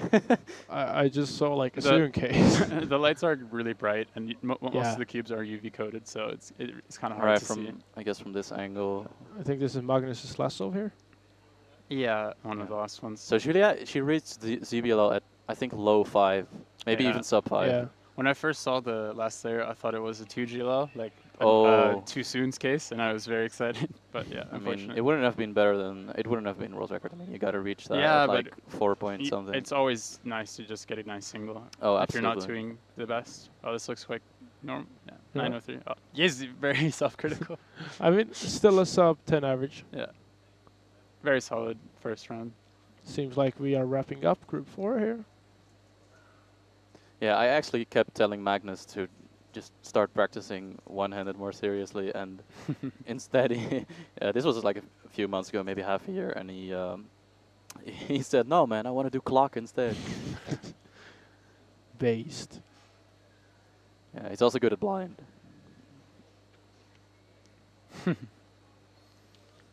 A lot like more all-rounders these days. Yeah, for sure. So who's currently in first place? Let's see. It's currently me with 898, All right. and I'm not sure if anyone Probably- will beat it. Well, Eden Robinson from Switzerland got 928, and Oh. Nicholas Archer got 941. Has Alright. has Dhruva Saimaruva competed? Yes, I was just about to say he has clocked in a 10:03 in the first round. Okay. And yeah, that's it from the guys. It looks like Andre Che got 1093. I was in the same group as him, and he mentioned being quite nervous. Yeah. On the right, I believe that's Maximilian, who got a pretty good average in Skew round 1.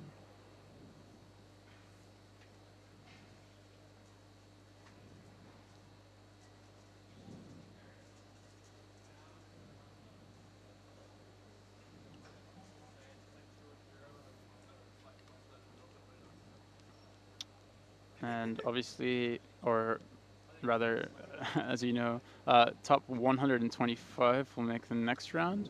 Right now, that's currently sitting at 1763 by Lucas Guerin. So we can say, I'll estimate that you'll need about high 16 or mid 16 average to make the next round at this rate. I would even say lower because I checked on the site sheet. It was 14.0.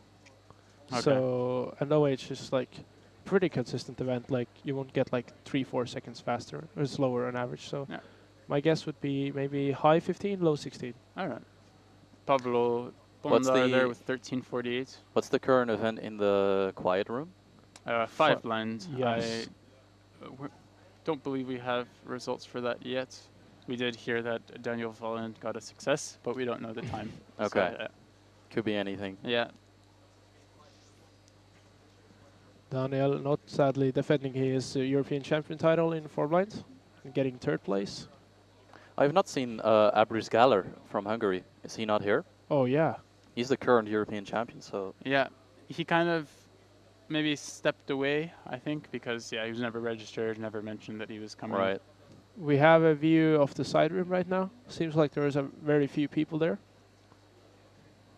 Possibly just wrapping up 5 blinds.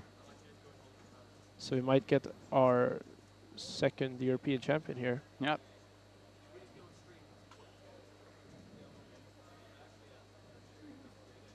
Wait, what event is finished? 4 blind. 4 blind. Yeah. What's the podium? We had Ezra in first place, and then we had Ryan Eckersley in second place, and Daniel Vollen in third for our first European. Oh, and we're actually just getting in our 5 blind results.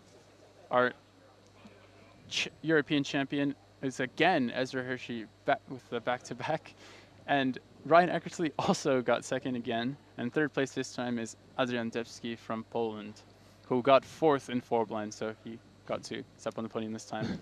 And it's also, I guess, worth mentioning that this was the European podium, and that first place overall was Tommy Cherry, who beat Ezra with 341. Are there any notable people that DNF'd? Believe we don't have I don't the think full so. results, we just have the podium results. I think they are the top 3 on the side sheet. Well, I guess Daniel Wallin is a little bit slower in 5 blind, like considering the world rankings. So 4 blind is definitely his main blind. Yeah. I think Daniel hasn't really improved too much in the last 2 years. I think both ERs are still held by him, but are from 2022. So He got that at the European Championships, right? No, he didn't. But like it was around the time of the European Championship, yeah. So yeah, he's been quite strong for many years, and I think he's more or less plateaued. But yeah, he's still got that 4 blind podium, so he's still very high level. On the right, we have Ralf Markus Wedler from Estonia. Used to be one of the fastest ZZ solvers in the world. Or was it ZZCT? I don't know, but he tends to use weird methods, getting a mid-20 here.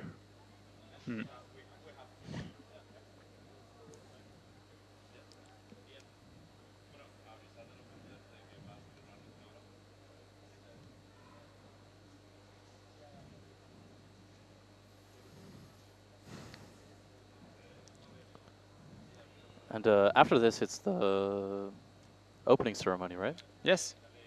Cool. Yeah, and then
we still have some of the last solves of OH going on.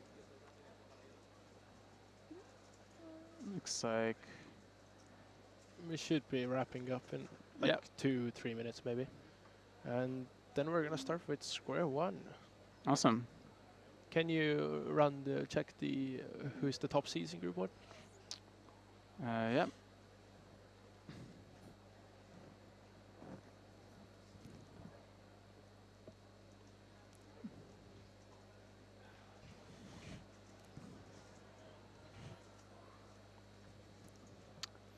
So in our first round, we have Michał Krasowski from Poland. We have Vincent Chan from the Netherlands. We have Zain Kanani from the US. Łukasz Dziwicki from Poland. And Kelvin Lowe from the UK. Those are our top seeds in this first group. I'm sure the favorite here will definitely be Michał. He is second in Europe for average and first for single. He used to have the world record single as well, I believe. And most notably is the defending European champion from last year. I think it was last year. It was pretty close with Alessandro Ricci from Italy, who they, I believe, a year back used to exchange ERs in square one average. Yeah. Constantly getting a lot around the mid fives there.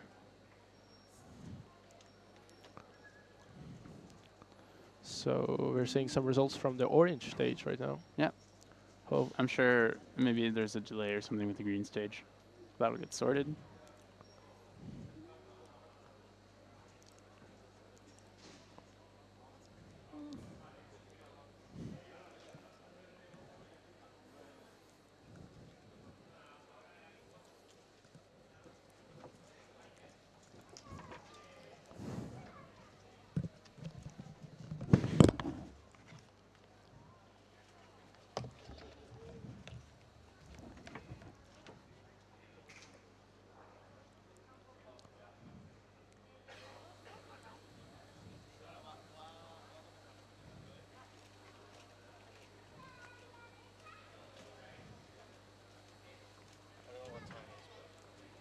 okay, so we have received the updated 5-line results.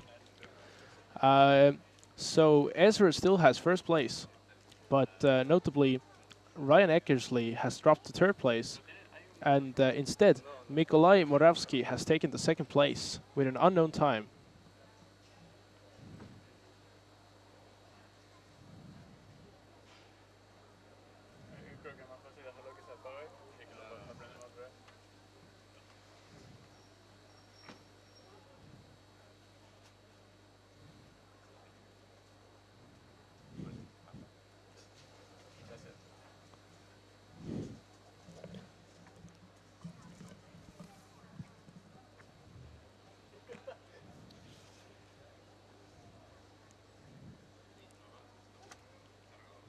So now seeing the green stage. On the left we have Daniel from Denmark, the famous Idal brothers. On the right we have Zain Kanani. Yeah, it looks like he actually just finished. Yeah. Can't quite see it. 15. Oh, okay, that's not going to be too great for him. Maybe a mistrace. Yeah. Daniel there doing his CSP tracing. Not quite sure what he averages, but I'm sure he's decently fast. Yeah, he's got 972 PR average and 725 PR single.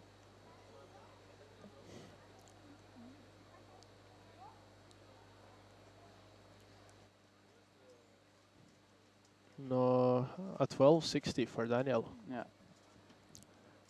Currently, the commentators are me, Remo Pihal, and sitting right next to me is... Yeah, Patrick Ponce. Yeah. Yeah, there we have his graphic. And we have Vincent Chan. Looks like he got a 695. You'll be quite happy with that. For sure. In the back, I'm unsure who that is.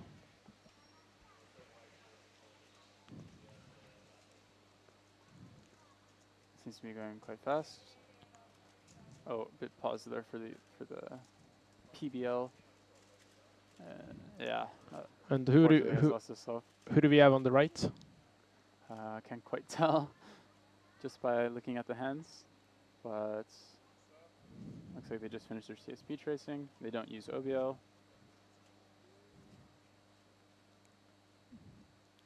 Look like an 8 there.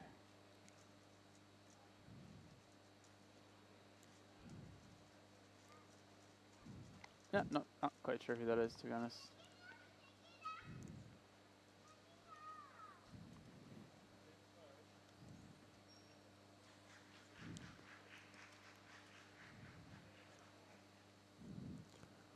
Heard an applause there, not sure to what exactly.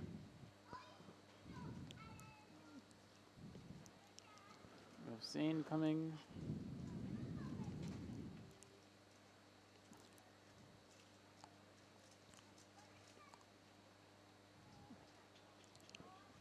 Seeing some souls from the yellow stage for a change.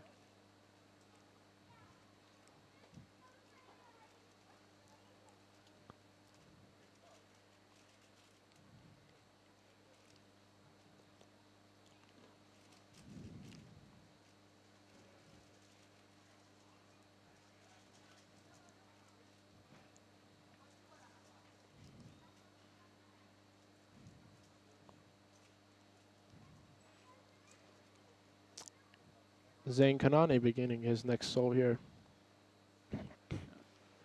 Looks like we have Alex Rosado from Spain here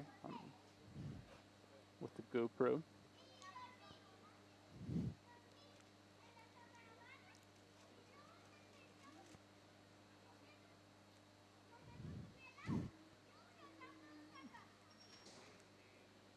Doesn't look to be too great for him.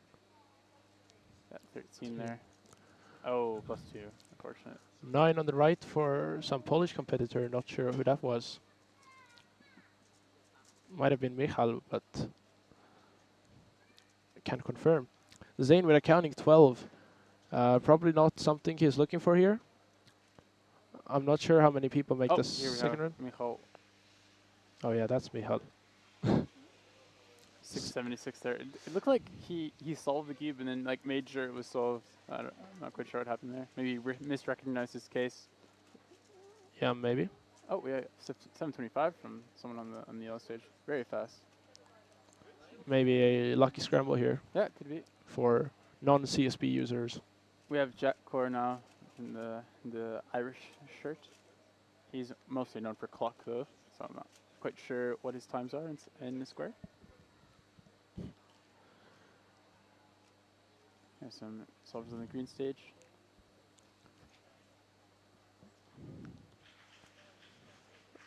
Heard another applause somewhere. Could be for someone on other stages as well. Maybe some national records or just good times happening there. 1906 there. Currently the ER is held by Ricci from Italy. Is it Ricci or Ricci? I actually am not sure.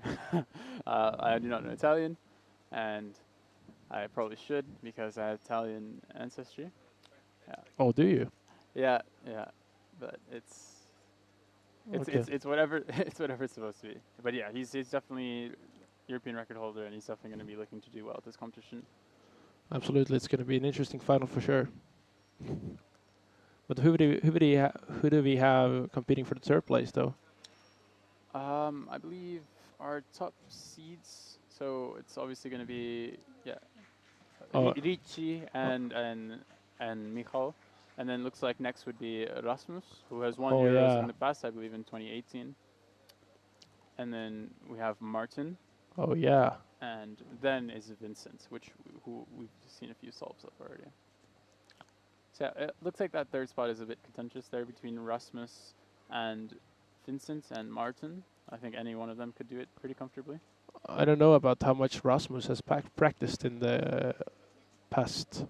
Few years. From the last I heard, I saw that he's learning 3-look, or has already learned 3-look, so he's doing 3-look for all his solves. So he's definitely up to date with, the changes in square one since he was, the top guy. Well, then we will have some serious competition from him. For sure.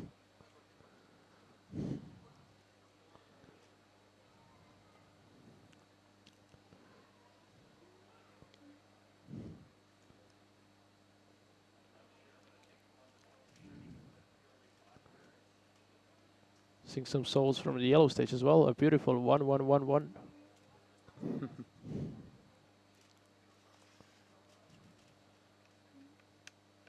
I wish we could see some of the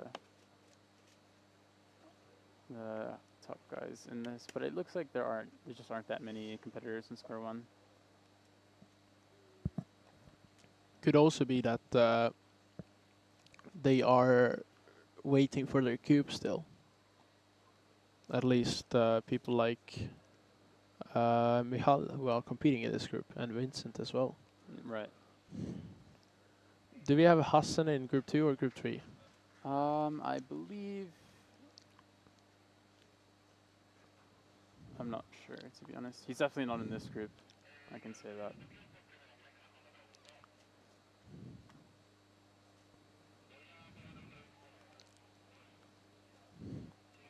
A 23 for someone on the red stage. Sorry, green stage.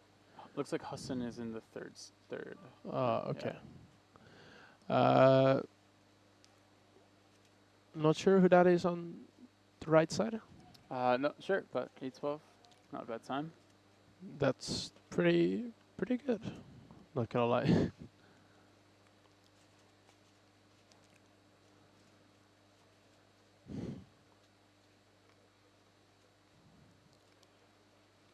On the left we have some Italian cuber, it seems like. Just heard another applause.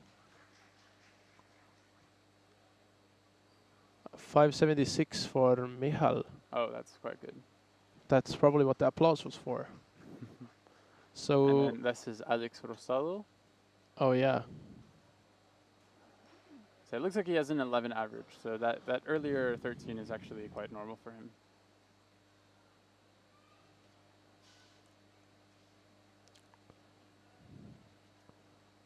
Not sure if Michal is counting that 5 or counting that 6. We've only seen 2 souls for him so far. Right. Here we have Blake Thompson on the left. Fellow cuber from the US. Blake Thompson has changed a lot. I barely recognize him. And here we have Zane again. Probably trying to get a good time in this round. Fortunately, it's not going the best for him.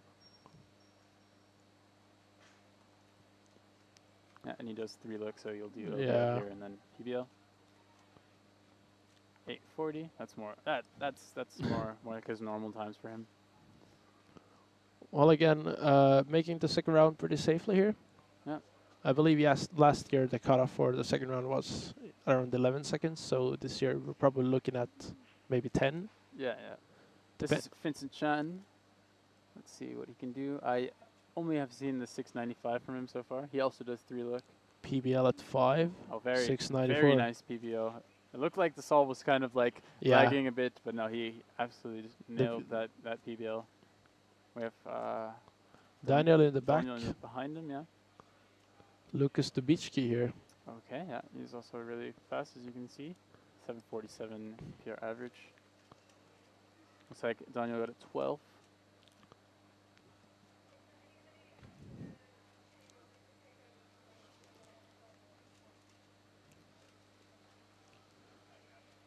Seems like the scrambles are denting crazy for these competitors.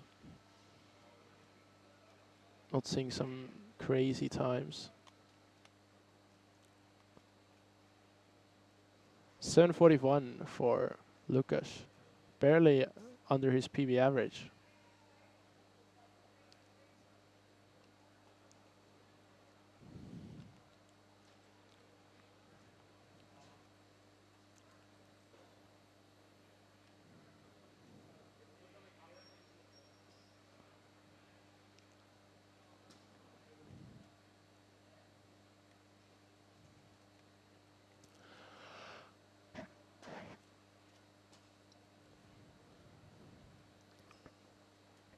I believe the 812 earlier was Kelvin Lowe.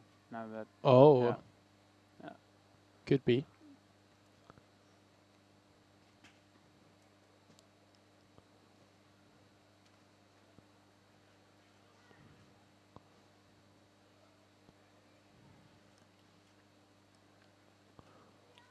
On the right, we have the same Italian cuber that we saw before. Judging him is Arttu Puttonen from Finland. All the info I can tell about the people on the screen.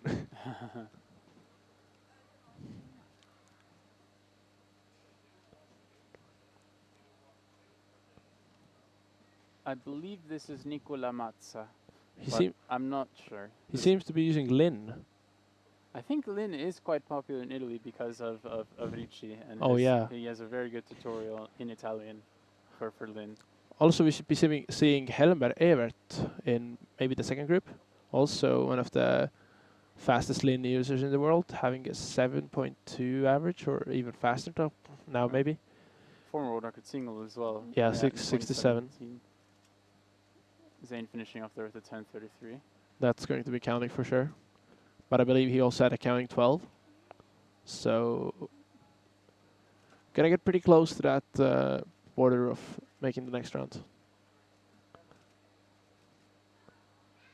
He was doing. I see Nico Ronkainen there. Oh yeah, Nico Ronkainen. Someone in chat saying that he was doing 5-look Vandenberg, not Lin. Yeah, I might have seen that wrong because I saw that he was. Yeah, it's Nicola Mazza. He was like solving corners like 3 times, so I assumed it was Lin.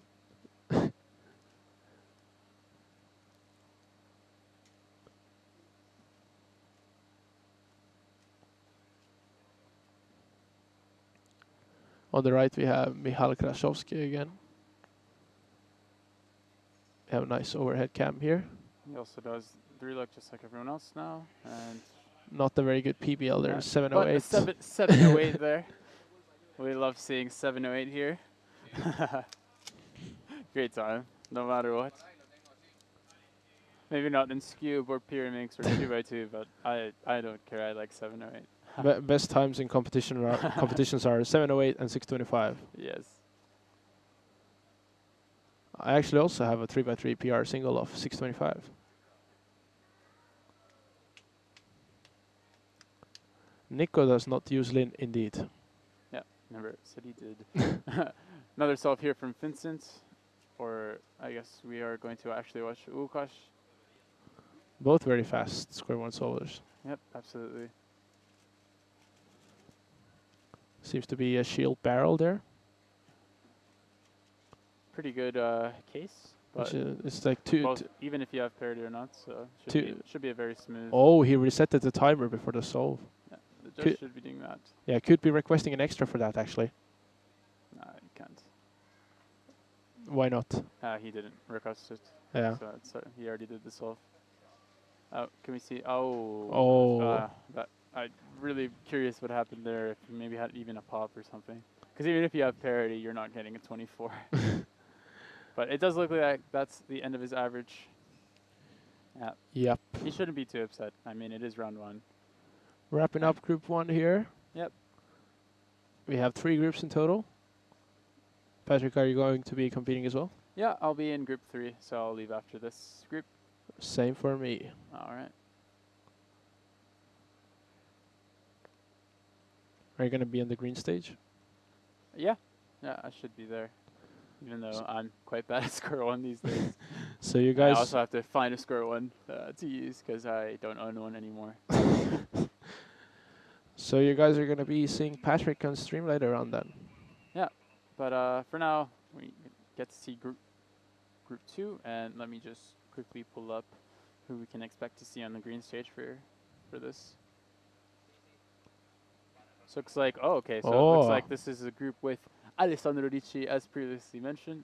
Sadly, and I haven't quite seen him yet, but apparently also Diego Risola Crespo. We also have the infamous Maciej Spirdovic. Yeah, he's been very popular on online forums as of late. We also have Carlos Menes Garcia Barroso from Spain, Ryan Eckersley, who did just podium in 4-blind earlier, and also Alejandro Soriano, who is from nearby Zaragoza here in Spain. Yeah, those are going to be your top guys for this group. Also, interestingly, a lot of US competitors who have registered have not shown up. Yeah, unfortunately. There was a massive flight cancellation thing going on after NAC, and I think that, most likely, that's messed up a lot of people's plans. Quite sad. We could have seen a lot of fast American competitors as competing as well, but yeah, I mean, things happen. Yeah, things happen, and NAC is, just as big and huge as Euros. Absolutely. So they already did that comp. They're probably quite tired anyway. Yeah, probably that's need for a sure. break. So, yeah.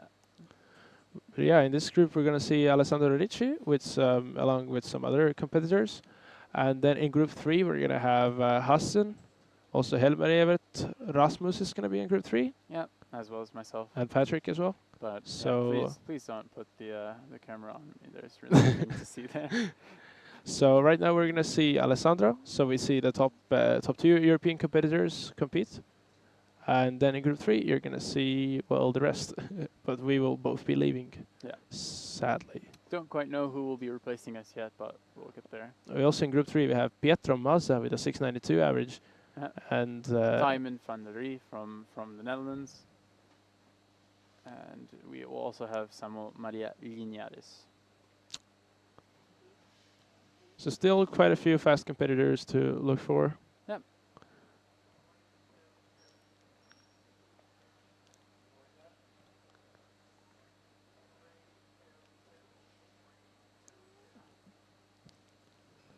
Oh, and here we have Alessandro getting ready for his first solve. He seems very concentrated.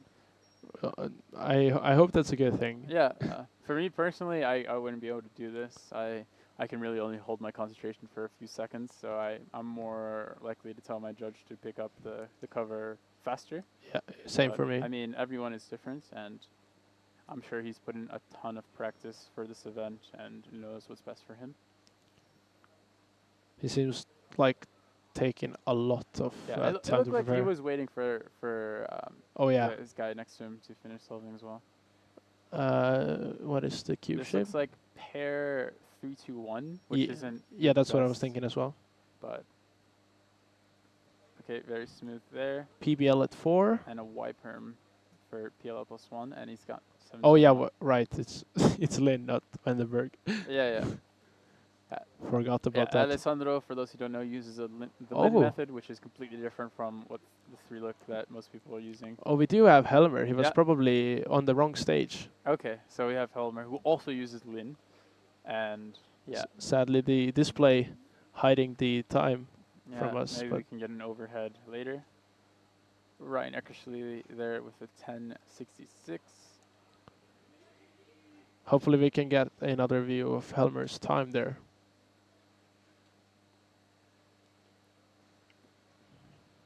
.984. That I don't think that's a +2. Doesn't Okay. look like it. No, not at all. I'm not sure if that's the start he's looking for. I'm not sure if he's doing that much practicing these days, because yeah, I haven't seen that much activity from him in the past couple of years. I think that he's like still like. I remember he told me like year ago or something that he does still practice, and Okay. I think he is still getting like low 7 averages. We could check actually.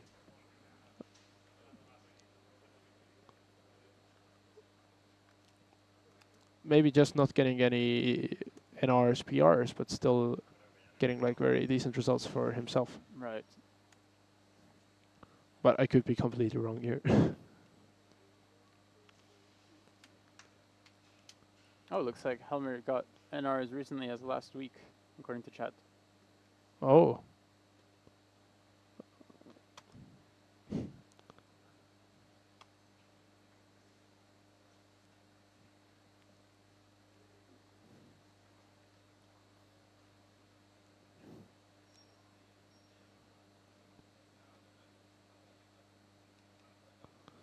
He broke We NR. have Olivier Voss in the Cube Diction.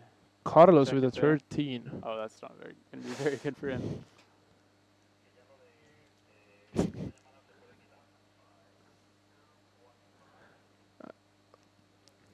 Helmer broke NR for the first time in 4 years. Did he break single or average?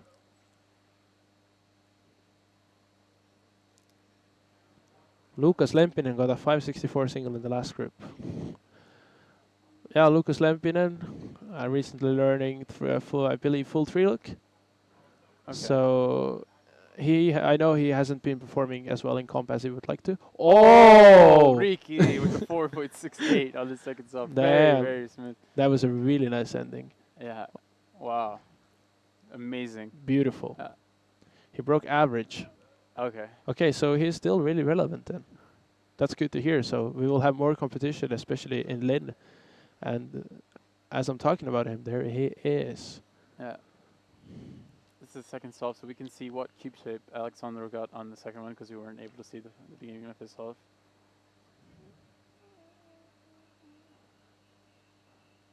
Tjena och välkomna alla svenskar.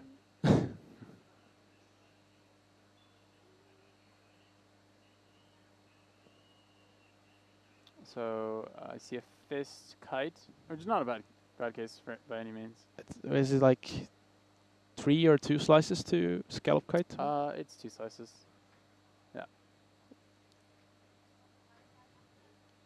And I'm not sure if that's a good deal. This one, 731. Still pretty close to his PR average. Yeah, which was 718.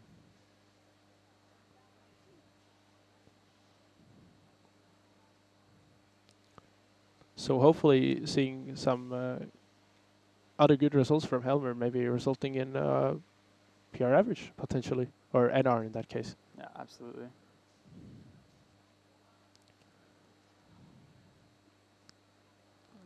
Roy Tamir. Oh, here we have Alejandro Soriano to his right.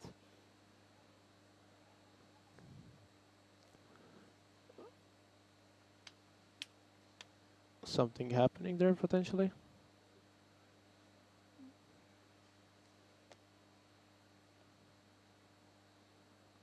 Yes, I am still here. Remo is still here. We have Olivier Foss and Ryan Eckersley. Olivier doesn't look to be that knowledgeable with his growing cube shapes. Ryan about to finish here. 10:08.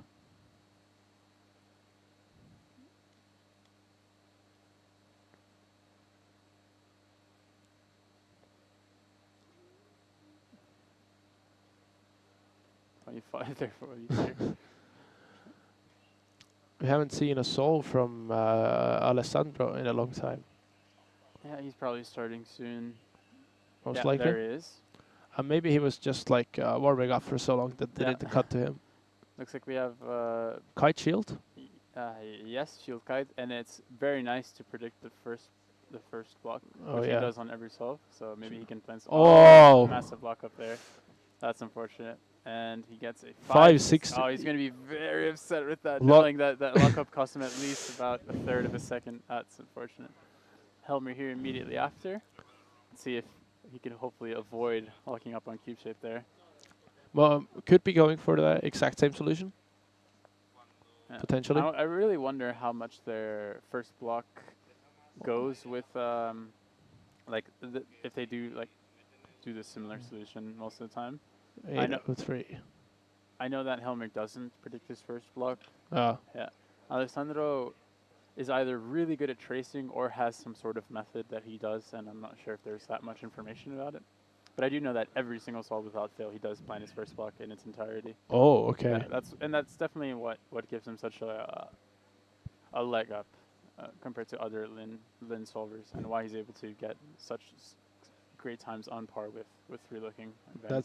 That's actually seems pretty complicated to predict the entire first block. How many pieces is that? Like, is it 4 or 5? Or 3? Oh, it's still like 3. Corner edge corner. But oh yeah, you don't build the. he knows how to do it for every single cube shape, and yeah, it's crazy. Here we have Ryan Eckersley from the United Kingdom. Ryan has a very smooth turning style. Oh yeah, that's beautiful. Oh, he did unfortunately mistrace though, so he's got edge adjacent parity. Still an 11. Yeah, not bad at all. Okay for a second round. Actually, before I said that, like I assume that 10 average gets into the second round. I think it's more because here we have 125. Last year's we only had 80. Okay, yeah. So potentially, maybe even like an 11, 12 average will make it. Yeah, I think it's a bit too early to tell, but yeah. Starting to get in our first results in WCA Live. Currently the first place belongs to Moritz Lotz from Germany. We have Alessandro again. So Alessandro right now, he has a counting 5.6. What was the first solve? First solve was 721, so he's gonna continue looking at. He could just be on pace for that another ER average. So if he needs like some mid fives, yeah. or to count at 4. Oh, this does not look good at all. Yeah. Got to PL +1 at like high 5. So counting sound for him. Yeah, it's unfortunate. I hate to see it. Harsha asking, do European comps in general not use squad covers? I've seen some, not that many, but definitely some. There are definitely, yeah, squad covers exist everywhere. It's hard to get however many they need to do it concurrently. Yes, we have around 120 people in each group in total for the 5 stages. So yeah, 120 squad covers sounds kind of expensive to me. Yeah, and also this is there are a ton of countries in Europe, and every country is different. At least we have the inserts to prevent layers turning. I don't believe they're using inserts either. No, they are. I saw. Oh, okay. Then that's at least keeping the puzzles fun. So Helmer on his 4th solve, I believe. Yeah, and Olivier on the left. Helmer is accounting 8.0.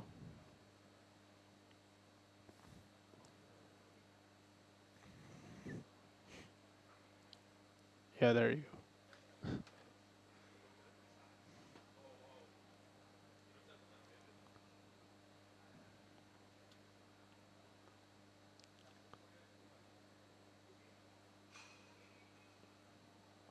PLL +1 at, was it 5 or 6? Not the best solve from him. Best possible average is like a 8.2 or 8.1. Yeah, something like that. Which probably is very doable for him. I don't think he's gotten any crazy times or anything. On the right we have Maxim Olenik from Ukraine. Getting a mid-10. 14. Alessandro here for his last solve. Maybe we can end it very strongly. We'll see. Best possible should be like a mid-6. Sub-7 for sure, but... Yeah. Oh wait, he has that 4. No, yeah, it's probably So like high 5. No, yeah, it's definitely sub-6 then. These cube-shaped lockups are killing him, unfortunately. Maybe some nerves there. 562. His PLL +1 execution is actually insane. They're all very clearly well thought out and drilled. The algs are good, but yeah, his cube shape and second block looks to be costing him a lot.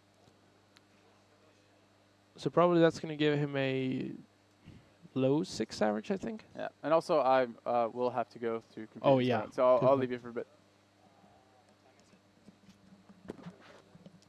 So I'll be handing it off to Sean School.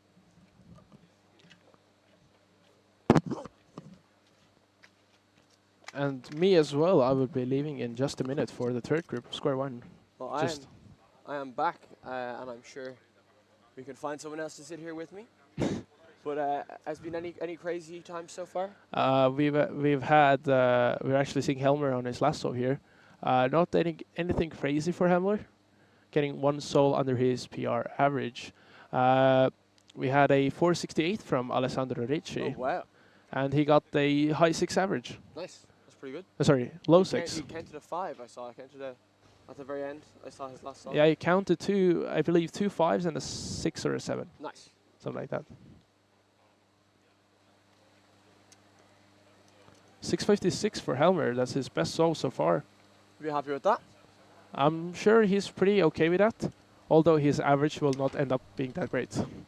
But it's time for me to go to Square One, so I will leave you here with Sean O'Toole and Erik Akersteig. Good luck. Thank you. So I'll see you later. Peace. Hello, Erik. How are you?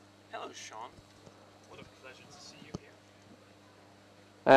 Have you been paying attention to Square One?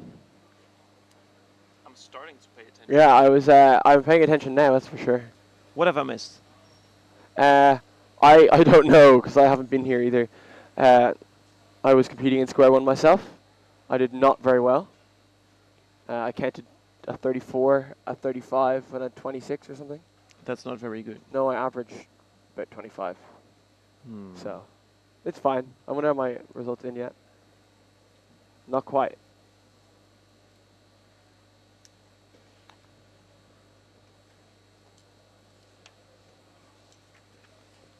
So we're just coming to the end of the second group of square one. So we have one more group to go before lunch. And then immediately after lunch, we'll have the opening ceremony. So that's going to be good. I heard they had to move the stage when they were building the venue to make enough space for the opening ceremony. So Sounds promising. apparently, I'd say there's going to be something pretty big happening. Exciting stuff. Uh, Hey, Ranier. Hey, hey.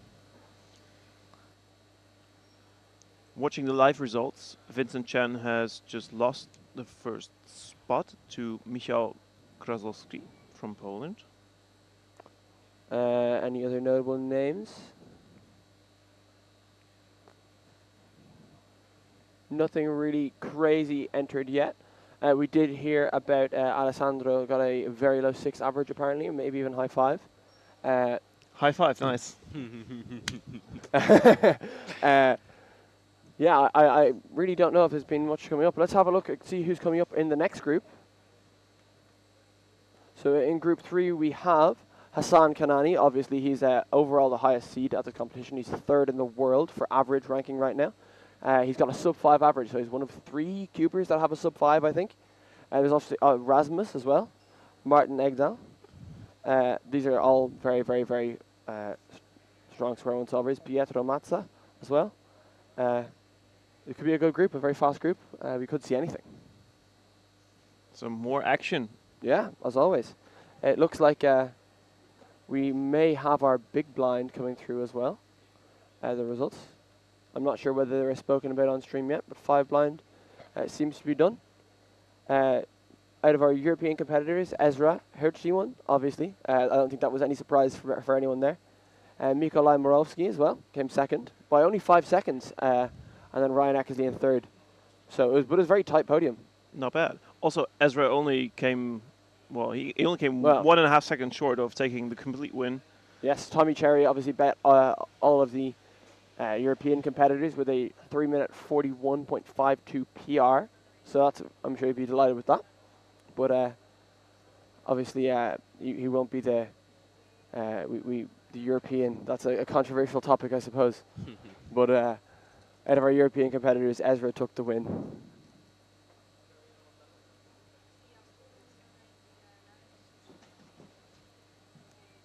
No, Felix, I haven't been lifting.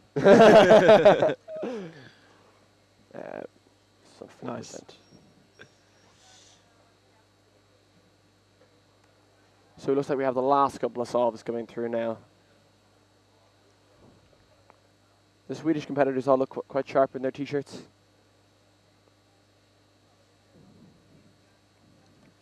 Here's us Definitely. again. Yeah. Yeah. Do you have any good results so far? Have you been competing at all today, Eric?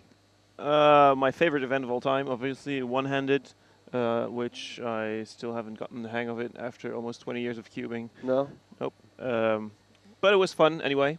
And Eric and I had an official 5-set match. Oh yeah, that's, Oh, yes? that's right, that's right. So we did almost 100 3x3 solves. Probably. Wow. Yeah. That's a lot of solves. Yeah.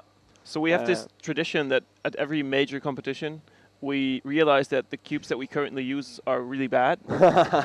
We instantly buy a new one, and then we race each other with this new cube. Yeah. We decide to compete with this new cube, which is obviously the best idea ever. And then regret it. And then regret it because in the first round, the results are obviously very bad. Yeah.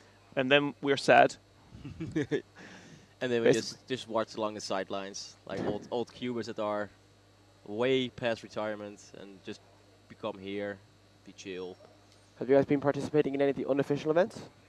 Yes. Yeah? Yes. What did you do? I've competed with my wife for Yes. team lines. Yes, how did you do? It was very surprising to see that there was no inspection time for this version of Team Blind, which we were not prepared for at all. Patrick there with it. Is that an 18 or a 10? That's I think that's a 10:48. Yeah. Yeah.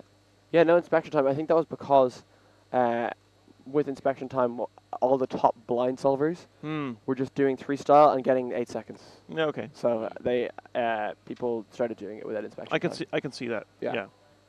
It's just that we weren't prepared Yeah. for it at all. And then we only have commands for or codes for the Y cube rotation, Yes. because that's the only one you really need in a speed solve normally. But of then course, whenever you start to solve, yeah, you're not in what. Yeah, okay. and now we had to figure out like the X's and Z's or Z's, whatever. What do you say? I say Z. You say Z. European is Z. Yeah. ZBLL. Z. Yeah. And then at some point, we were an S move off, and then I didn't know how to explain the S move. Time van der Reden 8:19, former world record holder. I think he had the first sub 5. Oh, no, maybe the second sub 5 with 4:97 in 2017. I can check this. Please do. Yeah. No harm to look back over our previous records anyway.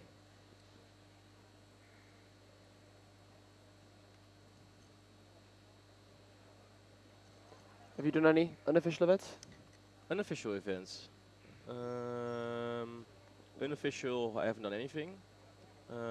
Official, I've competed in Megaminx yesterday. I did 5x5, which was fun. Yeah. Because my cube is really terrible. I think it's 6 years old. Wow. I heard there's the possibility of getting new cubes at this competition. There is, but 5x5 is already like didn't make the second round, I think. What was your average? Like 120. No. Oh, no. Timon did in fact get the first sub 5 in May 3rd, on May 3rd, 2019. Oh, it's not that long ago. We have Hassan Kanani now starting. Hassan, obviously, as we said before, is our top seed for this competition and is ranked 3rd in the world.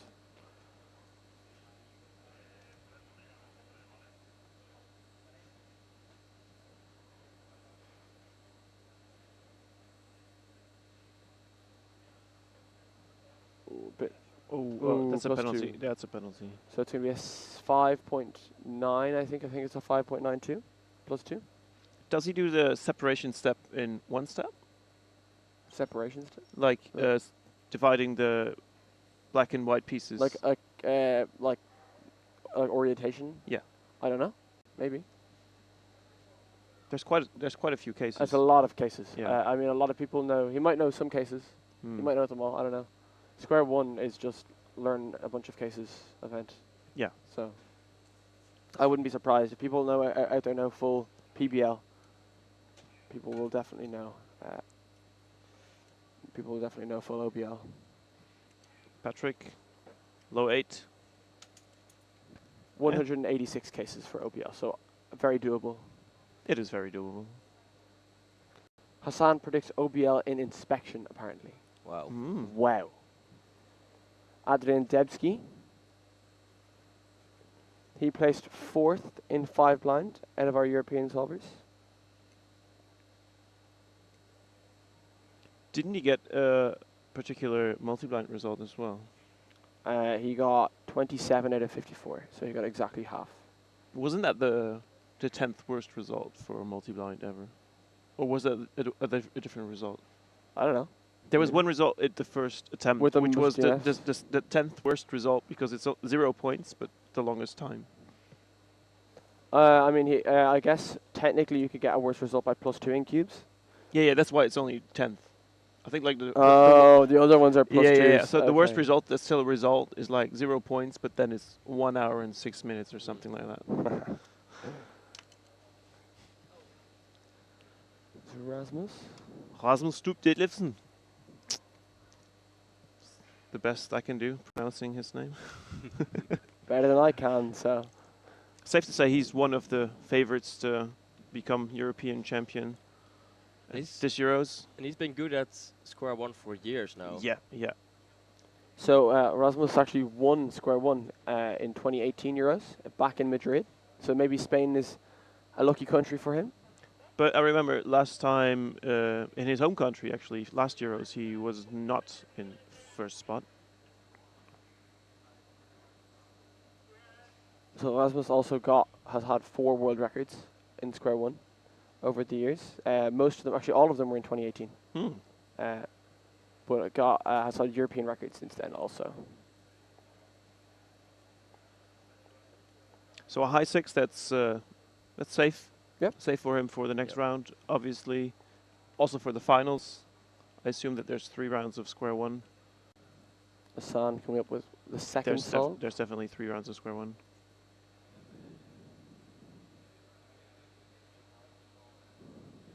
Now let's watch that planning cube. But there was a pause. There was definitely a pause between cube shape and then the rest. I guess maybe he doesn't predict it every time, or maybe that was the exception. Patrick Pons.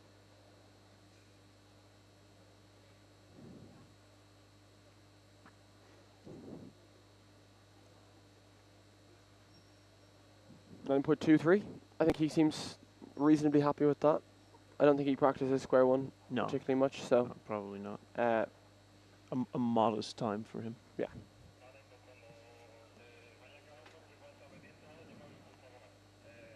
So Sean, how about yourself? Did you do any of the unofficial events? I've not done any unofficial events. I've only done the Megamix, square one, clock, Scube. That's it. You can try the two-handed, one-handed. I think that was only yesterday, right? I think they do different ones per day. Ah. I think today is Magic, and that explains something. Something else. I'm not sure which one it is today.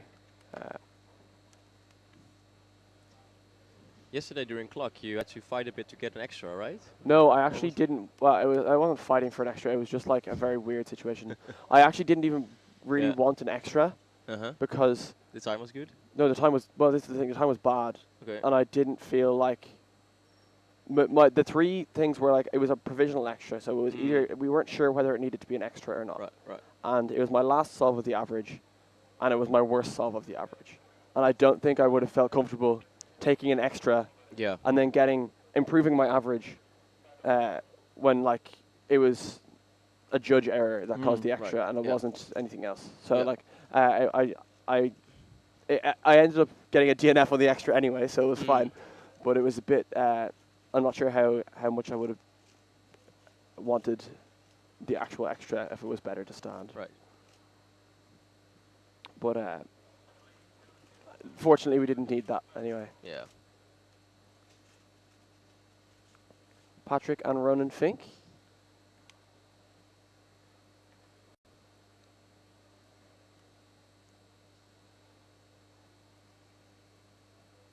So today is the mini guide for challenge and the Magic.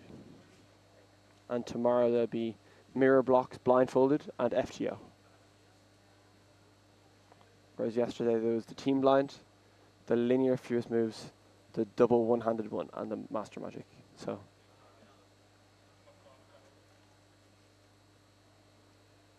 let's see Hassan's inspection skills this time. Off he goes. Now, definitely more pauses there. But that was really short. It's very impressive, isn't it?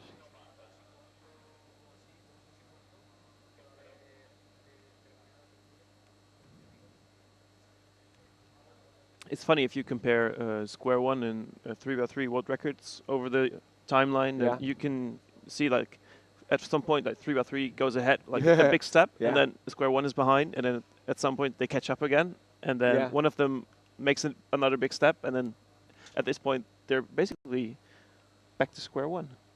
Hey.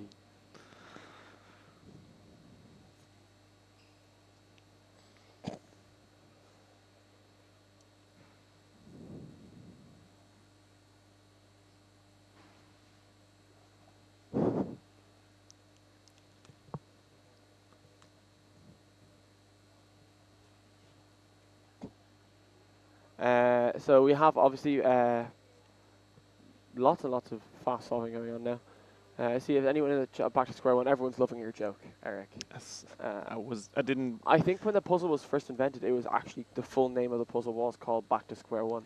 Do you still know the other name for the puzzle?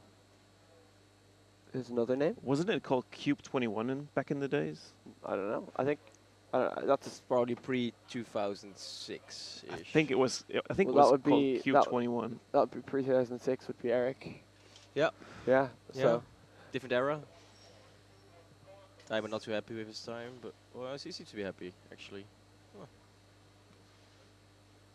Rasmus. Rasmus got a low, like a mid 5. He's got it in a high 6. He's turning quite slow. There. And this is, hopefully for him, his worst solve.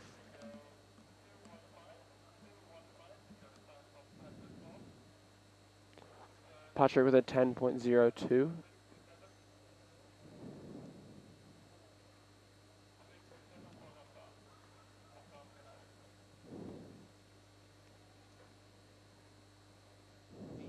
Hassan in the back there. Let's hope we can get the overhead shot. Oh no, he's in the back row. We don't. It doesn't work today. Shaky turning, but still. He doesn't look, 7. doesn't look too happy though.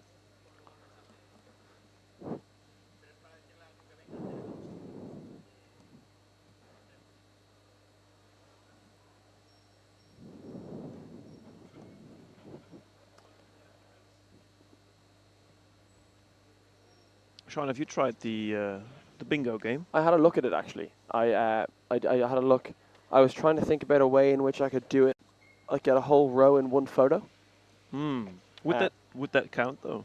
Yeah, apparently so. Would be I asked funny. about it. Pietro Mazza on the screen now. Yeah, but I was thinking about it. I might try and find a way to do it. The issue is finding stuff that happens one at a time. It's easy to find someone with the same year WCA ID as you. Well, okay, for some, or things like that. But well, like an official time with 3 more consecutive numbers in a row, that could be a bit more annoying because it's only there for so long. Yeah. And like the bottom right is something you only can do on the exactly on Saturday. Saturday or Sunday. Yeah. Are they? Do they all have the same layout? Because Yeah. I remember, I think wasn't it Worlds where the squares were completely mixed up? In 2023 in Korea, you mean? Yeah. I don't think I did the bingo then. I think they scrambled all the squares. Maybe they did. I actually don't know. That's a very good question.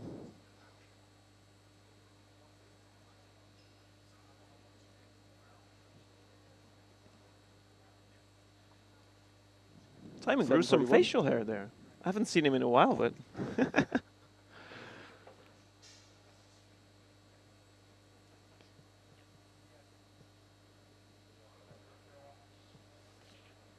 Any solves that you're looking forward to, or any solvers you're particularly looking forward to watching this this afternoon, Eric?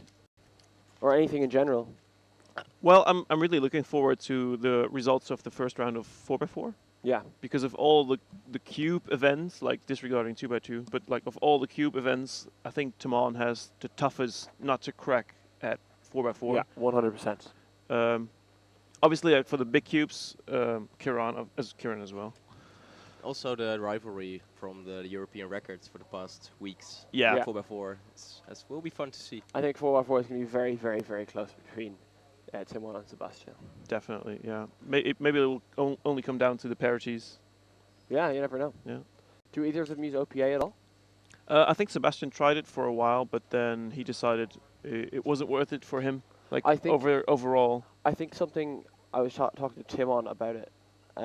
It's when you use it all the time and you get quite good at it, your average time doesn't change, but the variance in your times becomes tighter. Yeah.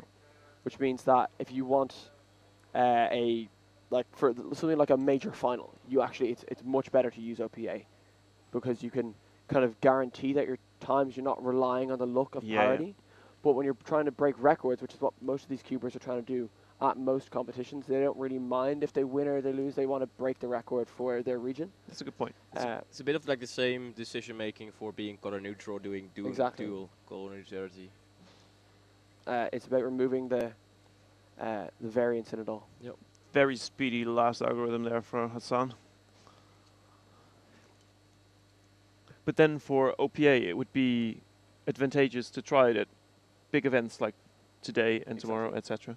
But then, But the thing is, if it you're not like used to it, you yeah, have to practice it a lot. if you don't do it in any of the other competitions, Exactly. why would you do it here? Exactly. So I think it's just, while it is definitely a very strong method, I think for the goals that most cubers have, it just doesn't quite fit. Yeah. I remember last Euros, I predicted that in the next Worlds or next Euros, everyone would be doing OPA. Turns out I was completely wrong. Yeah. I guess unless something comes up which makes it way more efficient, it's not Yeah. impossible. But I mean, you always have to. I mean, I tried It's it a as new well. method, I've done it in competition as well. But then you always have to keep an eye out. Don't make a mistake during Yeah. centers and the whole thing. I mean, it's just Counting. somewhere in the back of your Yeah. mind. You're like, I have to be careful. I have to be careful, and then you lose time. Yeah. You always And lose time. Like all good 4x4 solvers are good in 3x3, so they have a high TPS, and then doing OL parity when you have high TPS is Yeah. less punishing. Exactly. If it only takes 1.5 seconds. Yeah. Yeah. But all these methods are developing. Like it's only new, really. It's only relative to most methods. It could have like a no flip started with clock years ago, and people started developing more methods. You know, it could change, and it could become more efficient as time goes on.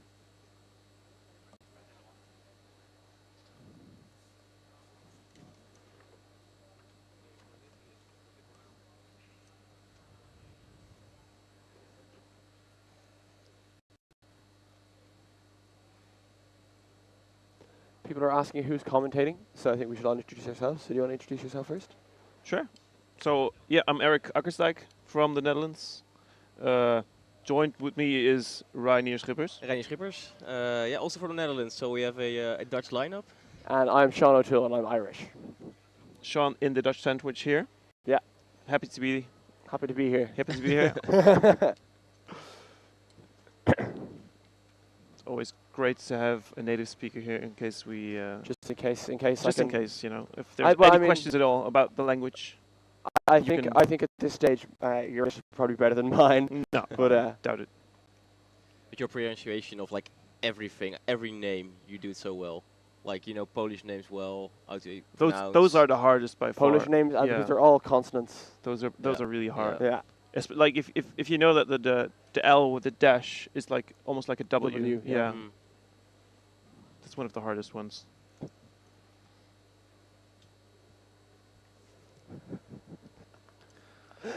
Okay.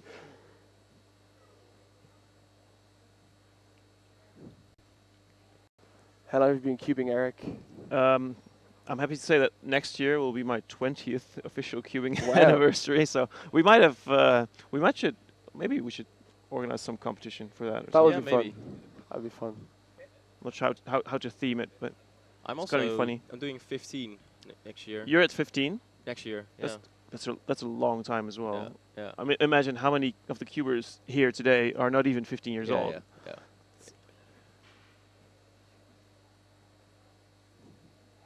How about you, Sean? How long have you been cubing for? I first competed in 2017. That's still yeah. It's respectable time. None of these post-COVID people, you know, Mm. I got in there beforehand. Yeah, first competed in 2017.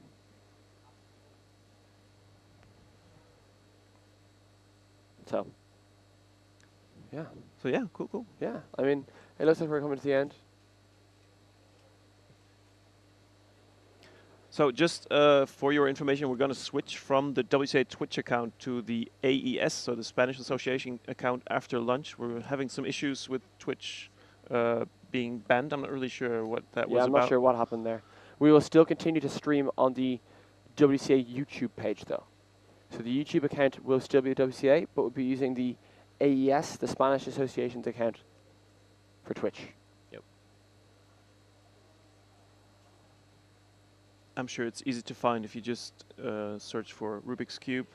I'm Twitch, sure it will be there. Yeah. and we'll be sure to link it as well before we go offline.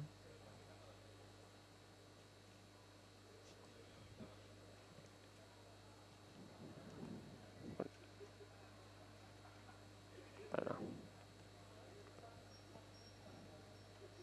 So we're finishing off this last Final group. few competitors of Square One, after which everyone goes for a well-deserved lunch. And after lunch, it will be the exciting opening ceremony. I've been very much looking forward to this for a very long time. It looks like they're actually starting to set up for the opening ceremony now by the Nice. tables. Yeah, I think there's not much more to talk about for Square One until our results come through at least. We'll have a look and see, has there been any of the Earlier groups, are they finished? Did we talk about the national record for Yanis with 793, Romanian average national record, as well as a new single national record for Lukas Lempinen from Finland? Yeah, I mean, it's always great to see people breaking records, getting good solves. I'm scrolling through WCA Live now, I'm seeing loads of the little PR thing. People are doing well, people must be happy with themselves. And there's still loads more results to be entered, so I'm sure we'll be seeing more PRs, maybe even more NRs to come even for this round that's already finished. Also in Megaminx Discord, I have a bot that basically gives me a ping if there's a national record on Megaminx, and yesterday my bot went crazy. How many NRs there were in Megaminx? Yes.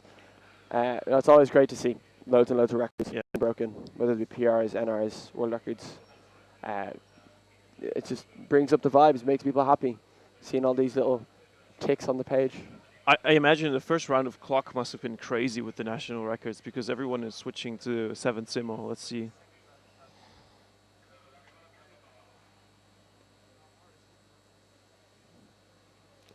Okay. Yeah, lots and lots of records from clock in the first round. All right, we're going to head out for lunch. Yeah. We will end the WCA Twitch stream, after which we will go online again at the AES, so that's the Spanish Association stream. And on YouTube, we will still be here. Still be here, yeah. So okay. We'll see you in a bit. See you after lunch, guys. Make sure to tune in for the opening ceremony.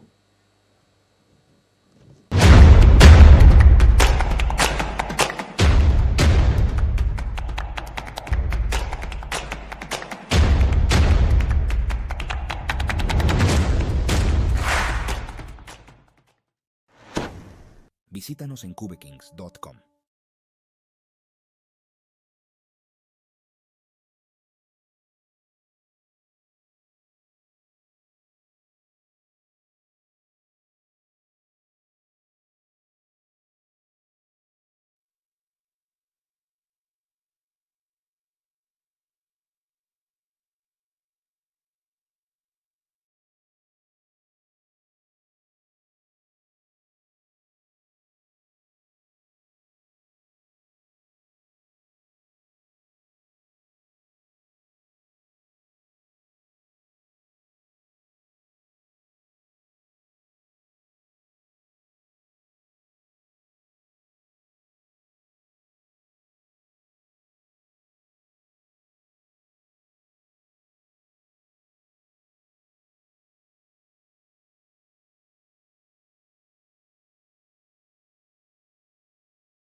So now we would like to thank our secondary sponsors, starting from Cubekins, which is a massive online Spanish shop for speed cubing.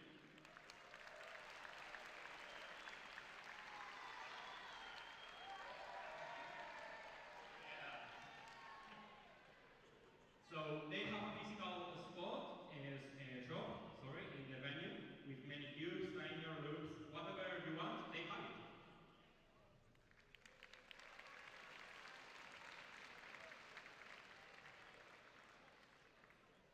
This year, for the first time since Euros 2016, we have monetary prizes for the winners of each event. And also for the Eurocup podium for 3x3, which is sponsored by Cario Games.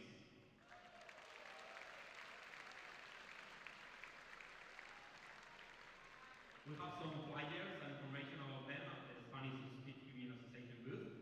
On the same booth, we are being held some unofficial events like Team Blind or FGO. So we would recommend that you take a look.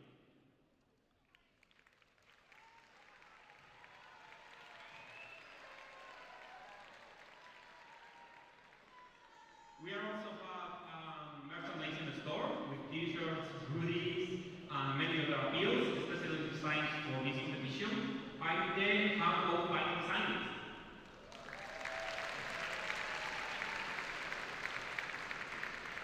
We would like to also thank to the other regional organizations, such as Euskal Cubing and the associations for France, Madrid, Catalonia, and Almeria.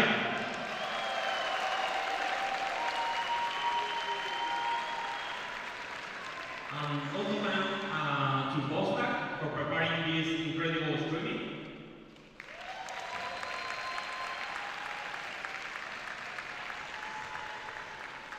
Thank you so much to all the staff and team leaders. They are working so hard to make this event really, really good and go smoothly in the session.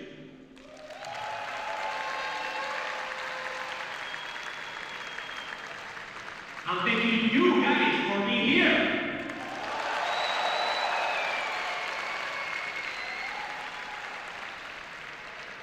And last we would like to thank the Pamplona City Hall for all the support they have given since the application back in 2022, and for making this long path of organizing this competition much, much easier. Thank you so much.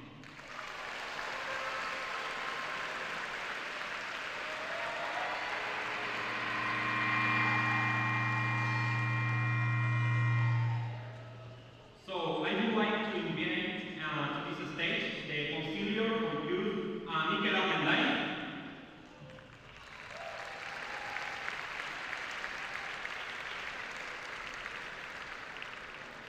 And also Garbiñe Bueno. So whatever you want. Thank you. Egun on guztioi eta ongi etorriak Iruñera. Eta eskerrik asko Iruña aukeratu izanagatik Hugo Rubik txapelketa hau ospatzeko.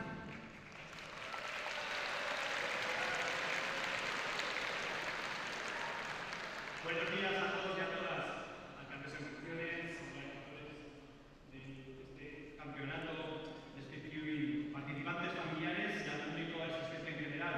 En nombre del Ayuntamiento de Pamplona quería daros las gracias por soñar que este gran evento, el mayor de este tipo hasta ahora organizado, podría ser una realidad en nuestra ciudad, en Pamplona, en Iruña. Enhorabuena a los organizadores, al entusiasmo y ilusión de Julen y de Alejandro, que son con los que me ha tocado trabajar y reunirme, a la sección española de speedcubing, a todos ellos porque han superado con creces todas las expectativas. El éxito es de ellos y ellas y de todos y todas los voluntarios y voluntarias que a día de hoy hacen que esto esté funcionando a la perfección.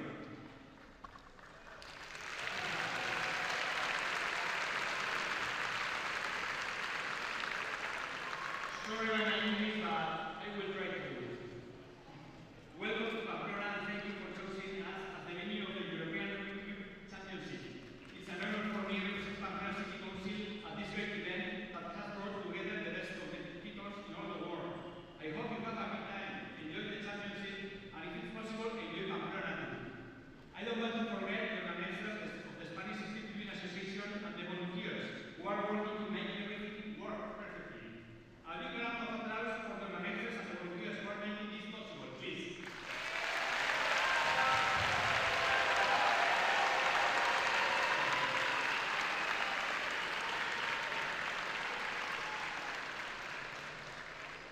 Sorte on guztioi eta segurazki denak txapeldunak izanen zaretela.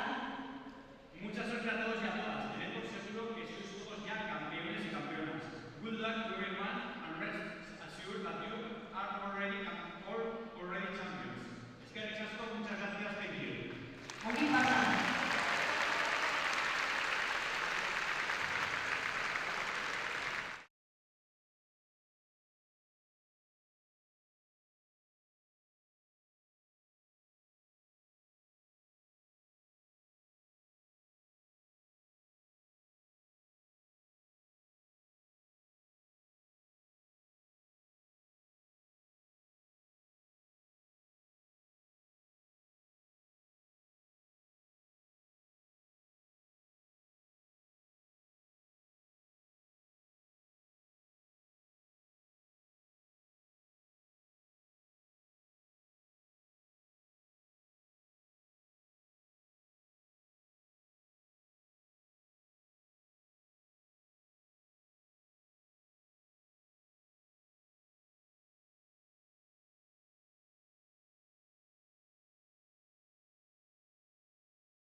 These dancing giants are a popular tradition here in the north of Spain, and Santiago Comparsa's giants represent different characters of the Navarra Basque mythology, such as Subiñe, Mari, Basajaun, or Tártaro.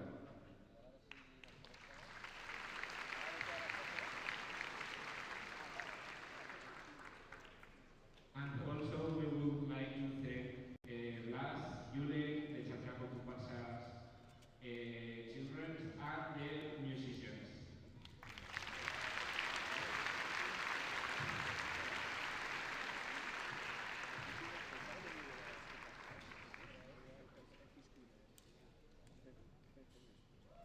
Okay, flag bearers. Let's start with the parade of flags.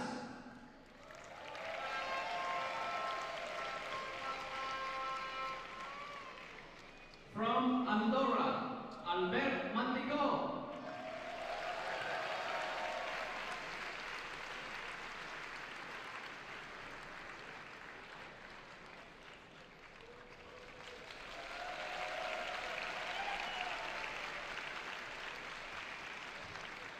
From Armenia, Grigor Saberjan and Manis Rabatspanyan.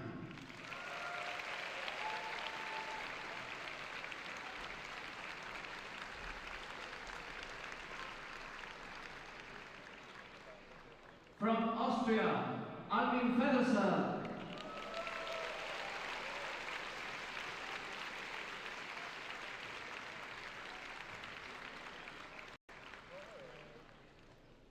From Belgium, Victor Brooks.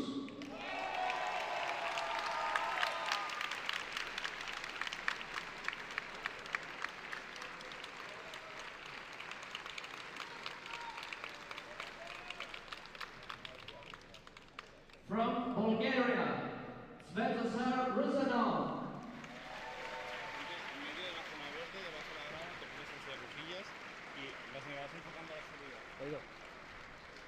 From Cyprus, Panayotis Sayaf and Michael Eleftheriades.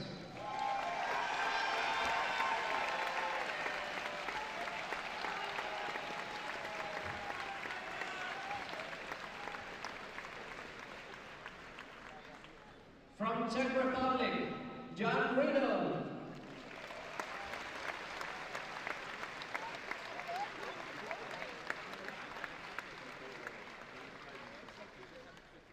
From Denmark, Martin Eagle and Daniel Eagle.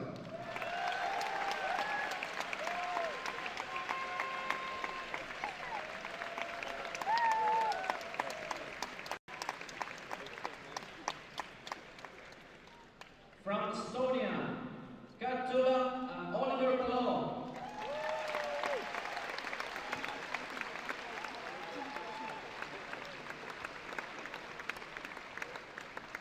From Finland, Vincent von Stans and Olli Pixel.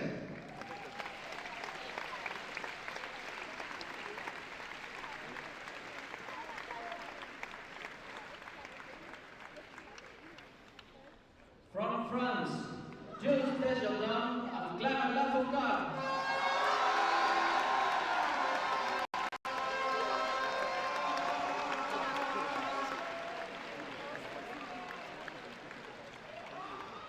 From Germany, Sebastian Bayer and Phil Ickberg.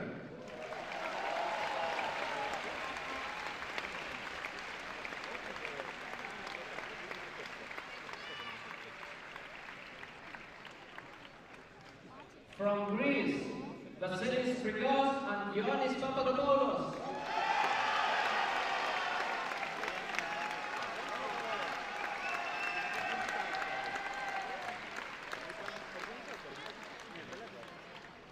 From Hungary, Gabor Sladak and Daniel Baka.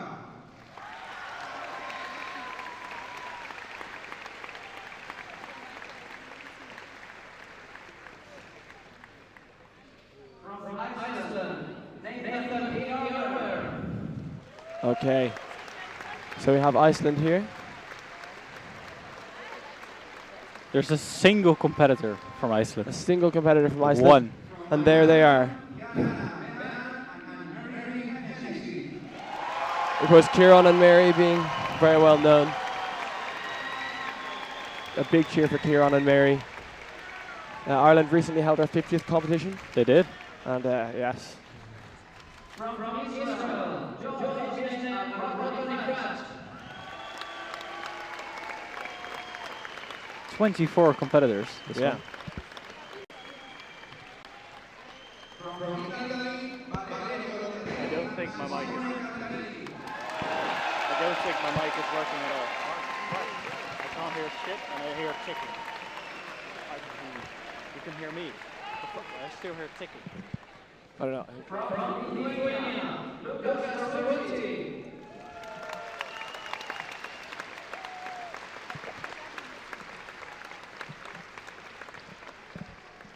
from Latvia, Vladislavos, Like a clock.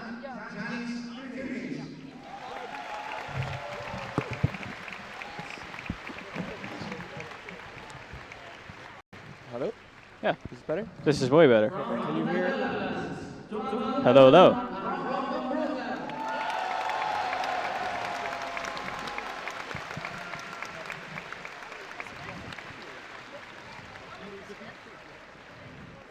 From Malta, Benjamin. Wait a second.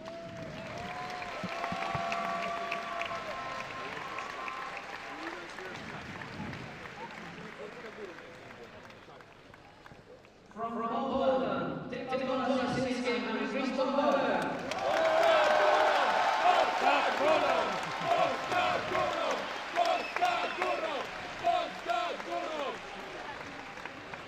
From Norway, Ivi Roger Hansen and Ulrich Branson.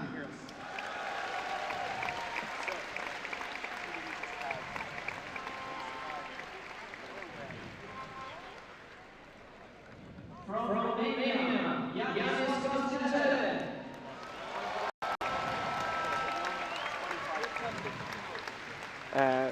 Norway having massive subsidies for electric cars. Oh yeah, they do. Yeah.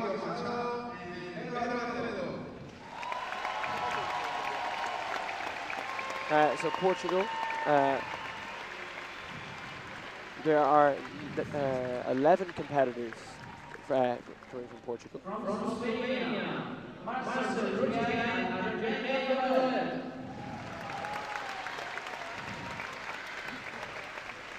10 Slovenian competitors. From Slovenia, Samuel Sissoko. I think you got Slovenia and Slovakia confused. Oh, well, there's three I do that as well. I thought I heard them say Slovenia. Yeah. Well, here we go. 10 Slovenian competitors. From Serbia, Leon Sayer. No, they did say them in a different order. Oh yeah, and they skipped Serbia. That's true. Yes, so 2 Serbian competitors as well. From Spain, Diaz Salmons and Rubén López Juan. So of course, as we all know, Our main organizer. our main organizer, 243 Spanish competitors of this competition. It's insanely how many Spanish people are here. It's the only country to have held 3 European Championships. From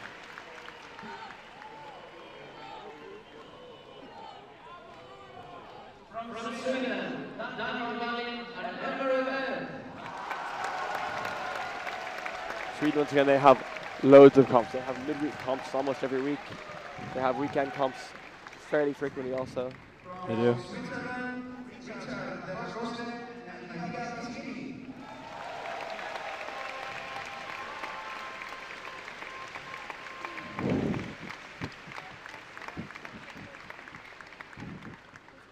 From Turkey, Tolga Kangatati. 8 Turkish competitors in the competition. From Ukraine, Daniel Yakin and Lee Belmi. I'm sure you can hear on the stream a massive cheer for the Ukrainian competitors. They've got a contingent of 17, which is pretty high compared to a lot of the countries actually. Finally, from United Kingdom, Jason Alonso and Eleanor Sina. Eleanor, part of our streaming team as well. So the UK has the third largest contingent of competitors in this competition, only behind Spain and France. And along those, Nicholas Archer, one of the fastest improving OH solvers. Seen some UK NRs this week already with LEJ as well, getting big cube. Was it 7x7 average? I believe? They've been doing well, yeah.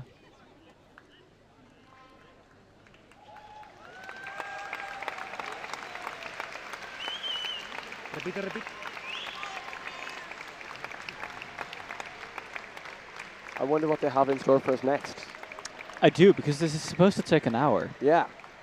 And we're only halfway through or something? Yeah, I guess they probably will have some time to reset the stage and stuff like that as well.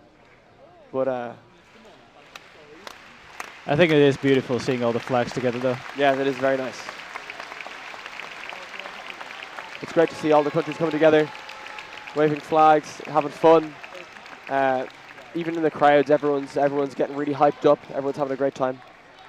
I think there's almost more flags in the crowd than there are on stage. Yeah, probably.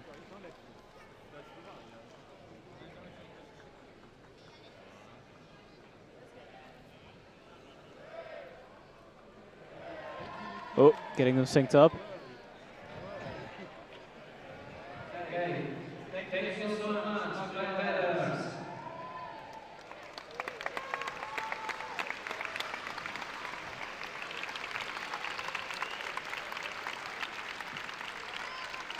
So you see all our flag bearers walking down the stage there. See, you can see the Swedish a mile away in that crowd. Yeah. You can really tell they put the effort in.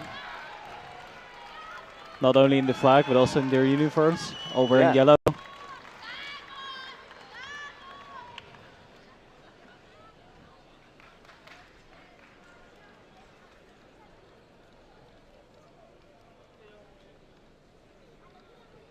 Yes, I mean it was very. I had no idea what was coming for the opening ceremony. No, me neither. It was great. It was complete surprise. Yeah, it was very, very, very cool. I have to say. I saw some of the giants like peeping out from over behind the stage. Yeah, I think Kieran sent a picture too. Sent a picture.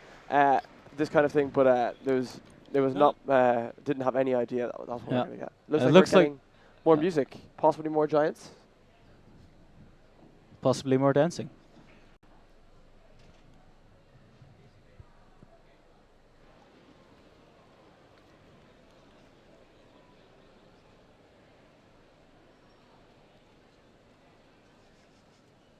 Apago el walkie, ¿vale?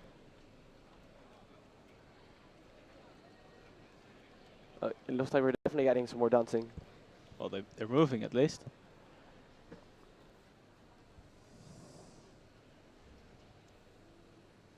So I'm not sure whether how well the stream could hear, but it was announced earlier during the Olympic ceremony that these giants all represent different figures within like mythology in the Basque region. So I imagine it's going to be difficult to hear us. We might just stop talking. I think we have to. Yeah.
This has been the Rubik's WCA European Championship 2024 opening ceremony.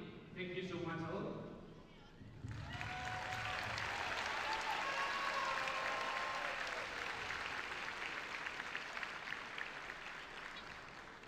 And also, if you want to take some photos with the giants, they will be in that corner.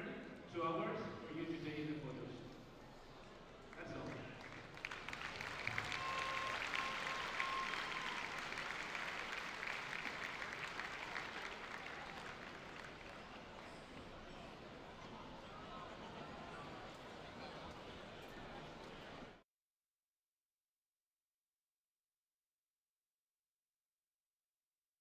Also, after watching that, to be honest, I don't know Yeah, about it was you. very cool. It was. I can't imagine because the people that were in those costumes were just children, like they were just kids. Yeah. So and they're jumping in them as well. Yeah, it was very impressive. It's impressive. Yeah. And also, I noticed, chat, that you were curious about the one-eyed giant. I did some research, and with that, I mean I have Wikipedia right in front of me. He is called Tarturo, and he's in Basque mythology an enormously strong one-eyed giant, as we saw. And he's said to live in the caves of the mountains and catches young people in order to eat them. Okay. So I guess sleep with one eye open? Yeah, I guess that's one way to combat this issue with younger cubers taking over the world. Yeah, that's a good point, actually. Yeah. Yeah, should we look at what we have ready for us this afternoon? Yeah, 100%. So Yep. coming up immediately after this, we will be starting 4x4. We have 5 groups of 4x4 5 on groups 5 of 4x4. stages, so All on 5. That's a lot of. it's That's a so lot many of people. 4x4. That's a lot.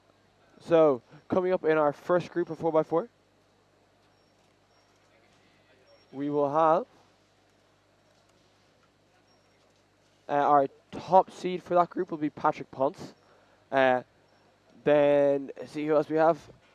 There will be also some others. Zetaraya Moshavi on the blue stage. Mats Volk will be on the orange stage. Janos Berecci will be on the green stage as well, with Martin Egdahl, Alvin Rotz, Tommy Cherry. That's all the big names really for the first group. The second group.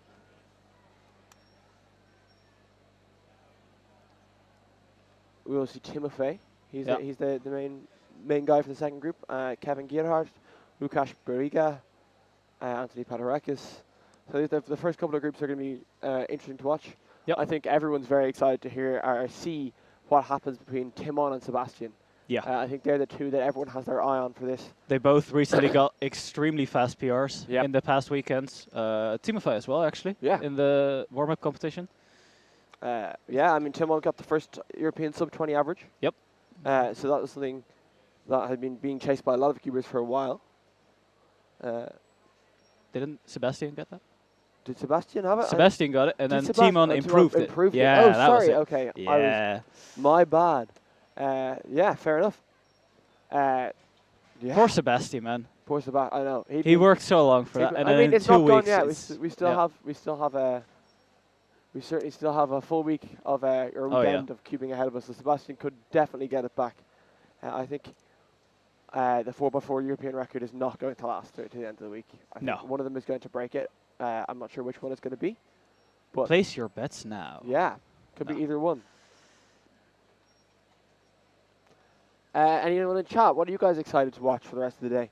So for the rest of today, we have 4x4, we have and Pyramix for the rest of today. So I know there's a lot of very fast Pyramix. You're forgetting FMC attempt 3. I think I'm most excited for FMC. We are going to crown our FMC European champion. You're correct. Yeah. So we are. That could go any way as well because there's a lot of very good results in the first 2 attempts. It's still all to play for, really. It is. We could get a 16 scramble. It could get a 16 happen. Scramble. So there's a couple of people that will be looking at sub-22 potential for the mean. A couple of people mainly also looking at 24s. But Jan Riedel is definitely the favourite at the moment of being a full move ahead compared to the other two, or the rest of them.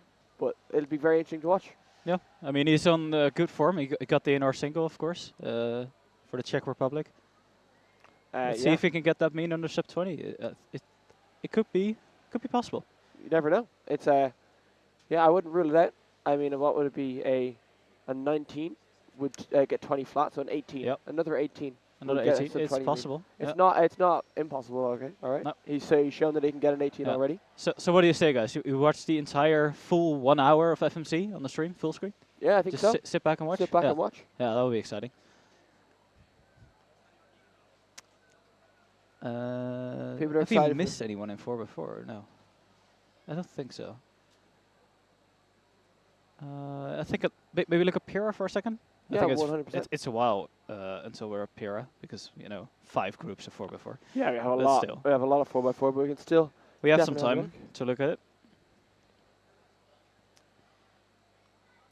Pyraminx is even more groups actually. Pyraminx 7 groups. Wow. I'm all the way in the 7th. I think I'm I in will the be here a 6th. while. You are. Oh, I'm in the first group of In Pyraminx. first? Which Yeah. stage? Blue. Blue. I'm on green. Oh, So wow. you can actually might be able to catch my horrible Pira solving. Well, I've I don't not think practiced in 2 years, I think. I don't think I even own a Pyraminx. No. Yeah. I stole one from a friend, and it's okay now. Yeah. And it'd be very interesting to see. We have a few very fast cubers in the first few waves. Namely, in the first group, we will have Ed Burgess. He's the UK NR holder, I believe. No, actually, not the current UK NR holder. It's only his second European Championships as well. Yeah, only a Is that second year. correct? He came 12th in the last European Championships, but that doesn't say anything because overall ranking is top 23 now for average. Matthew. Oh boy. Even the phonetic pronunciation here isn't going to help me much. Chauvier. Yeah, I think that's I close. think that's close. Yeah. Well done on that. Yeah, I'll take it. With another sub 2 average, and then Jules Desjardins, one of our stream team members, is also third seed in that group, with a 2.02 average. Very close to sub 2. Very close to sub 2. We have a few more sub 2s in our third wave. Emile Henri Uber, Diego Alfonso, and Remo Pihe will all have sub 2 official averages. They're all very strong cubers, and realistically, anyone that has a sub 2 average probably could. Yeah, but it's a championship. The times don't really matter anymore in the finals. It's nerves. Exactly, it's all about being able to hold your own. Jonathan Plug, I'll take that one. Yeah, It's thank you. easy. Yeah, that's the one for you. Enda Loftus, he's obviously one of my local competitors with a 1.85 average, ranking 35. Still 34th in the world, and he got that a while ago. Bo Forsell. Jonathan Plug has been on a roll actually the last year. Has he? Yeah, he's improved a lot. He got a lot of NRs. Well, he's seeded 5th out of the European competitors, so it's certainly in prime position to sneak onto the podium there. Bo Forsell, a Swedish competitor. Once again, sub 2 averages, lots and lots and lots of very fast Pyraminxers nowadays. Jakob Hipster, apologies, and Jakob Miszak, also 2 Polish competitors. The Polish competitors are well known to be absolutely wicked when it comes to the short events. Yeah. And they certainly have not disappointed so far, especially in Scube. The Polish competitors, I think, do quite well. Scube, Pira, Theory 3, obviously. Yeah. There's just a force to be reckoned with these days. Let's just have a look overall at our competitors. Obviously, we have Simon Callum. He's overall first seed. He's got the 5th best average in the world. He's got the world record single, of course, the .73. Alexei Svetkov is the first seed out of all the European competitors from Russia, with a 1.53 average. It's actually the same average. 1.53 is insane. Yeah. That's so fast. I don't think I can pick up and drop in 1.5 consistently. Yeah, I couldn't do like the to hold a Pira correctly. No, no, it's not happening. Not a chance. Daniel Partridge seeded second out of all our European competitors. Also seemed to be quite consistent. Been doing quite well in other events. He did quite well in 7x7 and 6x6. I think. He's very, very good, returning to a very strong all-rounder. So it'll be very interesting to see how he does. Yep. Will be. So guys, what do you say? What's the best group in Pira 4x4 or FMC, of course? Yeah. What is the most excited? What are you most excited to watch? Yeah. Also, is there any particular events of the stream that you've watched so far that you think was very exciting to watch? So anything you have enjoyed watching or you were excited to watch? 4x4, of course. Piero as well. Pira, 4x4. 4, Timon. Timon. Timon's not actually an answer here, is he? Because it's... Oh no, he doesn't do Piero anymore. He doesn't do pyramid anymore. No, he decided that he's too slow now. That's what he told me. Oh, yeah. And he doesn't want to do it. Right. Too slow to Timon probably means averaging about 2.1 seconds. Yeah. But I think I can see where he's coming from if he doesn't practice it anymore. Yeah. He doesn't want to spoil pyramids for himself. He wants to still be. He wants to. I mean, enter the as a lot higher. former world record holder, I can see you could think that way. So. Yeah, 100%. Yep. Sebastiano Tronto in FMC. Yeah, I mean he's doing very well. He's currently third, I believe, out of everyone. Multiblind's tomorrow, guys. But I am excited for Multiblind. Multiblind is going to be very good. I think it's been very exciting to be able to watch it on stream, actually. There's a lot to play for. There's a lot of. I know the second attempt, like the first attempt, is only halfway there. I actually have not seen the results of Multiblind yet. We can go through them now. I've been so busy with the stream behind the scenes, so I've. Ezra not got a actually national looked record at- average. Ezra got 49 out of 53. Yes. Christoph Bauer 48 out of 56. So that would be 40 points. Sorry, Ezra had 44 points. Apologies. Mikolai Morovsky with 36 out of 41. So that's 31 points. So currently the podium is 31 points, but I have no doubt that it's going to go up from there. No, it's certainly possible. Especially with the unfortunate DNFs from the likes of Adrian Debski. Adrian is very, very, very capable of getting well over 30 points.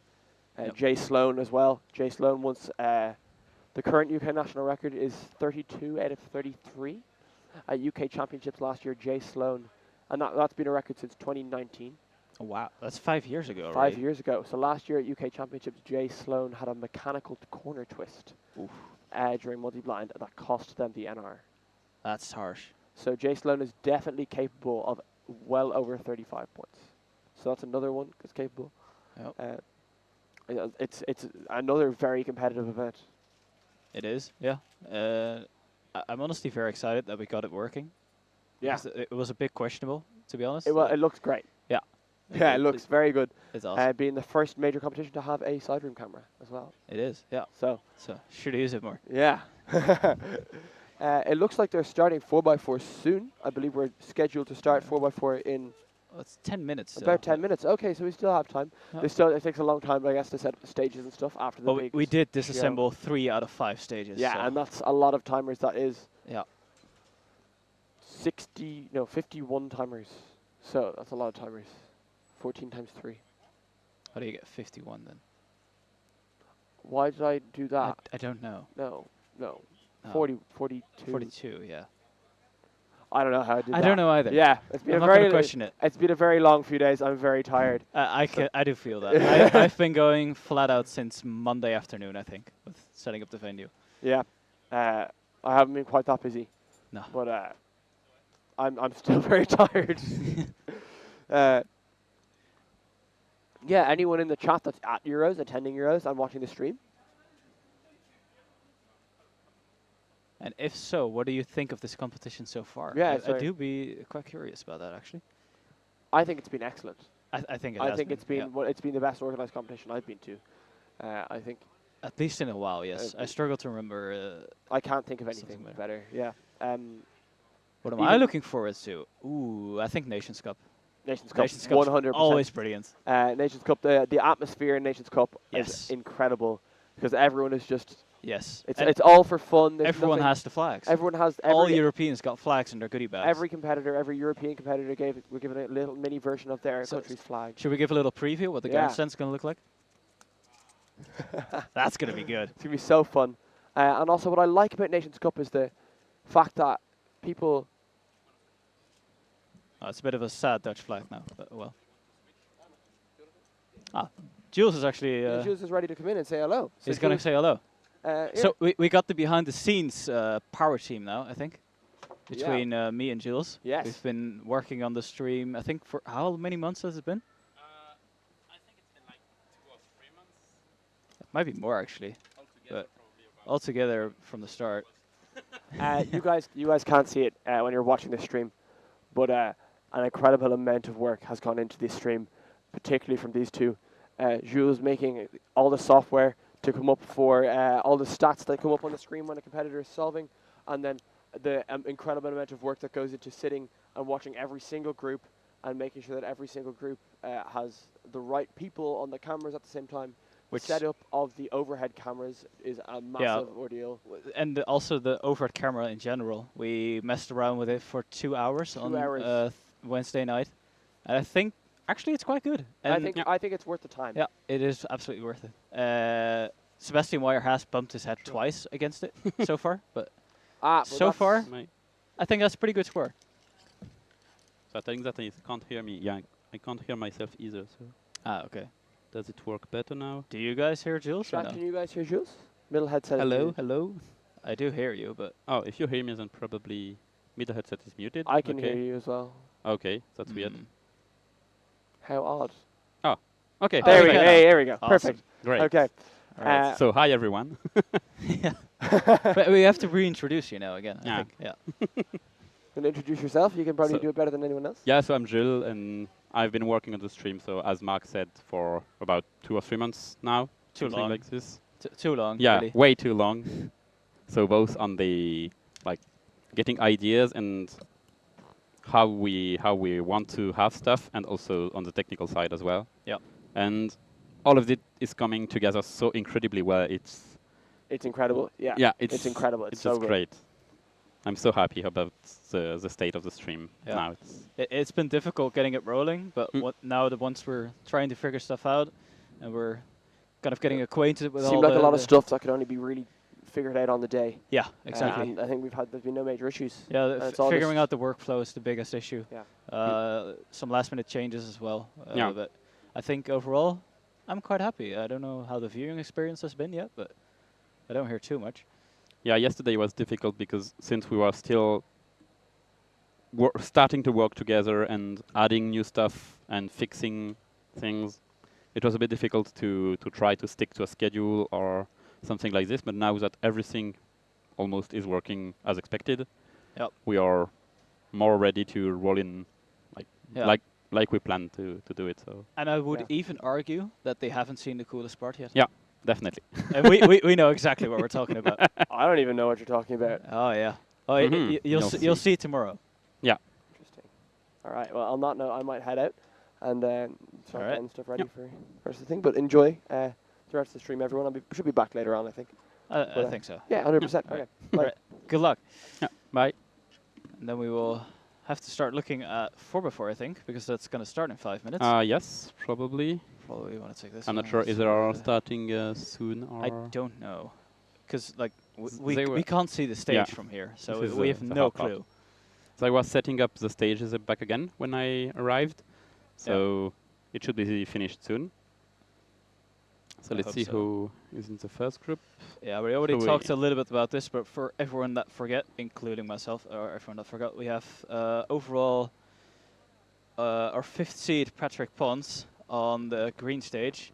We have on the green stage as well Janos Berecki. We have Martin V. Aldil. And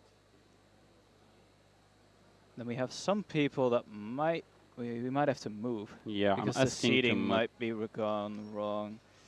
Because we have Mats Falk, who is currently on orange, but maybe we can get him moved to see his solves. Because of course we can see the orange stage, but we don't have overhead cameras on the green stage, or on the orange stage. We do have them on green. Yeah, and also we focus on the green stage to look at when they are starting solving. So because looking at 5 stages at once, my brain is gonna explode that way. Yeah.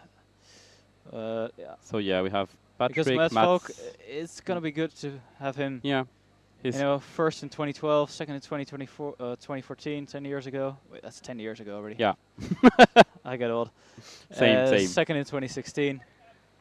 Yeah, I'm not sure if he's still, he may not be as relevant as he was years ago, but he's still pretty good, and I think he's still improving as well. It's not like it's an old PB. I think he has beaten this recently, so... Yeah, I believe at Worlds, actually, last year. Oh, yeah, maybe, yeah. If I remember correctly. Yeah. I mean, he's still ranked 40th in the world on average. Yeah. which is still insanely good. Yeah, this is very, very good. It's Yeah. really good. Like, he may have a shot at podium actually. Like, 9th seed in Europe is pretty good. So we should see him in the finals, at least. So this is pretty good to see someone that stayed relevant all this time. It's really nice. It's not as impressive as Sebastian because Sebastian also has a long track record. But Sebastian is not in Group 1 yet. So yeah, we'll talk about him when he comes, obviously. Yeah, exactly.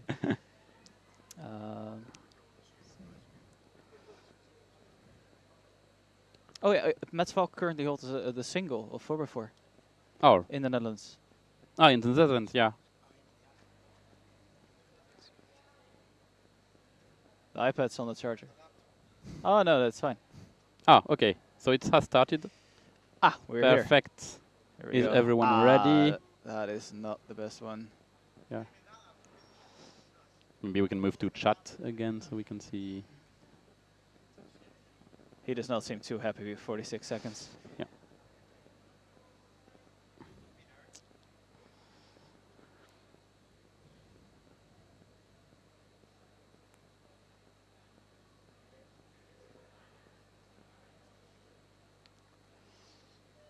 We are still on blue stage.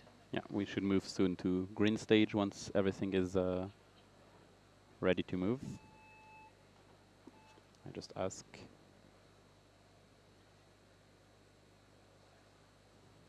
For me, this would actually be a decent time, but I guess I'm just bad. Or not as good. Don't know how you want to call it.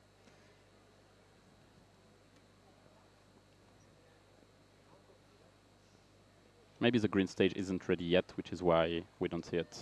I mean, it is the most difficult one to assemble, of course, because the overhead cameras have connections that need to be relinked. And also because it is a stage with the best people, so not all of them, but the best people are always on green. It means also that they are faster, so they can afford to start a few minutes late. So you will finish at the same time as the other stages. So. Yeah. Okay.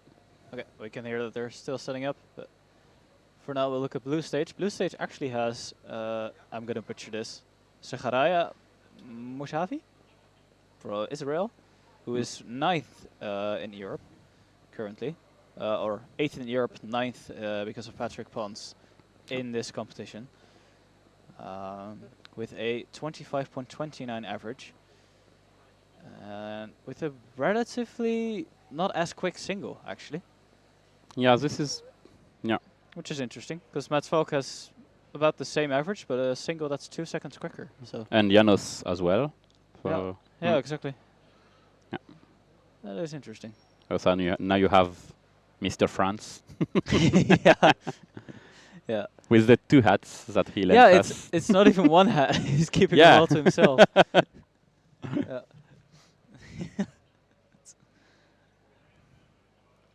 Looks like he has OLL parity there. Yeah. But a nice skip. A nice Niklas. Or oh, once again 2 Frenches. We really do like the French here, don't we? Yeah. I mean, Spain and France are friends. Yeah, fair enough. But actually, also in WCA, people are quite close. I mean, the French and the Spanish community are a bit close, so it's always good to be close to other communities. Yeah.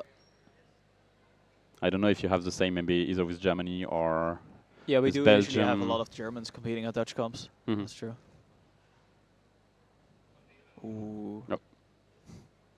Oh, that's not right. Tiny bit faster from the left side. Yeah, but it's not a lot. OLL parity in 2024 skill issue. I don't think. Does anyone really do OPA still? Yeah, I think Ari still does it, and okay. Sebastian. So that info might be outdated, but I think when we talked about it about a year ago, he said he learned OPA, practiced it a bit in comp, but actually the time lost in inspection meant he was much slower on the first 2 centers plus HPCs, because at his level he can see much more than that we can do. So yeah. He sees a lot in inspection and he's losing everything. So yeah, I'm coming back in A few seconds. Technical difficulties. I'll handle the chat. I don't think I actually said Patrick's average yet, but it's 23.07, and he has in this wave the only sub 20 single, and his average is 2 seconds quicker than the next quickest. But he still cannot be a European champion because even though he lives in the Netherlands, he is still representing the United States of America. So that is not possible yet.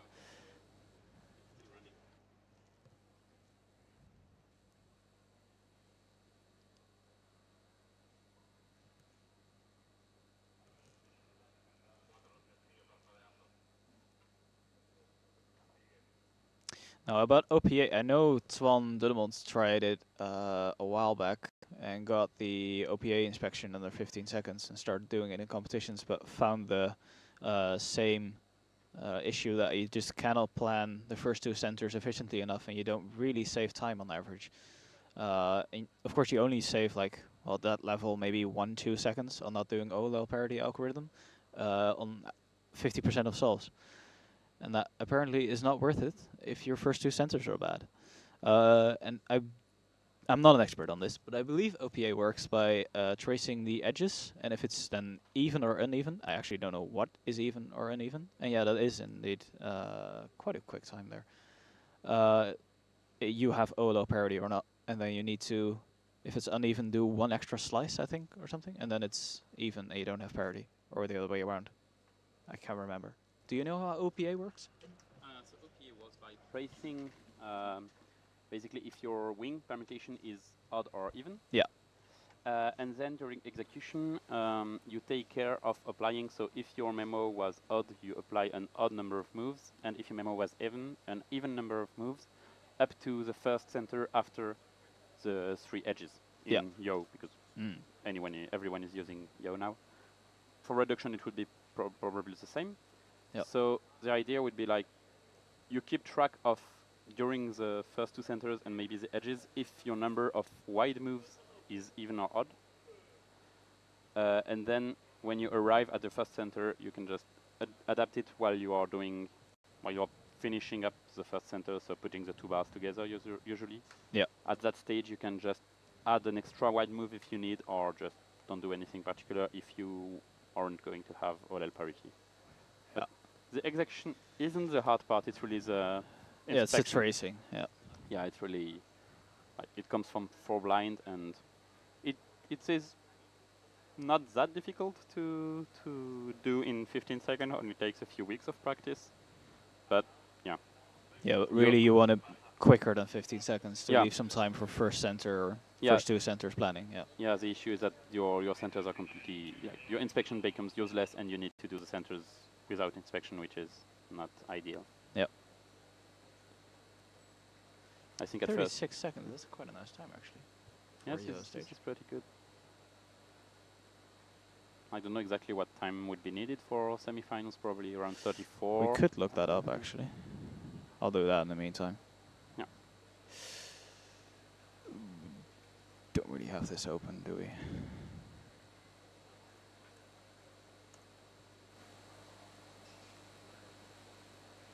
So I think the green stage is still not set up. Oh, no, it is now. Oh, yeah, okay, All perfect. with 30.40 seconds. Alvin and Simon. Owen has been coming to a few Dutch competitions in the past couple of months. Alvin? Yeah, he is snatching some podiums. Yeah, I think I've seen him in French competition as well. Yep. We have a lot of them in an area which is near the Swiss and German border, so we got many competitors from there.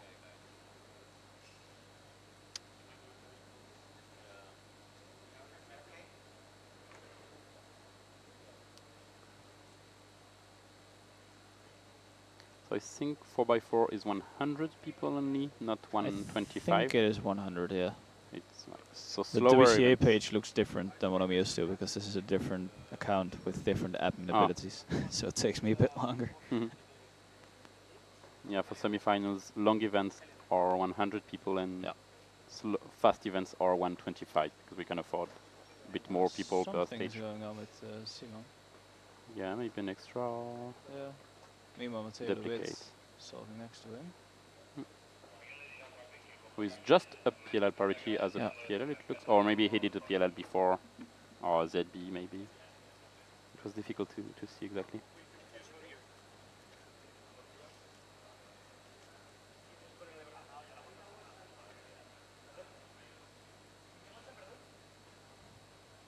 Doesn't help that the Wi-Fi is not the quickest I've ever been used to. Oh, and now we're moving to Patrick on the same station as Matteo was earlier. This is pretty good. Even though they're still handling that incident over there. Yeah, apparently. Patrick rating on it, looks like. Yeah, when I'm competing and someone is dealing with an incident, I always wait because it's very distracting to have people talking next to you. Patrick is not going to do that this time. Why isn't it loading? I can check on my phone maybe if you want. Yeah. It might be faster than this. Probably. Wi-Fi. We're moving away from Patrick to see. That's a mechanical failure. Yeah. And to see Martin.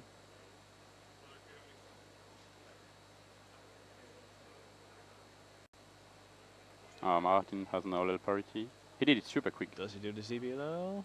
He does. Yeah. And doesn't have a hidden parity after the DLL, which can be an issue if you are used to like seeing the ZBLL with not that many that's sides. Not the best time for Patrick, actually. Yeah. I think he's pretty disappointed. We didn't see the amount of parity, so probably at least OLL on this. Yeah, I'd hope so for him. Yeah, actually, yes.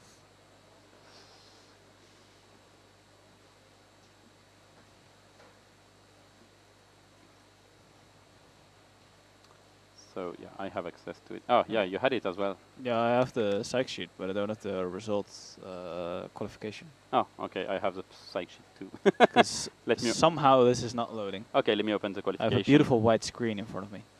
Let me open the qualifications then to confirm. 4x4 is 100. 100. Yes. Now you need a 31.80 according to the psych sheet. So the 29 is actually pretty close to not even making it if that keeps happening. Yeah, I would guess then around 34 maybe as a yeah, because everyone will be because slightly stressing about it. Yeah, and slower than the on your PR basically. Yep.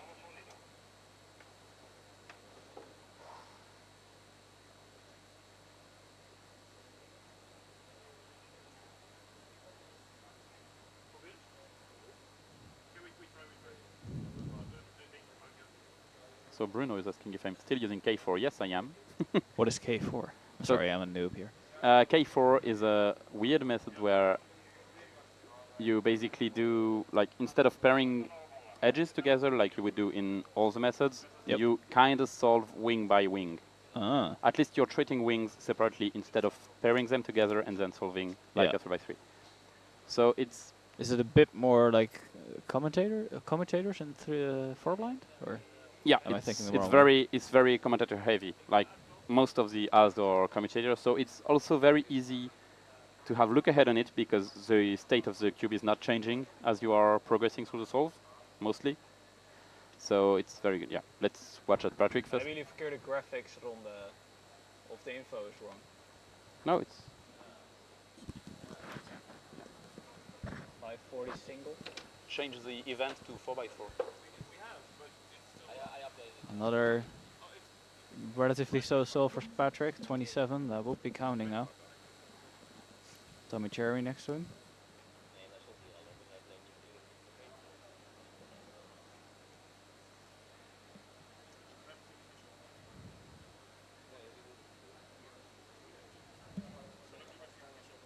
So does it work?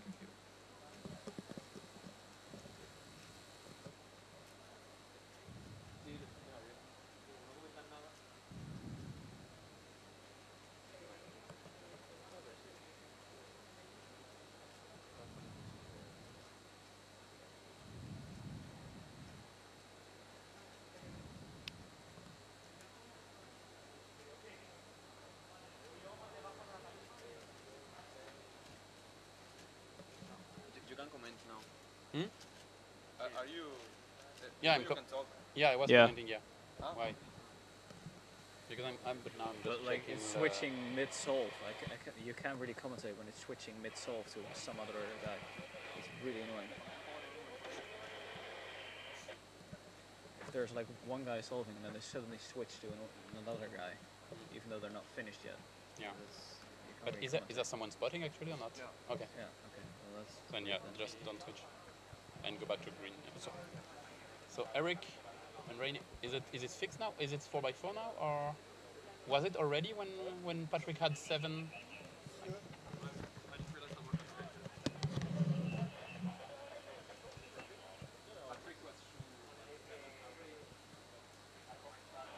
So we're looking at the red stage here on 4x4 in Group 1.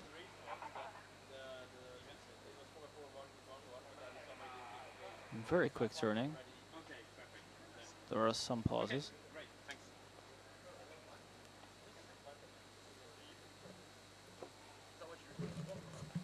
Beautiful Viking hordes in the background.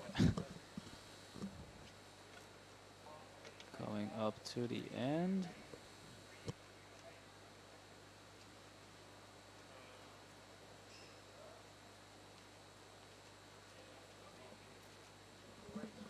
Okay, now the graphics are fixed. Yeah, because 5 seconds in 4x4 would be quite impressive. Yeah, would be pretty fast, but yeah. Unfortunately, it wasn't true. No.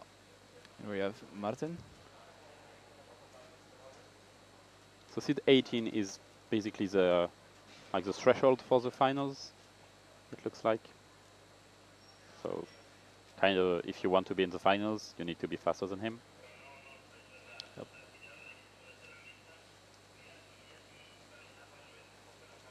Oh, a bit of a lock up there. But it is a pretty good time for it. Yeah, it's not bad. Yeah, it's pretty good.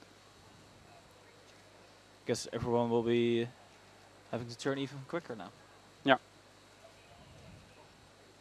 Here we go. Patrick Bones just started.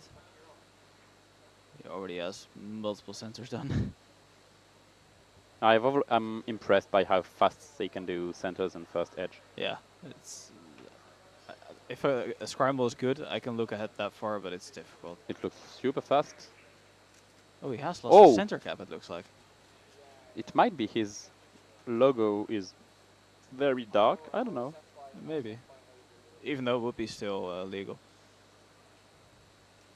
Yeah, it would. Yeah, as long as you are missing only one cap, then it's fine. As long as it's only one color and one piece, not an issue.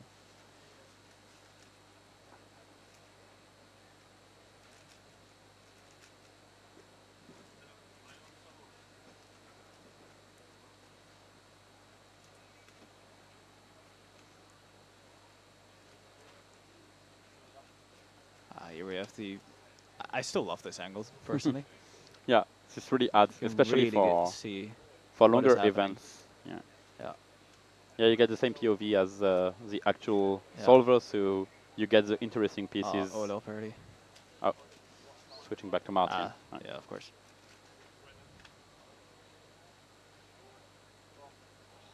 There we go. Can we get another solve below his current average?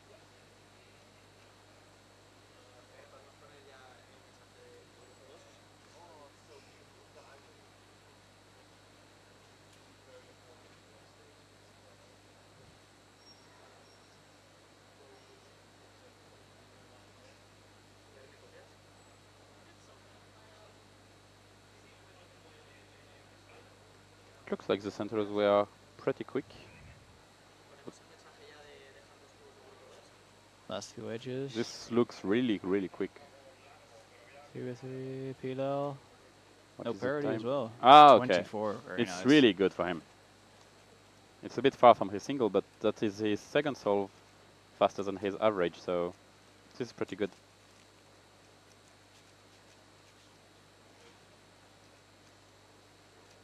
It could potentially be a PR average for him then. Yep.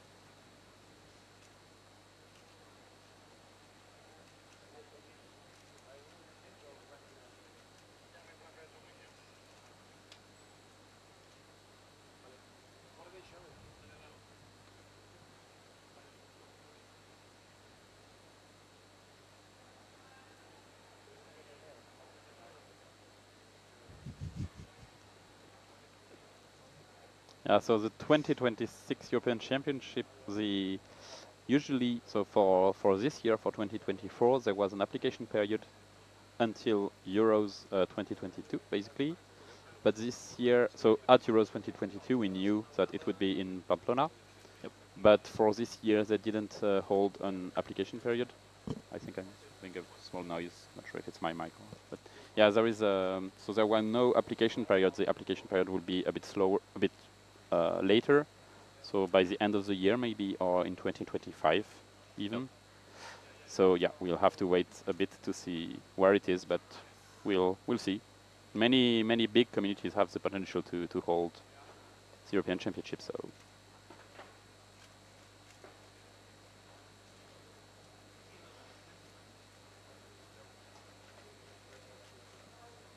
There we go. 3-2-3 edge pairing. That happened quick. Tricky Ola on for before that. oh, But this is is 24/7. very It's nice. good, really nice. We've seen a lot of good times. Yeah. This is very exciting. So you don't need to be good to actually compete. So Domu is asking the question. For regular competitions, so 99% of competitions basically, these are open to everyone. So as long as you can solve a cube, you can compete. Even if you can't solve a 3x3, but you can only solve a 2x2, you are allowed to compete in 2x2 if you want. Don't be afraid to do it, because most people are not competing to win. Obviously, if we have 1,000 competitors here at European Championships, maybe 20 of them have a chance of winning, and maybe 50 of them have a chance of being in the final, at least. But most people come for the atmosphere, to meet people, and also to beat your own records, because even when we saw like Alvin or Martin, which are very fast, they are still beating their own records before trying to beat the good guys. Yeah. Turns out it was just a logo. Yeah.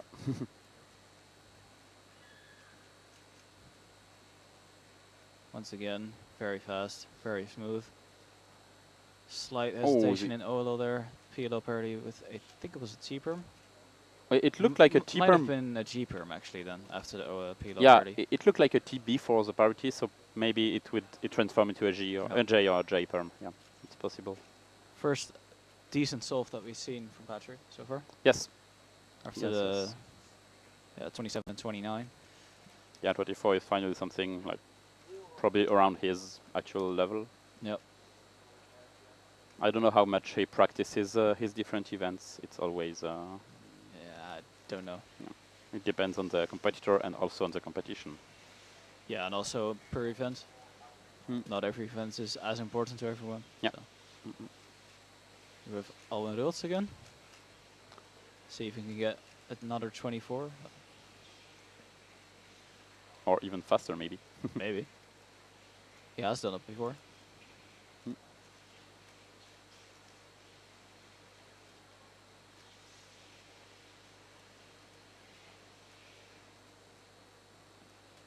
Slight hesitation there. Yeah, it was probably to... Oh, it looks like he's doing Oya, right? Because his two centers looked undone for quite some time. Yeah, it did. Maybe he's doing Oya. Looks like PLL parity, yep.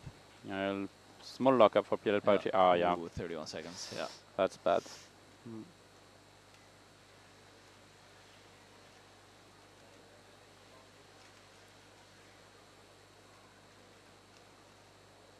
If you go to your first competition, just have fun. That's the most important. Yeah. It's Nobody no one will wins. judge you. Nobody, yeah. And even if like you come to someone who is sub 6 and you tell them, oh, I'm so happy I broke my PR, I got 22 instead of 23, they will still be happy for you, because everyone starts somewhere. Yeah. So everyone will still be happy for you, even if they're faster than you. So really keep that in mind, that this community is very welcoming and we don't judge people when they are slower, or like, we are always happy when someone breaks their record. I averaged 30 seconds at my first competition.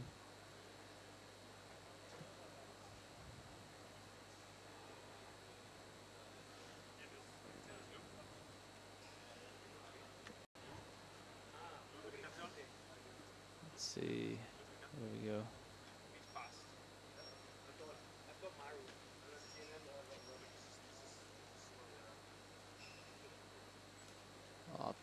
That will be an OLO skip after OLO parry. Yeah. PLO parry. Oh, double parry. It's sad.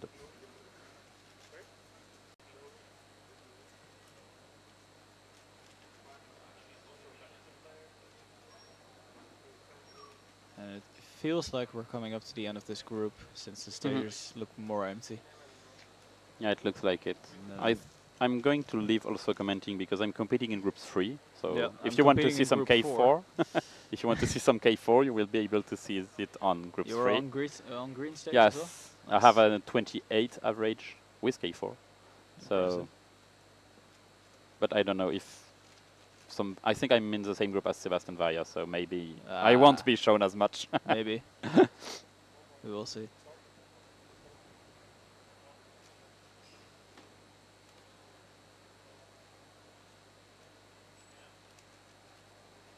Quite a few rotations here to look around the cube. This is something that I also do to find the white edges piece. Then just try to look all around, because at this stage pieces are everywhere, so you need to be able to look at the whole cube. Yeah, because looking around the whole cube doesn't necessarily mean it's bad, because it could just be very efficient. Yes, if you don't do a whole regrip, but basically if you move your cube while keeping your hands in the same position, it can be worth it. Yep. Also OLL parity, but no PLL. It looks like bit of trouble recognizing the PLL as yeah. well, and the turning looked very shaky.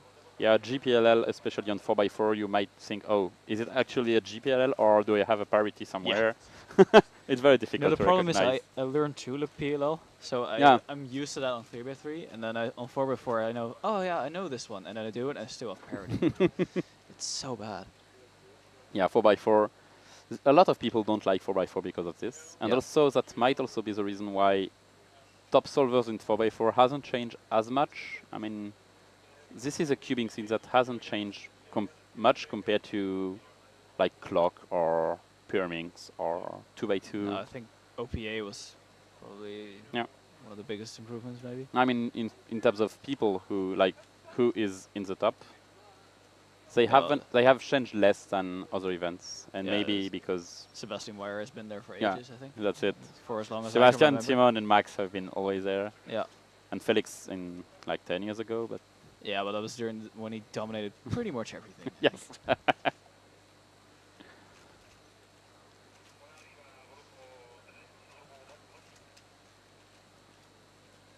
Taking a look at some of the other stages.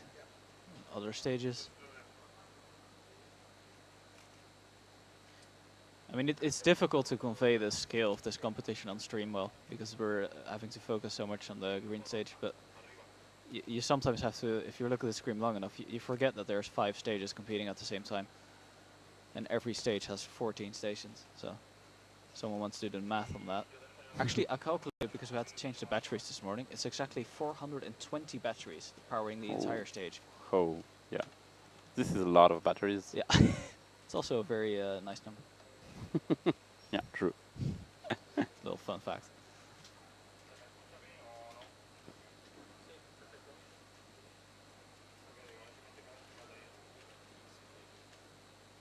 So now I think green stage is finished, which is why we don't have green stage anymore. So but green stage started late and finished early. Yeah. Oh, the exact same time. Wow. That's a bingo, right? Nice. That was a WCA bingo, I think. I think the bingo was 2 or 3 digits in a row. Did they notice? Oh no, because they can't see the reversed, display. Though. It's 2, 3, 4 now, if you read it from right to left. What do you mean? If you read like from the right, yeah. It's like 2, 3, 4. Oh yeah, true. But I think the bingo is getting one time with 2 in a row or 3 in a row. Like if you get to 44.40 something. But it's fun that this display don't show the last, like the very last digit. It makes it easier to read what the final time is, yeah. Yeah, and avoid some confusion if someone gets like a 1.0 something. Yep. Or times that we are not used to see that often. Although I must say it was quite finicky work to put the stickers on. Because we did a couple. Ah, yeah, they are supposed to show the last one, and you put stickers on to hide it. Yeah, there was a couple that still needed stickering. 6 of them, I think. Here we have Anthony Petrakis. I believe he was born in Greece, moved to the Netherlands, and is now living in, or he has been living in Spain to study. I don't know if he's coming back actually, but rowing up with 1 second 2x2. You of course got the European record in 2x2 last weekend, sub 1. But it's twice as big now with 4x4. Let's see how he does. I think I will leave because I need to warm up before group 3. Good luck. So I don't know if someone will replace me, either. hopefully. I hope so, because I am in group 4. Alberto, Eric, someone wanna... Ooh, big pause there. Some quick turning right after. Yeah, I'm in group 3. Who is scheduled to commentate? I think it was Eric for group 1 with me. Oh, low parity as well. This might not be too good of a time here. 32 seconds. No, it's not. Doesn't look happy with it either. Here we have Timofey from Russia. He has not been in a competition in a while, of course.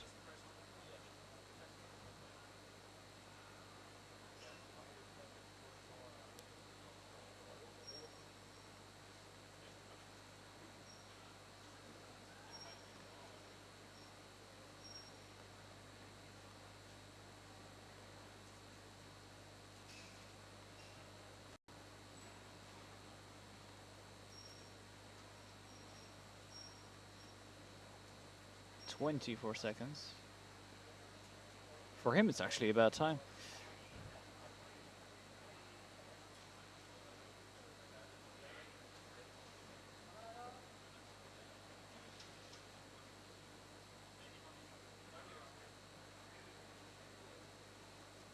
That's another beautiful time. 4 threes in a row. I believe Timofey is 9 years old. But I could be wrong. I heard it from someone else. Didn't actually check. Hello, Ranier. Hey, Mark. Did you compete in 4x4 yet? No, last group okay. I'm going. Yeah, I'm going in the 4th. So.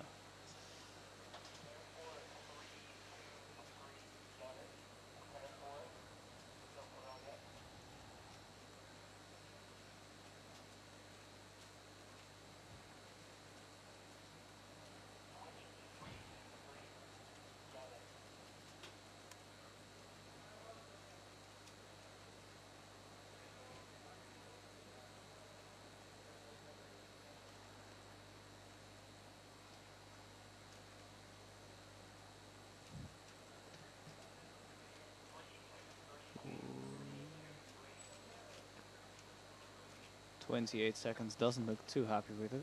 Nope.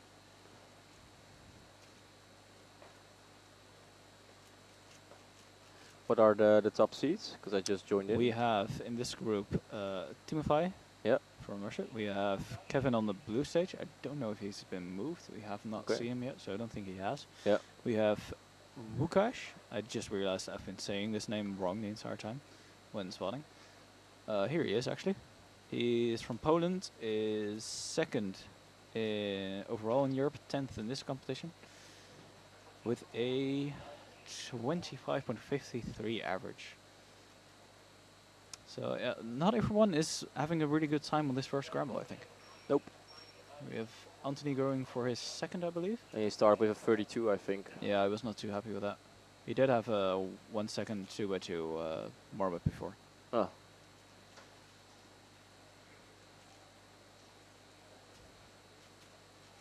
Here we have Timofey as well, the quickest one in this group.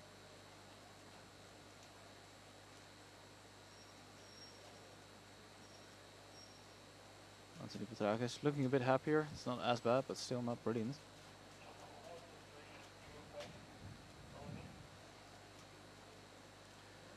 Timofey starting his attempt now.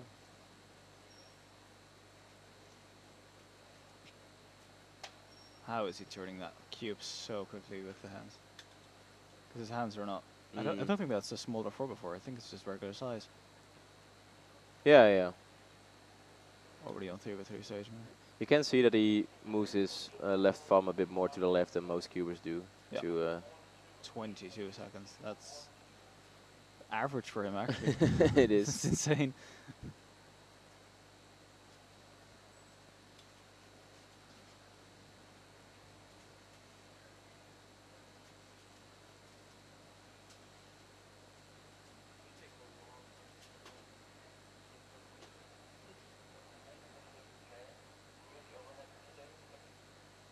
Let's see if we can switch a position.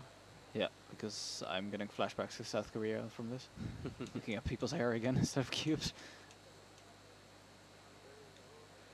Gene David. We've seen a solve from him before, actually. I believe it was about 28 seconds. Yep. Let's see what this one does.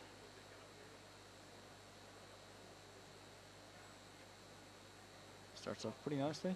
A little pause for the third edge. I think that's just about where he planned to, maybe. Yeah.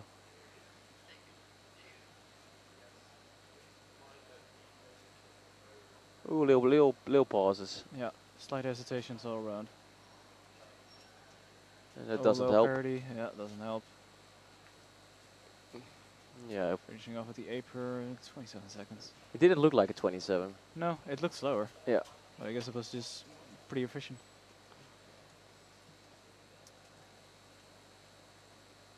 And then we have Anthony Petrakis.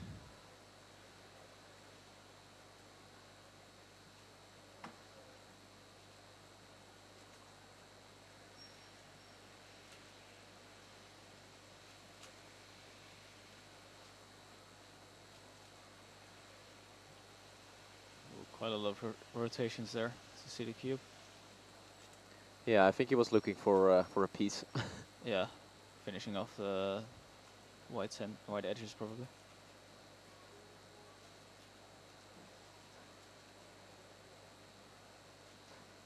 Slide lockup.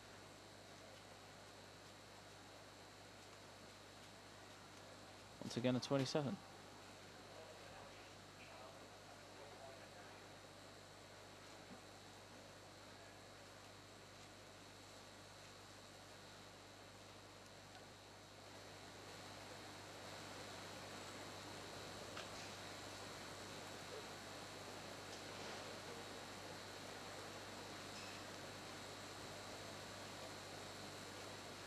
A lot of U4s. Yeah, really a lot of use for it. Ooh, it's like catching that turn as well. Oh, I shouldn't have said anything. That was even worse. Yeah, not a great solve. Yeah. They don't look too happy. No.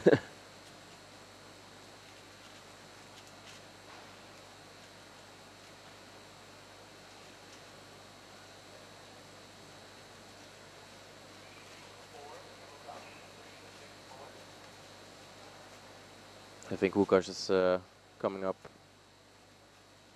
Yeah.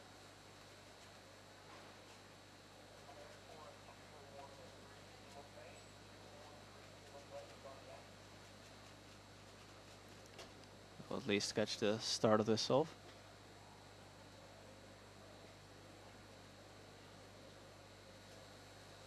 Also a bit more pauses. Yeah. Not as confident, but when he turns, he does turn really quickly. Yeah, and accurate. Yeah.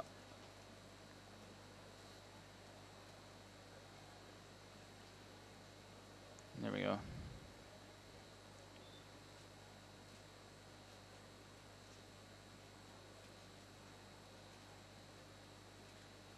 Is this the last few souls? Oh, we're cutting back. Never mind.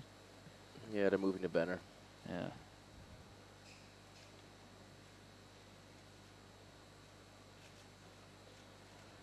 He also does a lot of L moves. Yeah. Notice. I think he does that on other events as well. It's an interesting style. double parity. And still 27, which he really does not look happy about.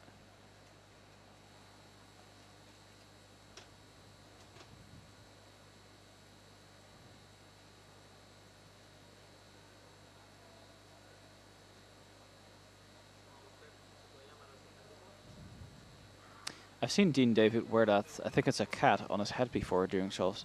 Hmm. 30.98. I hope for him that that's not counting. This has not been a group of people that achieve good results. No, for not them. yet. Last group was actually a lot better, but Yeah? compared to averages. But Maybe scramble set was different. Yeah. A bit more lucky.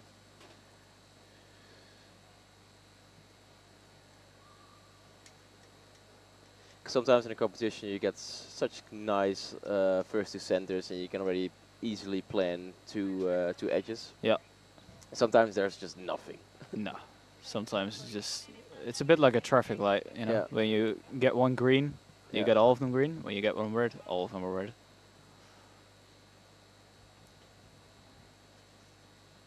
Once again, compared to the average, it's really not the best.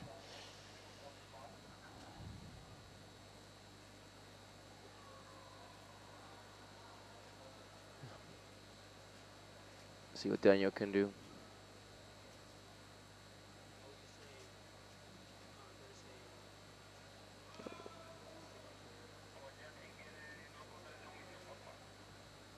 Also some L moves. Yeah, in the beginning it's not that uncommon, but like I saw Timothy do it during edges, and then it's a bit more common.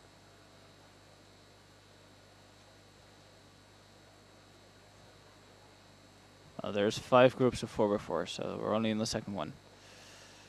So lots to come.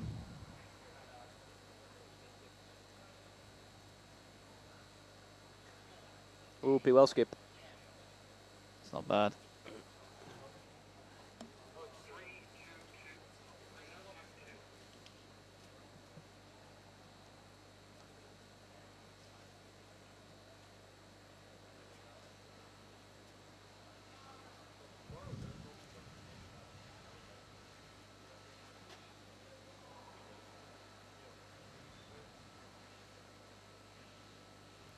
I think that's Anthony Petrakis walking there in the background. Hmm. So we might catch another solve of him.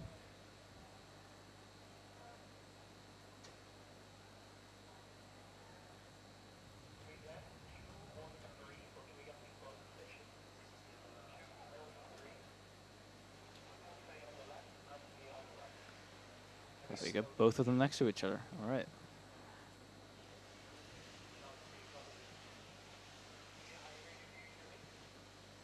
They almost are racing each other, I think.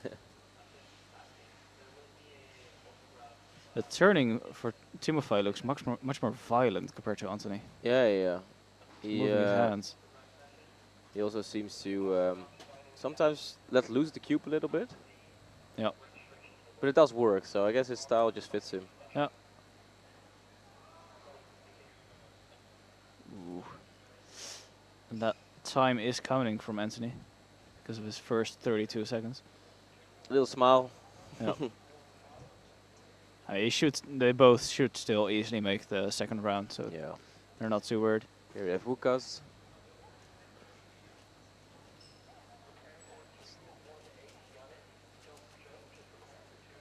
Did do some keyhole in his F2L. Oh. Bit of an unfortunate PLO parity and 33 seconds. Yeah, he's not. He looks not too happy, but also not that he really cares, I think. No.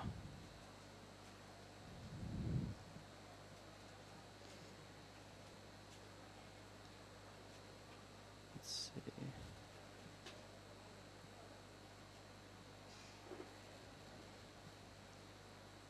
It would be nice to have an overhead cam, but yeah, unfortunately, this one is not the right table. Again, not that good of a solve, and I believe this one is counting then for him.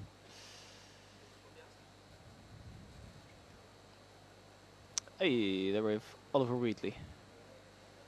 Or OJ. Getting a 46 second.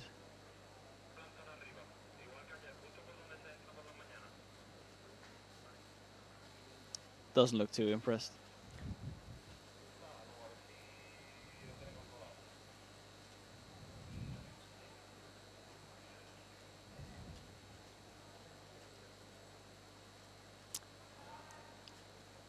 So since I am in the 4th group, I actually kind of want to warm up because this is my first event of the day.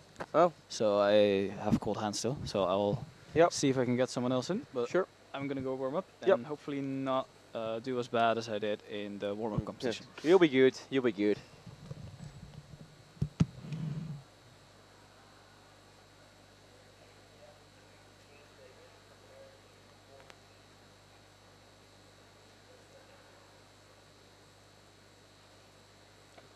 Let's see what Dean can do. He also hasn't been doing that well this round.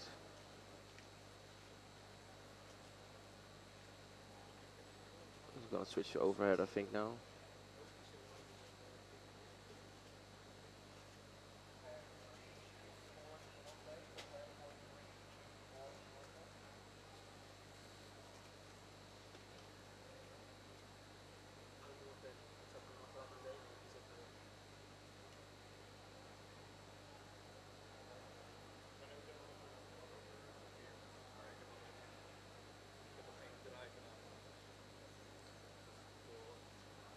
Also a lot of parodies for him, so it's yeah, I can't be too happy with these times.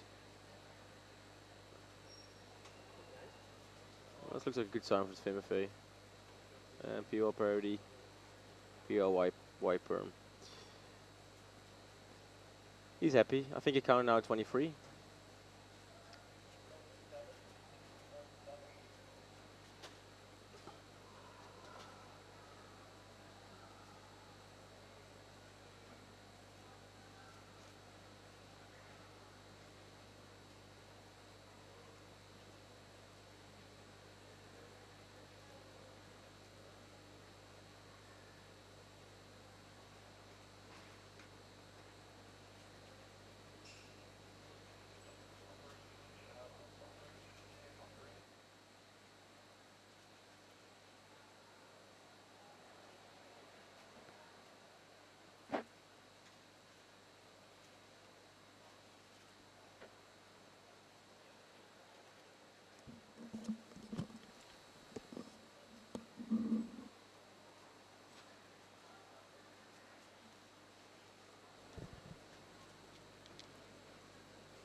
Jacob also not happy with the times.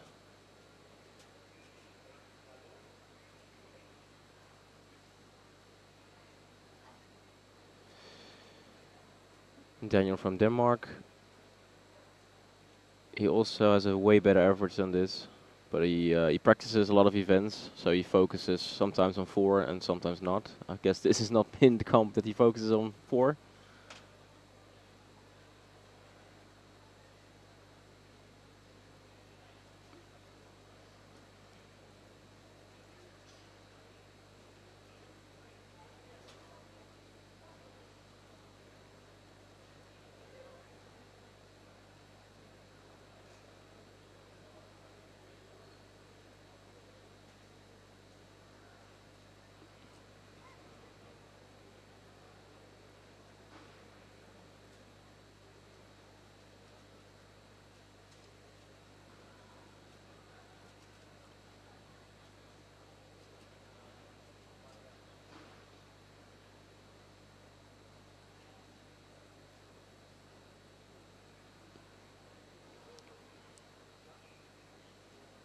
Jonathan Plug from the Netherlands with a 42.59.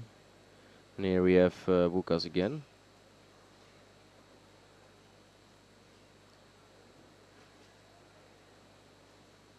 No PO parity. And 27. He seems to be decently happy with it.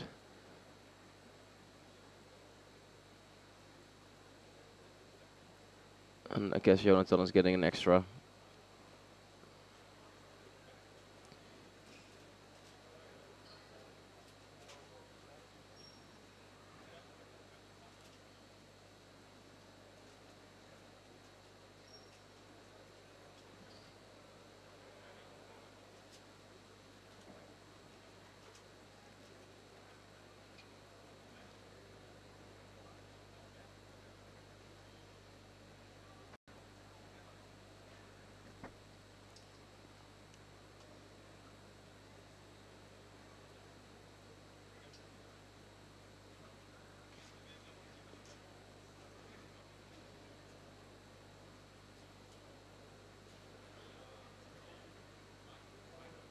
I do think green stage is almost finishing up.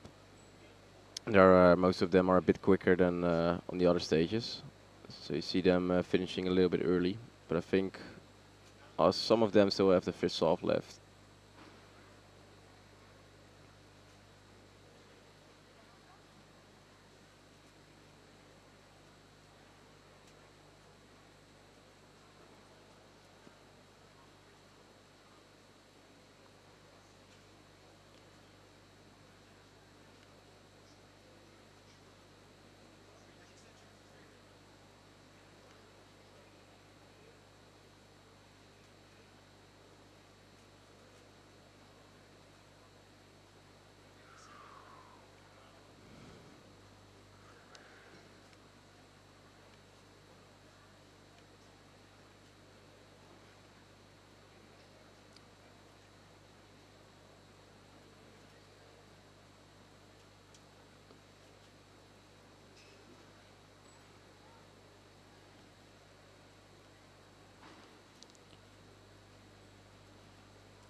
I'm already going to, while we watch Anthony solve, go to see who are in the next group of 4x4 on green stage.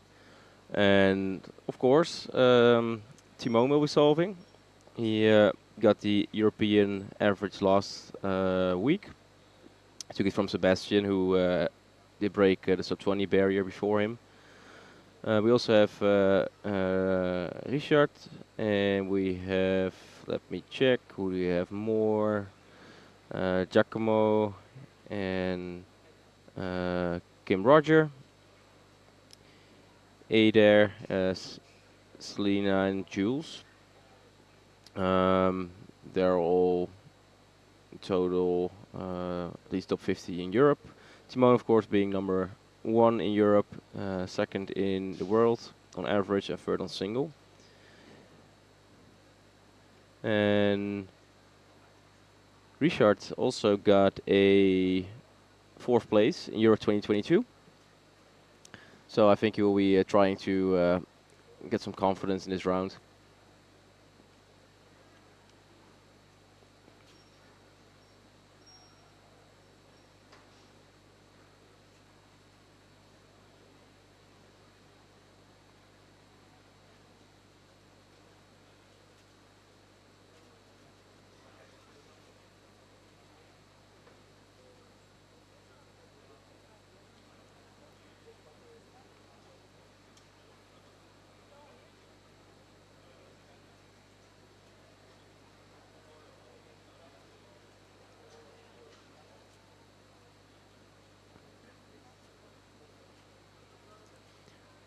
So we're now watching the last solvers of Group 2, 4x4.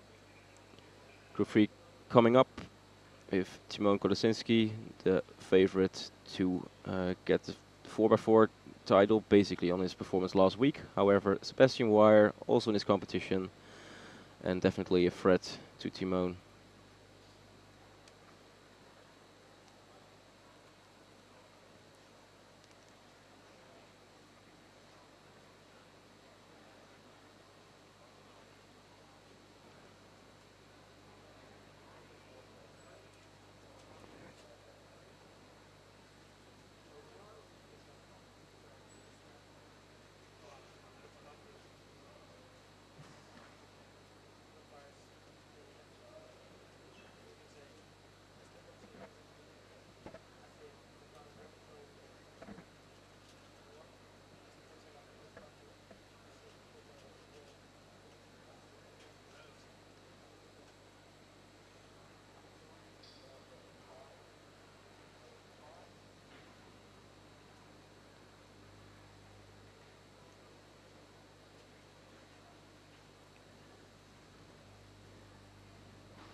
So I'm gonna be checking the first group of 4x4 and see how the results have been. See how quick our data team is.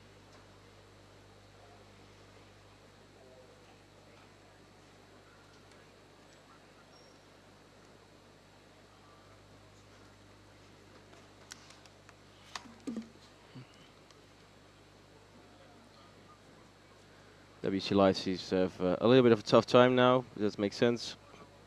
Right now, first seed based on the first group is Patrick.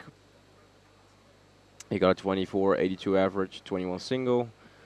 Next seed in the first group is Mats Valk, Netherlands, 26.06, and then a 23.51 single.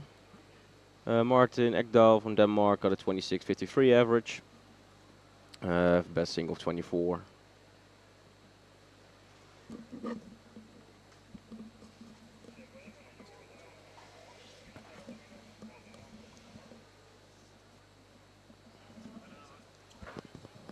Hello, good evening. This is Remo. Hi. Back here. Just finished my 4x4. How did it go? I got a counting 38, which is not very great. What did go wrong? My cube popped. Okay. So yeah, I counting 33, 33, 38. So right. That might be the end of 4x4 for me at this competition. Right. Yeah, but what do you think the cutoff is going to be for 4x4? Well, according to the site sheet, it was 32.9. Yep. So, in realistically, I'm going to say around 34, maybe 35. Okay. Now, next up this round will be Timon. That will be. Oh, okay. That will be fun. So they are now calling Group 3.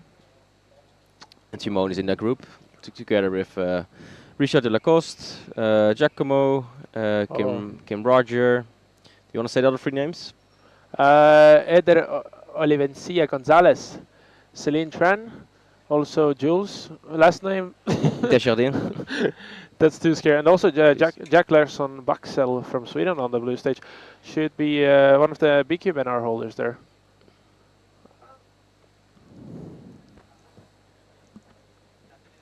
How do I lower the headphone volume? Is it like screaming in my ear right now?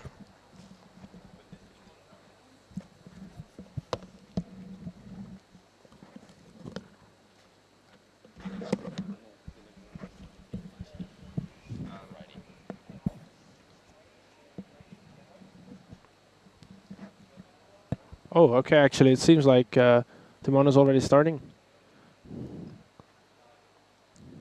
Next to him, Kim Roger Haraldsen from Norway, also very fast, mostly 3x3, but definitely relevant in 4x4 as well.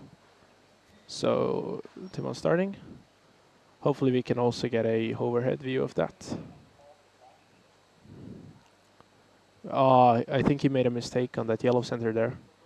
Seemed like he was fixing it, edge pairing at 10. Most likely not going to be anything great, but still maybe a decent song. On F2L there. I think that was double parity. Yeah. Not a good start for Timon. Well, yeah, not a good start, but luckily we can always get like one bad solve. Still 26 is more than fine for most cubers. Well, for me it would be great, yeah. Kim with a 24. Seems to be happy. Yeah, that's also pretty close to his PR single. Yep. 2 seconds under his PR average there.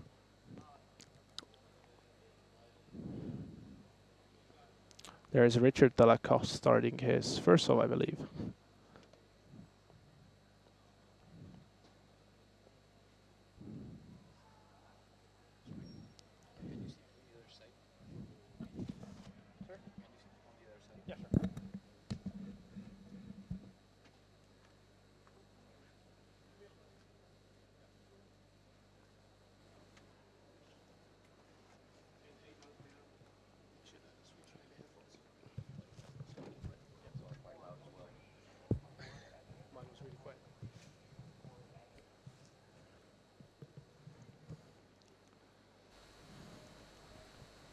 Oh, Richard with a 28 there.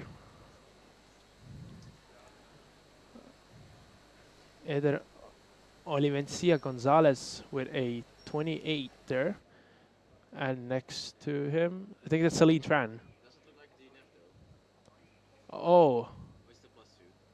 Might be +2 as well. Celine Tran, one of the fastest female cubers in the world, especially B cubes.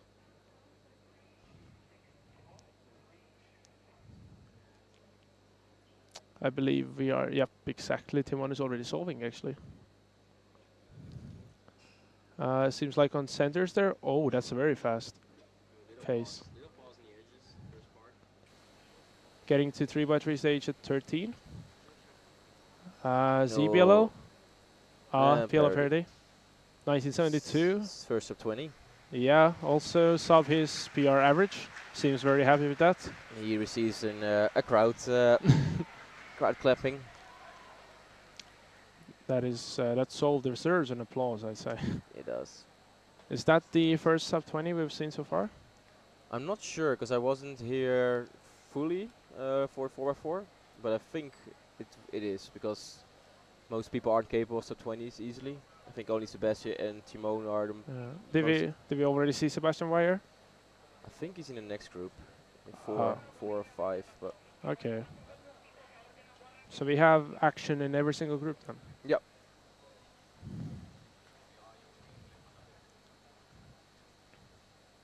Some Swedish cuber here getting a 50. Cannot tell who the one sitting on the right is.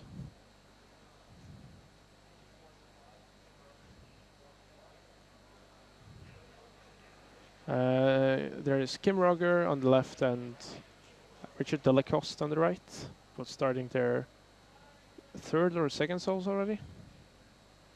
Please do not run towards the stage if there is a good time. Please do not run towards the stage.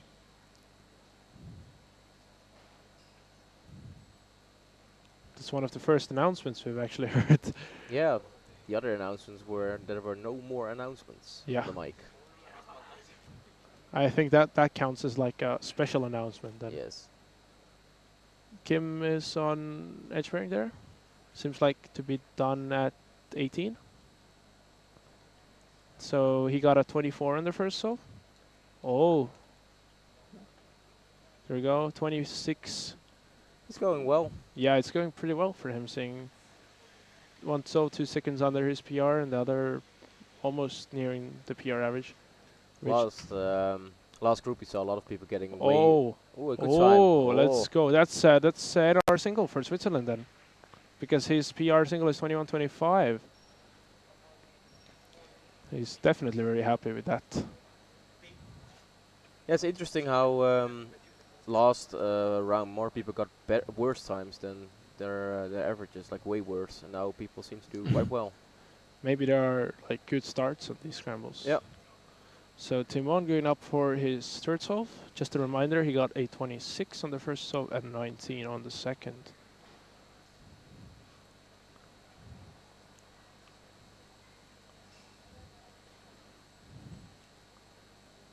Edge pairing at 8. Big pauses in his first edges. Yeah. Although really fast edges, he's already on 3x3. Ola parity at 16. ZB. Another no, let's go. So Timon now has a counting 19.7, and he just recently broke the ER average again. So he's on pace for getting another ER average here. Yeah, he got a 1983 average last week, I think. Yeah, and 2 weeks, 1 week before that, Sebastian got 1990. So yeah, this is probably 4x4. I'd say is going to probably be one of the most interesting finals of this competition between Sebastian Weyer and Timon Kolasiński.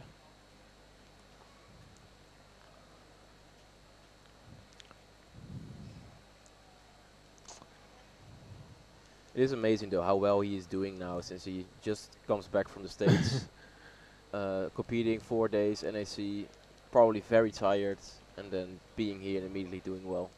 I mean, maybe he considers NAC as a warm-up comp for Euros. Yeah.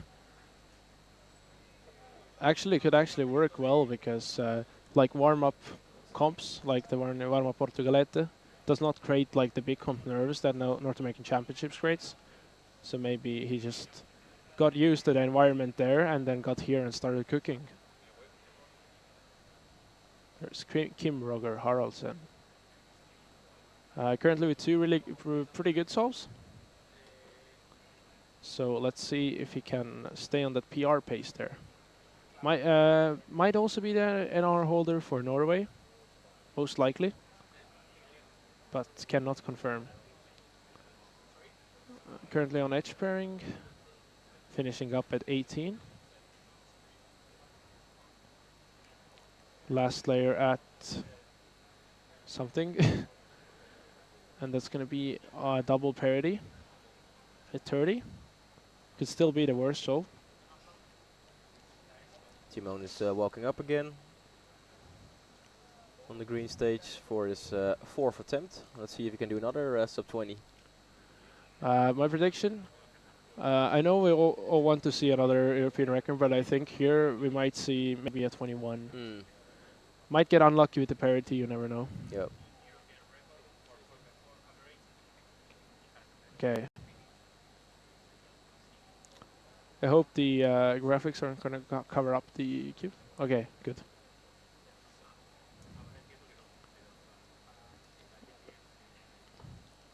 Oh, we're pretty lucky there. Pause on that edge pairing. Edge is done at something.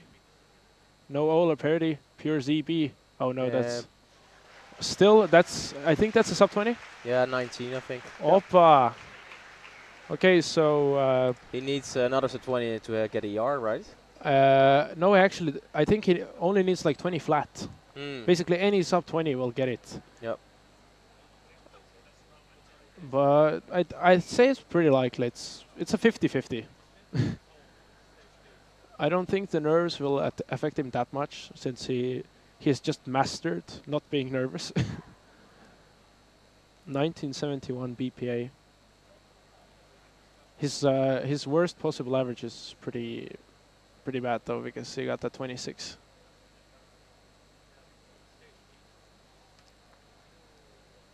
Have you seen only 2 souls from Richard?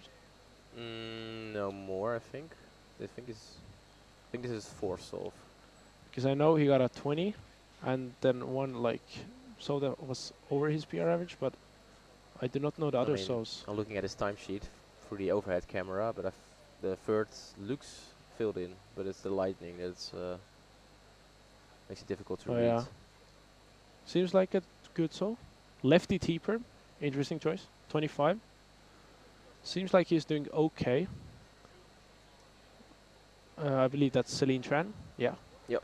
And on the right we have Giacomo from Italy. And something just shattered in the venue. Proudly presenting his country, Italy. 29 for Celine. And here we get Timon's last solve. I believe this is would be our first European record this competition. Definitely possible.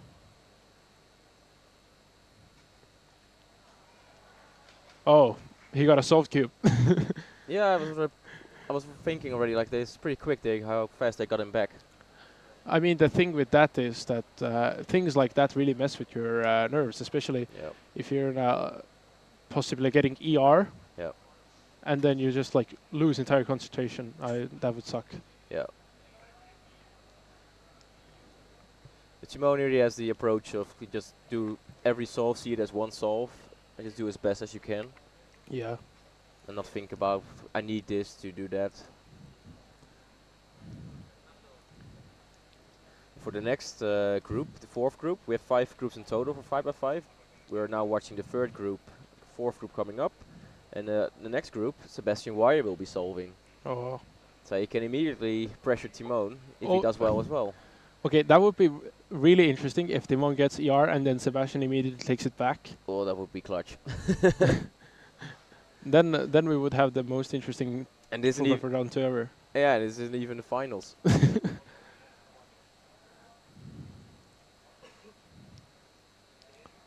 Would be nice to see a ER on the second day. So leaving like more time open for more ERs, maybe potentially a world record by someone. All are paired at 21 there. Not sure who that is. 24, he seems happy with it. The cube cover is covering up the name tag. There you've seen a short overview of our green stage with all the timers, and as you can see, all the front stages have an overhead camera. The back ones only have a middle camera overhead. I think this has been the first competition that has that many overhead cameras. For sure. I don't think there's ever been more than 2. Yeah. But competitions like North American Championships really showed that you need at least 3. Getting you on the orange stage here. I know that cuber I remember him from last Euros, but I do not know what his name is. I think he's Spanish.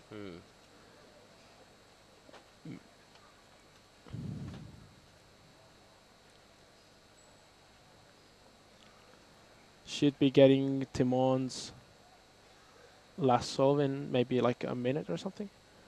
Also, FMC starts in 5 minutes, so we will get the European champion for FMC. The FMC results are actually really, really interesting because I do not remember what that Czech guy's name is, but he got an 18 on the first one. Wow. That's NR single, and then 23rd on the second. So he's actually in the lead. Yep. Giacomo doing his last solve probably, or his 4th. I would guess last. Yeah, that would be most logical. Seems like everyone has finished almost except Timon. Maybe they are like double checking anything.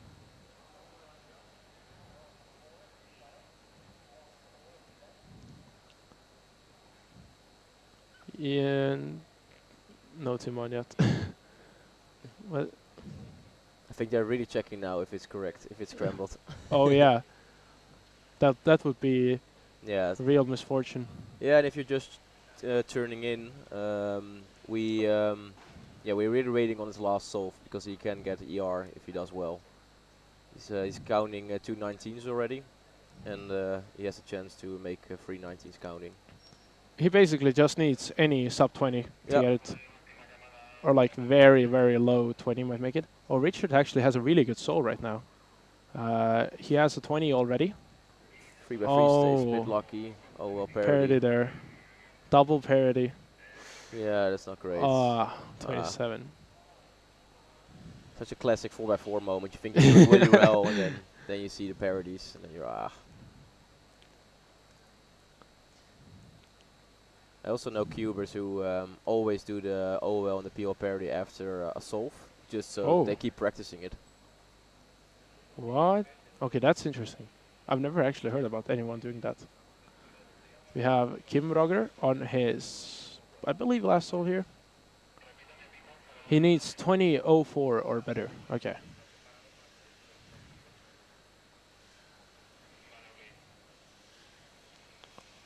Neither of the Lukes are sadly at Euros, most likely due to the flight cancellation after North American Championships.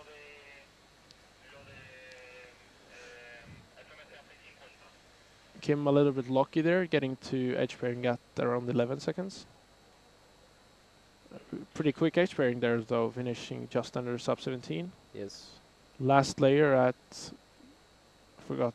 Oh, little cube drop, but still for him, these are good times because he had a 26 average, I think. So it's yeah, I think it was so. Yeah. Exactly. Okay, something is definitely wrong with Timon's cube now, because I think it's been like 5 minutes. We've been waiting already. Okay, there he is. Let's go. Ooh, he had a long wait though for this one. Yeah, but the thing with this is that like he was sitting there for so long, maybe thinking about like he has a chance to get ER. So current European record holder Timon Kolosinski gonna try to beat his just a week in European record on his last solve. At least it's his own record. So he doesn't have the pressure. Oh, we get double camera views. That's great. Trying to see if the scramble has anything. Unfortunately, this angle's not great, but it's Edges are done. Center's done at 8. That's pretty average pace from what we've seen so far. Not okay. Edge pairing is decent. Ooh. Okay, if he doesn't get parity, I think this is it. And he does get all of parity. And we are over 20 already. Unfortunately, he's not gonna make it. And a Z double parity on the last, so yeah. And counting at 24. Ouch.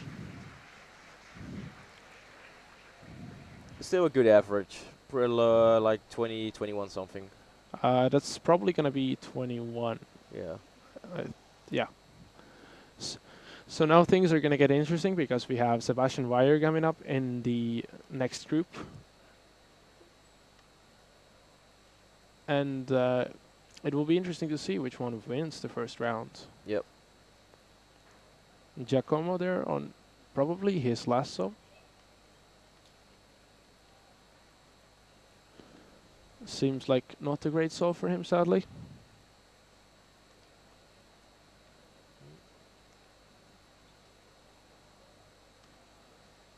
$41 for Giacomo.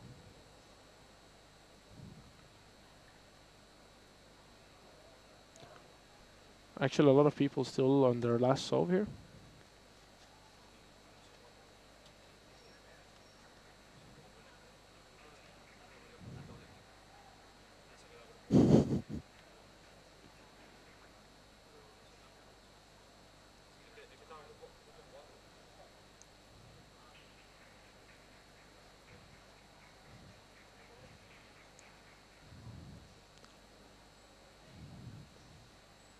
Not sure who the Cuban currently solving is.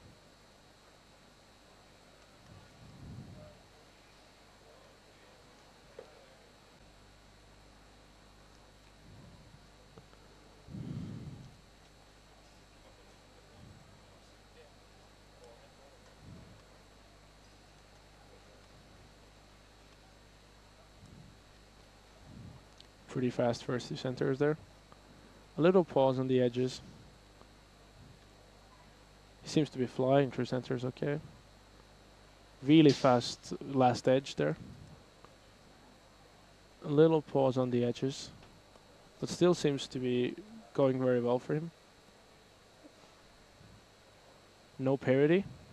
Oh, there is. Oh no, yeah, there it is. The lighting is kinda... It is reflective, right, on stage?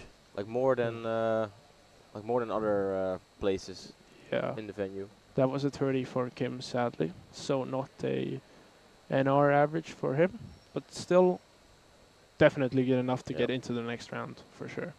I'm gonna warm up my 4x4 because I have to compete in group 5. So You're gonna leave me here all alone.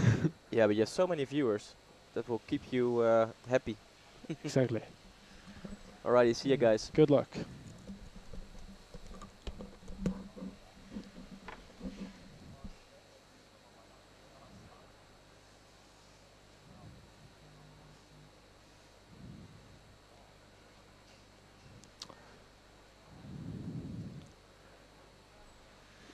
So as Reiner left, I'm currently the only one left here commentating. And I am Remo Pihel, who's wondering, what average did Timon get? Timon got around a 21.